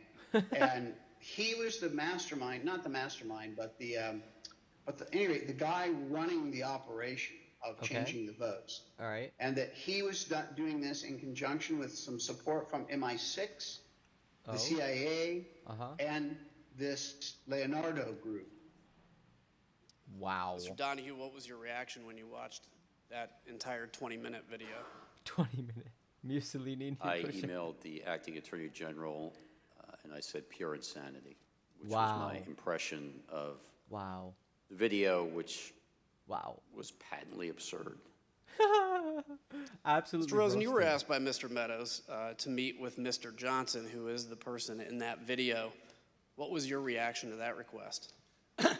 So ordinarily, I'd get an email like this, and there was no phone call. It would just, come over the transom. But this one, he called me, Mr. Meadows, and asked me to meet with Mr. Johnson. And I told him this whole thing about Italy had been debunked, and that should be the end of that. And I certainly wasn't going to meet with this person. And he initially seemed to accept that. He said, well, why won't you meet with him? I said, because if he has real evidence, which this video doesn't show, he can walk into an FBI field office anywhere in the United States. There's 55 of them. And he said, okay. But then he called me back a few minutes later and complained and said, I didn't tell you, but this fellow Johnson is working with Rudy Giuliani, and Mr. Giuliani is really offended that you think they have to go to a FBI field office. That's insulting. So couldn't you just have the FBI or you meet with these guys? Huh. And by then I was somewhat agitated. And told him that there was no way on earth that I was going to do that. I wasn't going to meet with Mr. Johnson. I certainly wasn't going to meet with Mr. Giuliani. I'd made that clear repeatedly, and said that's the end of that. You know, don't raise this with me again. And so, because Mr. Donahue and I had been exchanging our views about this, I think it was 7:13 on a Friday night of New Year's Day, had run out of patience, and I sent the email that you're talking about, where I made pretty clear that I had no interest in doing anything further with this. He looks Just to button this up, Mr. Donahue, did you receive a follow-up call from a Department of Defense official about this conspiracy? I did. I believe it was that same day. Can you give details on that at all? I received a telephone call from Kash Patel, who I know was a DOD official at that time, worked for, I believe, Acting Secretary of Defense Miller, and he didn't know much about it. He basically said, do you know anything about this Italy thing and what this is all about? And I informed him that the Chief of Staff had raised the issue with us in his office on December 29th, that we had looked into it a little bit. We had run the name that was provided to us by the Chief of Staff. I learned that that individual was in custody in Italy. He had been arrested for a cyber offense of some sort in Italy. The allegation was that he had been exfiltrating data from his company. He was either an employee or a contractor of that company, and he was in custody. That the whole thing was very, very murky at best, and the video was absurd. But that we, the department, were not going to have anything to do with it, and DOD should make up its own mind as to what they're going to do. But imagine dismissing I made it clear to YouTube. him that I didn't think it was anything worth pursuing. She called the video absurd, and despite the absurdity of that conspiracy theory, we learned that Mr. Meadows discussed it frequently in the White House. And Mr. Meadows didn't let the matter go. The request went from the Department of Justice to the Secretary of Defense, Christopher Miller. As you'll hear, Secretary Miller actually reached out to a high-ranking official based in Italy to follow up on this claim. What? The ask for him was, can you call out the defense attaché Rome and find out what the heck's going on, because I'm getting all these weird, crazy reports, and probably the guy on the ground knows more than anything. Oh my goodness. The Select Committee confirmed that a call was actually placed by Secretary Miller to the attaché in Italy to investigate the claim that Italian satellites were switching votes from Trump to Biden. Stop. This is one of the best examples of the lengths to which the President Trump would go to stay in power. Scouring the internet to support his conspiracy theories shown here, as he told Mr. Donahue in that December 27th call, quote, "You guys may not be following the internet the way I do." President Trump's efforts to this point had failed. Stonewalled by Mr. Rosen and Mr. Donahue, President Trump had only one option. He needed to make Clark acting Attorney General. Mr. Rosen, during a January 2nd meeting with Mr. Clark, did you confront him again about his contact with the president? And if so, can you describe that? So at this point, Mr. Clark had told us that the president had asked him to consider whether he would be willing to replace me, supposedly on a timetable by Monday, the 4th. And so I had told Mr. Clark I thought he was making a colossal error in judgment, but I also hoped to persuade him to be more rational and to understood what we had understood, that there's not a factual basis for the fraud assertions that are being made.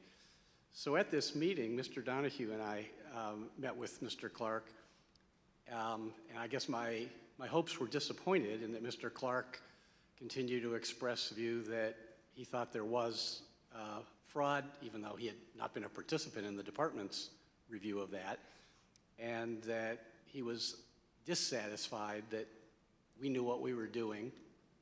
So, but he had acknowledged that he had had further, I don't know if it was meeting or phone calls or what, but further discussion with the president.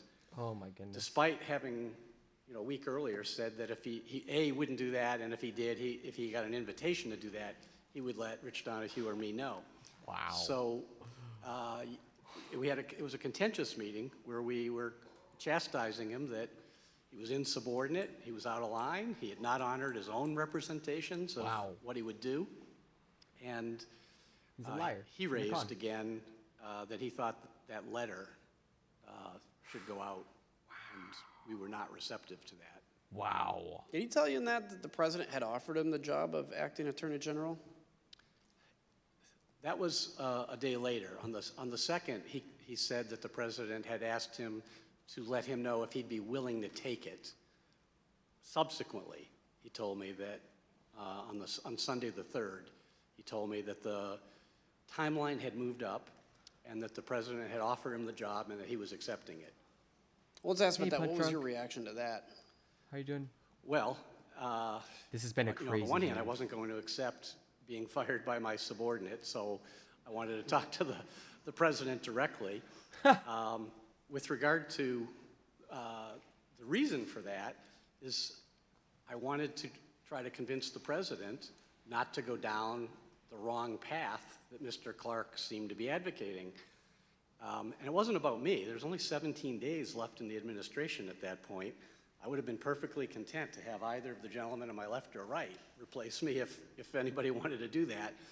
But I did not want for the Department of Justice to be put in a posture where it would be doing things that were not consistent with the truth, were not consistent with its own appropriate role, or were not consistent with the Constitution. So I did 4 things as soon as Mr. Clark left my office on that Sunday, the 3rd. Number 1, I called Mark Meadows and said I need to see the president right away. And he was agreeable and set up a meeting for 6:15 that Sunday, so about 2 hours away. 2, I called Pat Cipollone, the White House counsel, told him what was going on, and he said he would go into the White House to make sure he was at the meeting and he would be supporting the Justice Department's position as he had been doing consistently. Right. 3, I called Steve Engel, who was, I was at the department, it was a Sunday, but there had been some reasons I needed to be there. Mr. Engel, I called at home and asked him if he would come in and go to the meeting, which he did. It proved to be quite helpful. And then number 4, I asked Rich Donahue and Pat Hovakimian, who had previously been my chief of staff, to get the department's senior leadership on a call and let them know what was going on, and which they did. And then Eric Hirschman called me to tell me that he was going to go to the meeting and that he would be supporting the Department of Justice position as well. So I knew that the meeting was on course and that I would have a number of people supportive of the Department of Justice's approach and not supportive of Mr. Clark's approach. Did Mr. Clark ask you to continue to stay at the department? At that Sunday meeting, when he told me that he would be replacing me, he said that he had asked to see me alone, because usually he had met with me and Mr. Donahue, because he thought it would be appropriate in light of what was happening to at least offer me that I could stay on as his deputy. I thought that was preposterous. I told him that was nonsensical and that there's no universe where I was going to do that, to stay on and support someone else doing things that were not consistent with what I thought should be done. So I didn't accept that offer, if I can put it that way. And during that meeting, did Mr. Clark ask you to sign the Georgia letter? That was on the Saturday meeting, January 2nd, that Mr. Donahue and I had with him. He again raised with both of us that he wanted us to, both to sign that letter, actually. So in that meeting, did Mr. Clark say he would turn down the president's offer if you reversed your position and signed the letter? Yes. Did Mr. Clark, so you still refused to sign and send that letter, I take it? That's right. I think Mr. Donahue and I were both very consistent that there was no way we were going to sign that letter, and it didn't matter what Mr. Clark's proposition was in terms of his own activities. We were not going to sign that letter as long as we were in charge of the Justice Department. Thank you for that, by the way. Mr. Donahue, were you expecting to have to attend a meeting at the White House on Sunday, January 3rd? No, as the acting AG indicated, we had a meeting that afternoon that related to preparations for January 6th, so I was at the department, but I had no expectation of leaving the department. It was a Sunday afternoon, and I was there in civilian clothes, as we both were, and expected to have that meeting, do some other work, but I had no expectation of going to the White House that day. So let's ask, so prior to that Oval Office meeting, did you set up a conference call with senior leadership at the department? And if so, tell us about that call. Yes, so obviously it was a bit of a scramble that afternoon to prepare for the Oval Office meeting. We had discussed on several occasions, the acting Attorney General and I, whether we should expand the circle of people who knew what was going on. It was very important that Steve Engel know, and that's why I reached out to Steve on December 28th, because if Mr. Rosen were removed from the seat and the president did not immediately appoint someone else to serve as Attorney General, just by function of the department's chain of succession, Mr. Engel would be in the seat. We wanted to make sure he knew what was going on should that occur. Oh, so boy. The three of us knew. We also brought Pat Hovakimian in, so the four of us knew. But no one else, aside from Jeff Clark, of course, knew what was going on until late that Sunday afternoon. We chose to keep a close hold because we didn't want to create concern or panic in the Justice Department leadership. But at this point, I asked the acting AG, what else can I do to help prepare for this meeting at the Oval Office? And he said, you and Pat should get the AAGs on the phone, and it's time to let them know what's going on. Let's find out what they may do if there's a change in leadership, because that will help inform the conversation at the Oval Office. Pat Hovakimian subsequently set up that meeting. We got most, not all, but most of the AAGs on the phone. We very quickly explained to them what the situation was. I told them, I don't need an answer from you right now. I don't need an answer in this phone call, but if you have an answer, I need it in the next few minutes. So call me, email me, text me, whatever it is, if you know what you would do if Jeff Clark is put in charge of the department. Dang. And immediately Eric Dryben, who was the AAG of the Civil Rights Division, said, I don't need to think about it. There's no way I'm staying. And then the other AAGs began to chime in turn, and all essentially said they would leave. They would resign en masse if the president made that change in the department leadership. Incredible. I'd like to look at the assistant attorney generals on the screen. If we can pull that up, have their pictures. Did every assistant attorney general you spoke to, as you said, agree to resign? Macon Delrahim was not on the call only because we had some difficulty reaching him. But yes, the other people on the screen were on the call, and all, without hesitation, said that they would resign. So as part of the Select Committee's investigation, we found that while Mr. Rosen, Mr. Donahue, and Mr. Engel were preparing for their meeting at the White House, Jeff Clark and the president were in constant communication beginning at 7 a.m. White House call logs obtained by the committee show that by 4:19 p.m. on January 3rd, the White House had already begun referring to Mr. Clark as the acting attorney general. Whoa. As far as the White House was concerned, Mr. Clark was already at the top of the Justice Department. Wait, what? 2 hours later, DOJ leadership arrived at the White House. The Select Committee interviewed every person who was inside the room during this Sunday evening Oval Office meeting. Mr. Cipollone told the committee that he was, quote, unmistakably angry during the meeting, and that he, along with Eric Hirschman and Mr. Donahue, quote, forcefully challenged Mr. Clark to produce evidence of his election fraud theories. Damn. Mr. Rosen, can you describe how that meeting started? Oh. Yes. So after some preliminaries, so Mr. Meadows had ushered us all in, and then he left. So Mr. Cipollone did some introductions and things. So after some preliminaries, the president turned to me and he said, well, one thing we know is you, Rosen, you aren't going to do anything. You don't even agree with the claims of election fraud. And this other guy at least might do something. And then I said, well, Mr. President, you're right that I'm not going to allow the Justice Department to do anything to try to overturn the election. That's true. But the reason for that is because that's what's consistent with the facts and the law, and that's what's required under the Constitution. So that's the right answer and a good thing for the country, and therefore, I submit it's the right thing for you, Mr. President. Dang. And that kicked off Wow. another 2 hours of discussion in which everyone in the room was in one way or another making different points, but supportive of my approach for the Justice Department and critical of Mr. Clark. So at some point, Mr. Donahue comes in the room. Can you explain what led to him coming in the room? Oh, I forgot about that. So initially, in part, I think because he was underdressed, we had not arranged, we had not yet told the president that he was going to come in. The White House had a list of who would be there. That did include Mr. Engel and the White House counsel and the Deputy White House counsel, Mr. Hirschman. We went in, and then we told the president, maybe 10 minutes into the meeting or something, I forget how far in, that Mr. Donahue was outside, and he said, "Well, bring him in." And then Mr. Donahue came in and joined the meeting.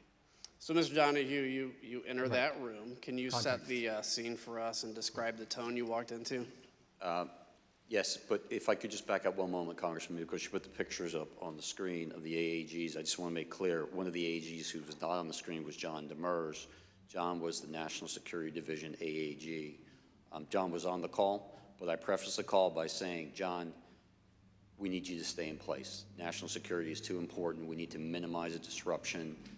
Whether you resign is entirely up to you, obviously, and we'll respect your decision either way, but I'm asking you, please stay in place. Interesting. And he did, so I don't want to that's really leave the freaky. impression that he was not willing to resign. That's really freaky. So with regard to entering the Oval Office, I was sitting in the hallway.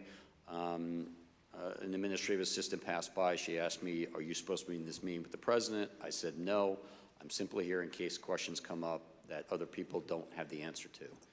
And she walked away and then came back probably 30 seconds later and said, "The president wants you in the meeting." I proceeded into the Oval Office. I took probably 2 or 3 steps in, and I stopped because I was, as the AG said, not exactly properly attired. I was wearing jeans and muddy boots and an Army T-shirt, and I never would arrive in the Oval Office this way. I said, "Mr. President, I apologize. I'm sorry. I didn't know I was going to be here." And he said, "No, no, no, just come in, come in, come in." And so I went in. I attempted to take a seat on one of the couches that are behind the chairs arrayed in front of the president's desk. And he said, "Oh, no, no, no, you're going to be up here." And everyone kind of laughed. And they moved the chairs a little bit. Someone from the White House counsel's office picked up a spare chair and put it directly in front of the president, and I took that seat. Was there discussion about Mr. Clark? Can you kind of enlighten some of what that discussion was? Yes. So the conversation at this point had moved beyond the specific allegations, whether it was State Farm Arena or Antrim County or Pennsylvania or whatever. We had discussed those repeatedly, and that was backdrop to the conversation. But the conversation at this point was really about whether the president should remove Jeff Rosen and replace him with Jeff Clark. And everyone in the room, I think, understood that that meant that letter would go out. Wow. So that was the focus. It was about a 2.5-hour meeting after I entered, and so there were discussions about the pros and cons of doing that. Early on, the president said, "What do I have to lose?" And it was actually a good opening because I said, "Mr. President, you have a great deal to lose." Yeah. And I began to explain to him what he had to lose, and what the country had to lose, and what the department had to lose. And this was not in anyone's best interest. That conversation went on for some time. Everyone essentially chimed in with their own thoughts, all of which were consistent about how damaging this would be to the country, to the department, to the administration, to him personally. And at some point, the conversation turned to whether Jeff Clark was even qualified, competent to run the Justice Department, which in my mind, he clearly was not. And it was a heated conversation. I thought it was useful to point out to the president that Jeff Clark simply didn't have the skills, the ability, and the experience to run the department. And so I said, "Mr. President, you're talking about putting a man in that seat who has never tried a criminal case, who's never conducted a criminal investigation. He's telling you that he's going to take charge of the department, 115,000 employees, including the entire FBI, and turn the place on a dime and conduct nationwide criminal investigations that will produce results in a matter of days. It's impossible, it's absurd, it's not going to happen, and it's going to fail. Wow. He has never been in front of a trial jury, a grand jury. He's never even been to Chris Wray's office. I said at one point, if you walked into Chris Wray's office, one, would you know how to get there? And two, if you got there, would he even know who you are? Wow. Do you really think that the FBI is going to suddenly start following your orders? It's not going to happen. Damn. He's not competent. And that's the point at which Mr. Clark tried to defend himself by saying, well, I've been involved in very significant civil and environmental litigation. I've argued many appeals in appellate courts and things of that nature. And then I pointed out that, yes, he was an environmental lawyer. And I didn't think that was appropriate background to be running the United States Justice Department. Did anybody in there support Mr. Clark? No one. Mr. Rosen, it was you he was going to replace. So what was your view about the president's plan to appoint Mr. Clark? Well, as I alluded to earlier, the issue really wasn't about me. It would have been fine, as I said, to have had Rich Donahue replace me. I would have said, great, I get 17 days vacation or something. Mm-hmm. But the issue was the use of the Justice Department. And it's just so important that the Justice Department adhere to the facts and the law. That's what it's there to do. And that's what our constitutional role was. And so if the Justice Department gets out of the role that it's supposed to play, that's really bad for our country. And I don't know of a simpler way to say that. Yikes. And when you damage our fundamental institutions, it's not easy to repair them. So I thought this was a really important issue to try to make sure that the Justice Department was able to stay on the right course. Mr. Donahue, did you eventually tell the president that mass resignations would occur if he installed Mr. Clark and what the consequences would be? Yes, so this was in line with the president saying, what do I have to lose? Right. Half the department. And along those lines, he said, so suppose I do this. So suppose I replace him, Jeff Rosen, with him, Jeff Clark. What would you do? And I said, Mr. President, I would resign immediately. I'm not working 1 minute for this guy, who I had just declared was completely incompetent. Right. And so the president immediately turned to Mr. Engel, and he said, Steve, you wouldn't resign, would you? And he said, absolutely I would, Mr. President. You leave me no choice. And then I said, and we're not the only ones. No one cares if we resign. If Steve and I go, that's fine. It doesn't matter. But I'm telling you what's going to happen. You're going to lose your entire department leadership. Every single AAG will walk out on you. Your entire department leadership will walk out within hours. And I don't know what happens after that. I don't know what the United States attorneys are going to do. We That's have crazy to think about. U.S. attorneys in districts across the country, and my guess would be that many of them would have resigned. And that would then have led to resignations across the department in Washington. And I said, Mr. President, within 24, 48, 72 hours, you could have hundreds and hundreds of resignations of the leadership of your entire Justice Department because of your actions. What's that going to say about you? Wow. Mr. Engel, can you describe what your reaction was to that? Yeah, no, I think when the president, my recollection is that when the president turned to me and said, Steve, you wouldn't leave, would you? I said, Mr. President, I've been with you through 4 attorneys general, including 2 acting attorney general, but I couldn't be part of this. Wow. And then the other thing that I said was that, look, all anyone is going to sort of think about when they see this, no one is going to read this letter.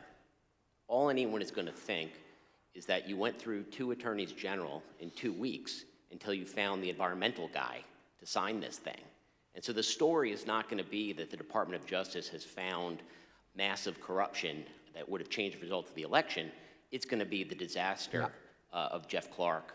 Wow. And I think at that point, Pat Cipollone said, yeah, this is a murder-suicide pact. Wow. Wow. And I would note, too, Congressman, that it was in this part of the conversation where Steve pointed out that Jeff Clark would be left leading a graveyard. Oh my gosh. That comment clearly had an impact on the president. The leadership will be gone. Jeff Clark will be left leading a graveyard.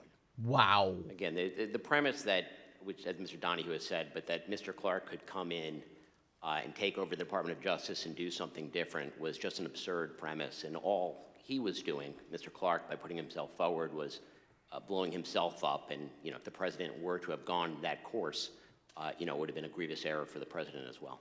Dang. Mr. Cipollone, the White House counsel, told the committee that Mr. Ingalls' response had a noticeable impact on the president, that this was a turning point in the conversation. Mr. Donahue, towards the end of this meeting, did the president ask you what was going to happen to Mr. Clark? He did. When we finally got to the, I would say the last 15 minutes of the meeting, the president's decision was apparent. He announced that Jeff Clark tried to scrape his way back and asked the president to reconsider. The president doubled down, said, no, I've made my decision. That's it. We're not going to do it. And then he turned to me and said, so what happens to him now? Meaning Mr. Clark. And he understood that Mr. Clark reported to me. And I didn't initially understand the question. I said, Mr. President, and he said, are you going to fire him? And I said, I don't have the authority to fire him. He's the Senate-confirmed Assistant Attorney General. It's so ridiculous. And he said, well, who has the authority to fire him? And I said, only you do, sir. And he said, well, I'm not going to fire him. All right, well, then we should all go back to work. He Did you didn't get a call say from his the president tagline. later that night? He didn't say you're fired. I did, I don't know, probably 90 minutes later or something like that. What was that about? Oh, this is so The weird. president, at this point, we left the White House, reconvened at the department. I left the department. I was back in my apartment.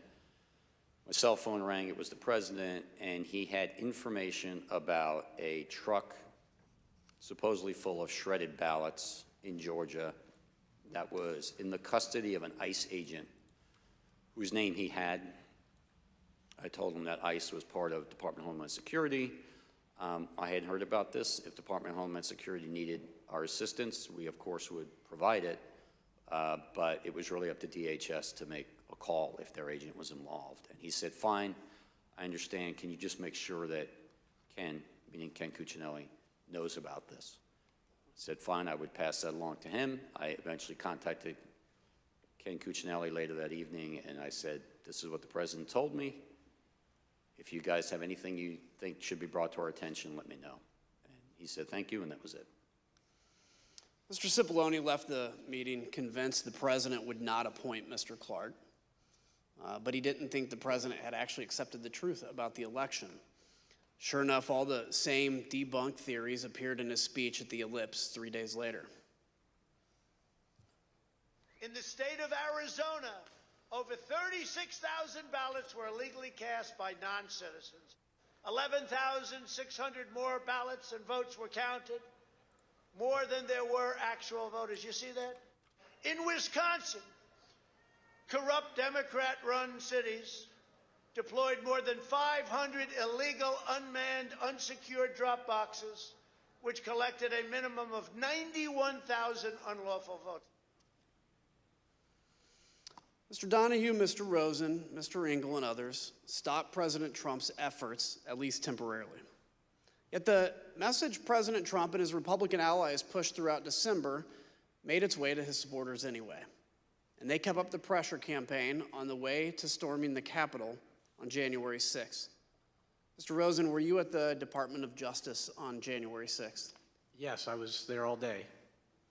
Once the Capitol was under attack, I understand that you communicated with fellow cabinet members and Capitol Hill leadership. Can you tell us who you spoke to? Yeah, I was basically on the phone virtually nonstop all day. Some calls with our own DOJ folks, some with cabinet counterparts at DHS and Defense and Interior, some with senior White House officials, and with a number of congressional leaders. I received calls from Speaker Pelosi, from Leader McCarthy, from Leader Schumer. I believe Leader McConnell's chief of staff called, a number of other members of Congress as well. And the basic thrust of the calls with the members of Congress was there's a dire situation here, and can you help? And I reported to them that we were, on a very urgent basis, sending help from the department. We wound up sending over 500 agents and officers from FBI, ATF, and the U.S. Marshals to assist with restoring order at the Capitol. So had a number of calls. As I say, it was more or less nonstop all afternoon. Did you speak to the vice president that day? Yes, twice. No, please, go ahead. Well, I was going to say the first call was a one-on-one discussion, somewhat akin to the congressional leadership calls, updating him on what we were doing to assist. And the second call was a conference call around 7 o'clock with the vice president, congressional leaders, senior White House staff, some other cabinet officials, to address that order appeared to be close to being restored, but security still being determined, and the question being what time could the Congress reassemble. And the answer was 8 o'clock, and thankfully Congress did reassemble and complete its constitutional duty.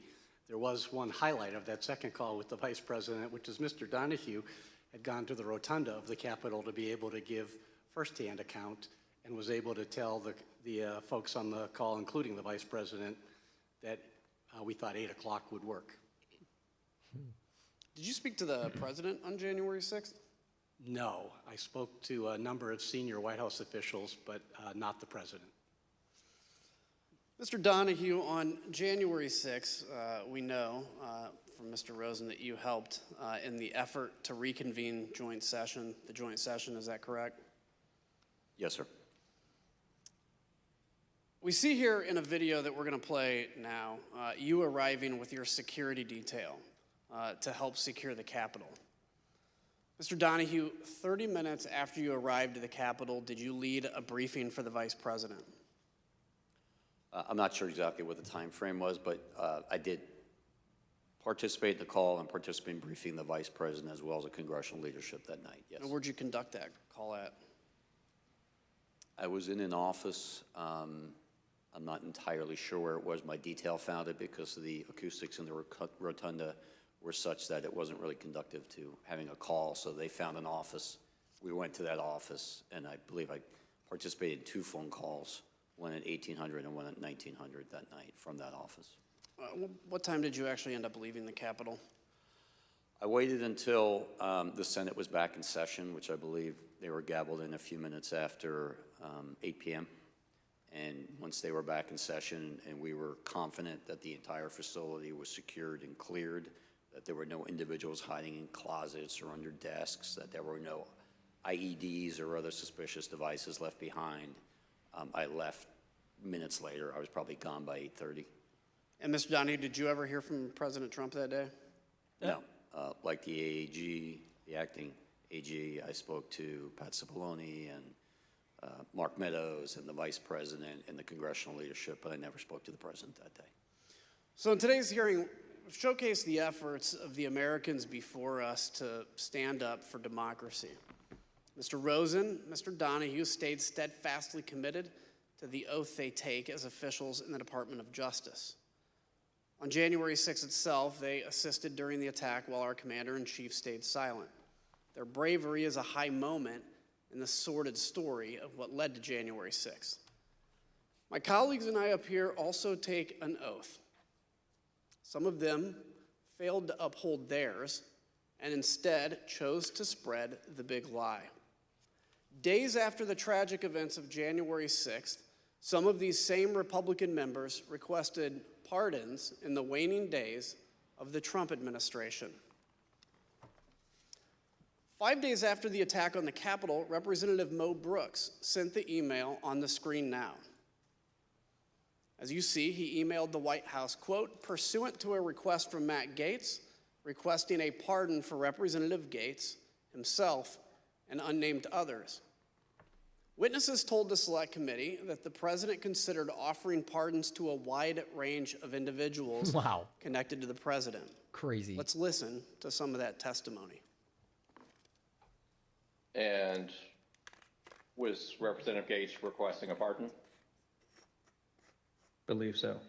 Yo. The general tone was we may get prosecuted because we were defensive of, the president's positions on these things. The pardon that he was requesting, was as broad as you could describe. From the beginning, I remember he's from the beginning of time up until today. What? For any and all things. What? He mentioned Nixon, and I said Nixon's pardon was never nearly that broad. Wow. And are you aware of any members of Congress seeking pardons? I guess Mr. Gates and Mr. Brooks, I know, have both advocated for there to be a blanket pardon for members involved in that meeting, and a handful of other members that weren't at the December 21st meeting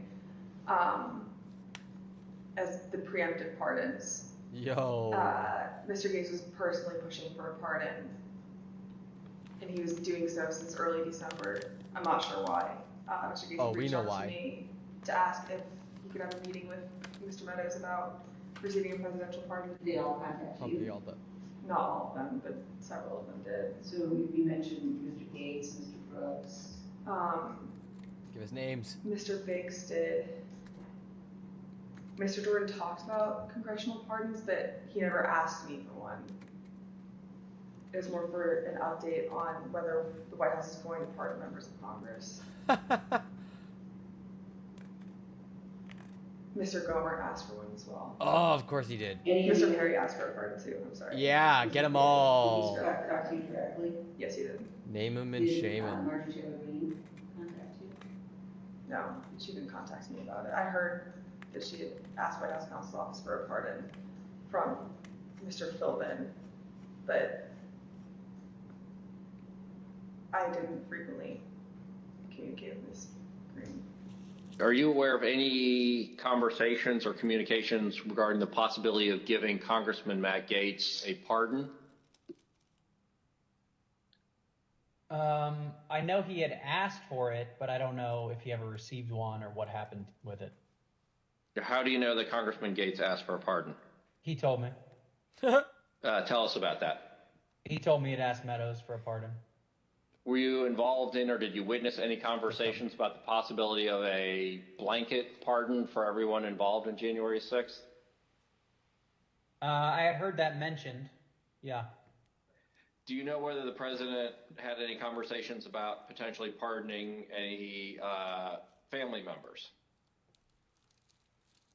I know he had hinted at a blanket pardon for the January 6th thing for anybody, but I think he had for all the staff and everyone involved. Wow. Not with January 6th, but just before he left office, I know he had talked about that. Everybody gets a pardon. The only reason I know to ask for a pardon is because you think you've committed a crime. A crime. Yep. Thank you, Mr. Chairman. You've been criming. I want to thank our witnesses for joining us today.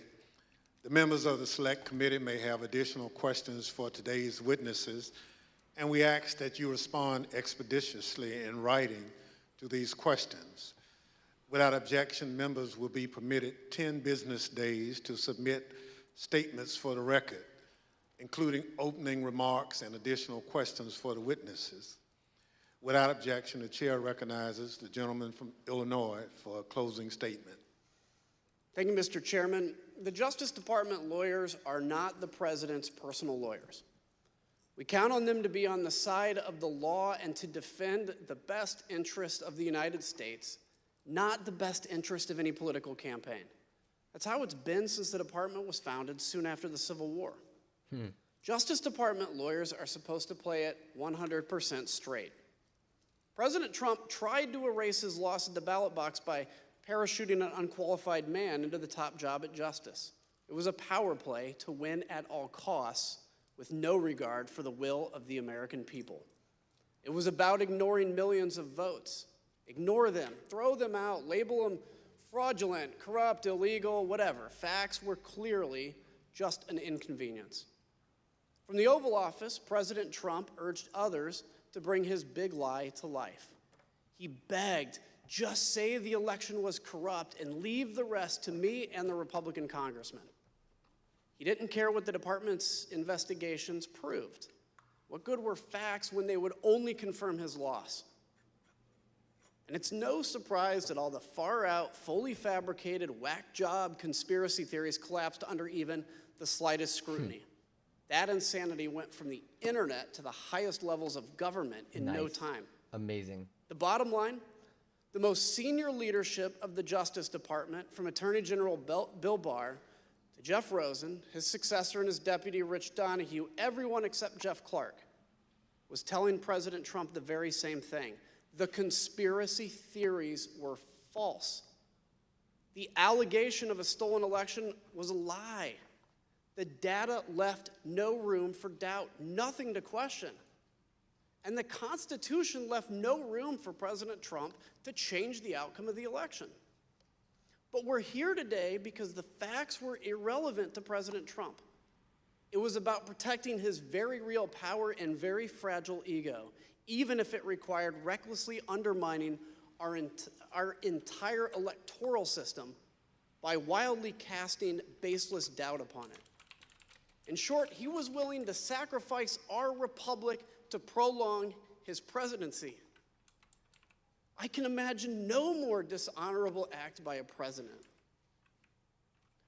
We owe a great debt of gratitude to these men you've heard from here today. Real leaders who stood for justice when it was in grave peril, who put their country first when the leader of the free world demanded otherwise. They threatened to resign rather than corrupt our democracy. And thanks largely to each of them, President Trump's coup failed. Contrast that to Jeff Clark, who would do exactly what the president wanted. Say there was massive fraud, forget the facts, and leave the rest to President Trump's congressional friends. Mr. Clark refused to cooperate with this committee. He pled the fifth over 125 times. Why risk self-incrimination? And President Trump's congressional friends, some of them are angling for pardons. They knew that every bit of what they did was a lie and it was wrong. That's all the more reason to respect those who came here to testify today. We thank them for their unflinching service in the face of incredible pressure. As it's said, the only thing necessary for evil to succeed is good men to do nothing. Thankfully, there were good people in the Department of Justice. You heard from other good people, too, on Tuesday. They, too, defended us. But I'm still worried that not enough has changed to prevent this from happening again. The oath that we take has to mean something. It has to cut to the core of who we are and be the driving force of our service to this nation. We on this committee, we may be able to shine light on the darkness, but that is not enough. It's now up to every American, now and in the future, to stand for truth, to reject the lies wherever we confront them, in our towns, in our capitals, in our friendships, in our families, and at the ballot box, and within our own minds and hearts. Thank you, Mr. Chairman.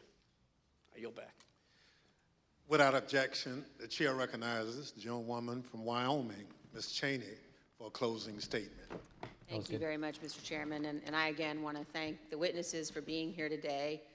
After today, I suspect that there will be some who label you agents of the deep state or something else conspiratorial or nonsensical, meant to justify ignoring what you've said today, ignoring the facts.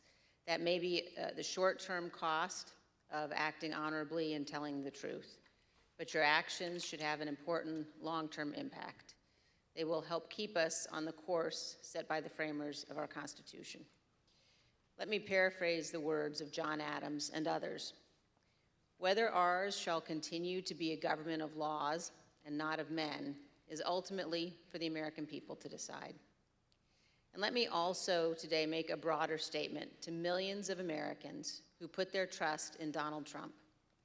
In these hearings so far, you've heard from more than a dozen Republicans who've told you what actually happened in the weeks before January 6th. You will hear from more in the hearings to come. Several of them served Donald Trump and his administration, others in his campaign. Others have been conservative Republicans for their entire careers. It can be difficult to accept that President Trump abused your trust, that he deceived you. Many will invent excuses to ignore that fact. But that is a fact. I wish it weren't true, but it is. Thank you, Mr. Chairman. Wow. I yield back. Let's go. Again, I thank our witnesses and thank my colleagues for this hearing. As we conclude our 5th hearing in this series, I want to remind the American people of a few things the committee has shown. Donald Trump lost the 2020 election. Top Republican officials who supported Trump knew that he lost and told him he lost. Trump knew he lost. Those who say the election was affected by widespread voter fraud are lying. They were lying in 2020, they were lying in 2021, and indeed, they are lying today. Donald Trump went to court. That's the right any candidate seeking to challenge the outcome of an election must do. Donald Trump lost in court dozens and dozens of times. He lost in part because there was no evidence that voter fraud had any impact on the results of the election. To borrow a phrase from our witness earlier this week, Mr. Bowers, all he had was theories and no evidence. As I've said, if you're running for office in the United States, that's the end of the line. Wow. You accept the court's judgment, you concede the race, you respect the rule of law and the will of the voters. But for Donald Trump, that wasn't the end of the line, not even close. The voters refused to keep him in office. The courts refused to keep him in office, but he continued to lie, and he went in search of anyone who would go along with his scheme. And we've shown today, he pressured the Justice Department to act as an arm of his re-election campaign. He hoped law enforcement officials would give the appearance of legitimacy to his lies, so he and his allies had some veneer of credibility when they told the country that the election was stolen. Earlier this week, we showed how Donald Trump brought the weight of the presidency down on local and state officials who are trying to do their jobs and ultimately did. They investigated his claims and found them to be false, and then they endured Trump's pressure campaign at great risk to themselves and their loved ones. And of course, there was a scheme to get the former Vice President, Mike Pence, to violate the law and the Constitution by rejecting the Electoral College votes on January 6th and blocking the peaceful transfer of power. I mentioned the former Vice President last because, as we showed, when he refused to bow to the pressure in those critical moments on January 6th, there was a backup plan for stopping the transfer of power. The mob and their vile threats. Right. Up to this point, we've shown the inner workings of what was essentially a political coup. An attempt to use the powers of the government from the local level all the way up to overturn the results of the election. Find me the votes, send fake electors, just say the election was corrupt. Along the way, say the word. We saw threats of violence. We saw what some people were willing to do.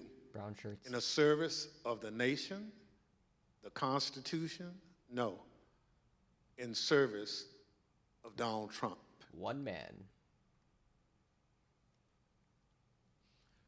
When the Select Committee continues this series of hearings, we're going to show how Donald Trump tapped into the threat of violence, how he summoned the mob to Washington, and how, after corruption and political pressure failed to keep Donald Trump in office, violence became the last option.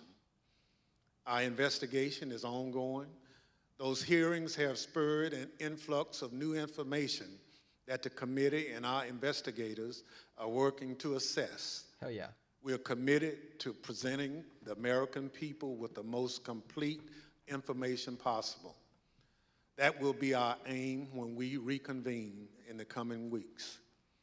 The chair, however, requests those in the hearing room remain seated until the Capitol Police have escorted members from the room.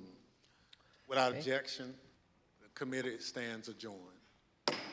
Woo! What a hearing. Holy cow. Oh my god. Oh my god. Oh my god. Oh my god. Oh my god. Oh my god. That was pretty crazy. That was quite the romp. What'd you think? What'd you think, chat? That was probably the best one so far. I know there's like really good testimony in the other one, especially from like that black woman her and her mom got essentially the internet attacked them, essentially. Like they just got like inundated by terrible, horrible people. But this one was way more insidious. It was all about the inner machinations of the coup attempt and trying to swap this guy for that guy who would say the right words, who would send a letter that would essentially end democracy. Like if those letters had gone out, it just would have everything would have exploded. So yeah, that was pretty significant. I don't know when the next ones are gonna be. They're unscheduled. They'll definitely be in July. I'm gonna be trying to keep to a regular schedule in the afternoons. So I'll be here tomorrow, probably around the same time, around 1 o'clock. 1 to 5, I'm thinking, is a nice block. I'm gonna be starting classes in the evening, in which case, yeah, it'd be hard to do late streams. But yeah, thanks for hanging out. Thanks for checking out the stream. Thanks so much to Makawaka and Lieutenant Flops for the new follows. If you're on YouTube, give a like, give a subscribe, tell a friend. I got a bunch of like social media accounts, and I'm doing like different things on all of them. I don't know if that's a good idea or a bad idea, but Twitter, you follow me there if you want to get updates on the stream, on any good ideas, any shower thoughts I have. YouTube is where all the clips stay, and I got some edited clips there that I work on. TikTok, I'm trying to be a bit more, put more time and energy into it. A lot of like the beauty of Montreal kind of stuff. And Instagram, just like mostly food photos and really high quality stuff. I'm not on there as much. Instagram's kind of meh, but it's mostly where I communicate with poets and stuff. And of course, Discord, if you want to join the community. There's also really good news. My poetry community found a home. We have a new home for the year at Le Basement. I'm thinking whether I have the spoons to do a show next Saturday. So it might be that the live stream, I'm just streaming, an open mic. That could be an interesting thing. It would take a bit of work to set up, but I'm down. Could be good. So yeah, stick around, hang out, it should be a good stream. I should be at this more regularly. I'm gonna try to get my niece to do some like lovely art, and yeah. Otherwise, I hope y'all have a lovely day. Oh God, the spam. You're successful when the spam finds you, when you can't escape the spam. All right, I hope you all have a lovely, lovely rest of the day. I'll be here tomorrow at 1. Otherwise, au revoir. À la prochaine. See you later. Arrivederci. Bye. Ciao. Hearts. I'll see you later. Bye-bye. Okay, all right. À demain. Bye. Goodbye.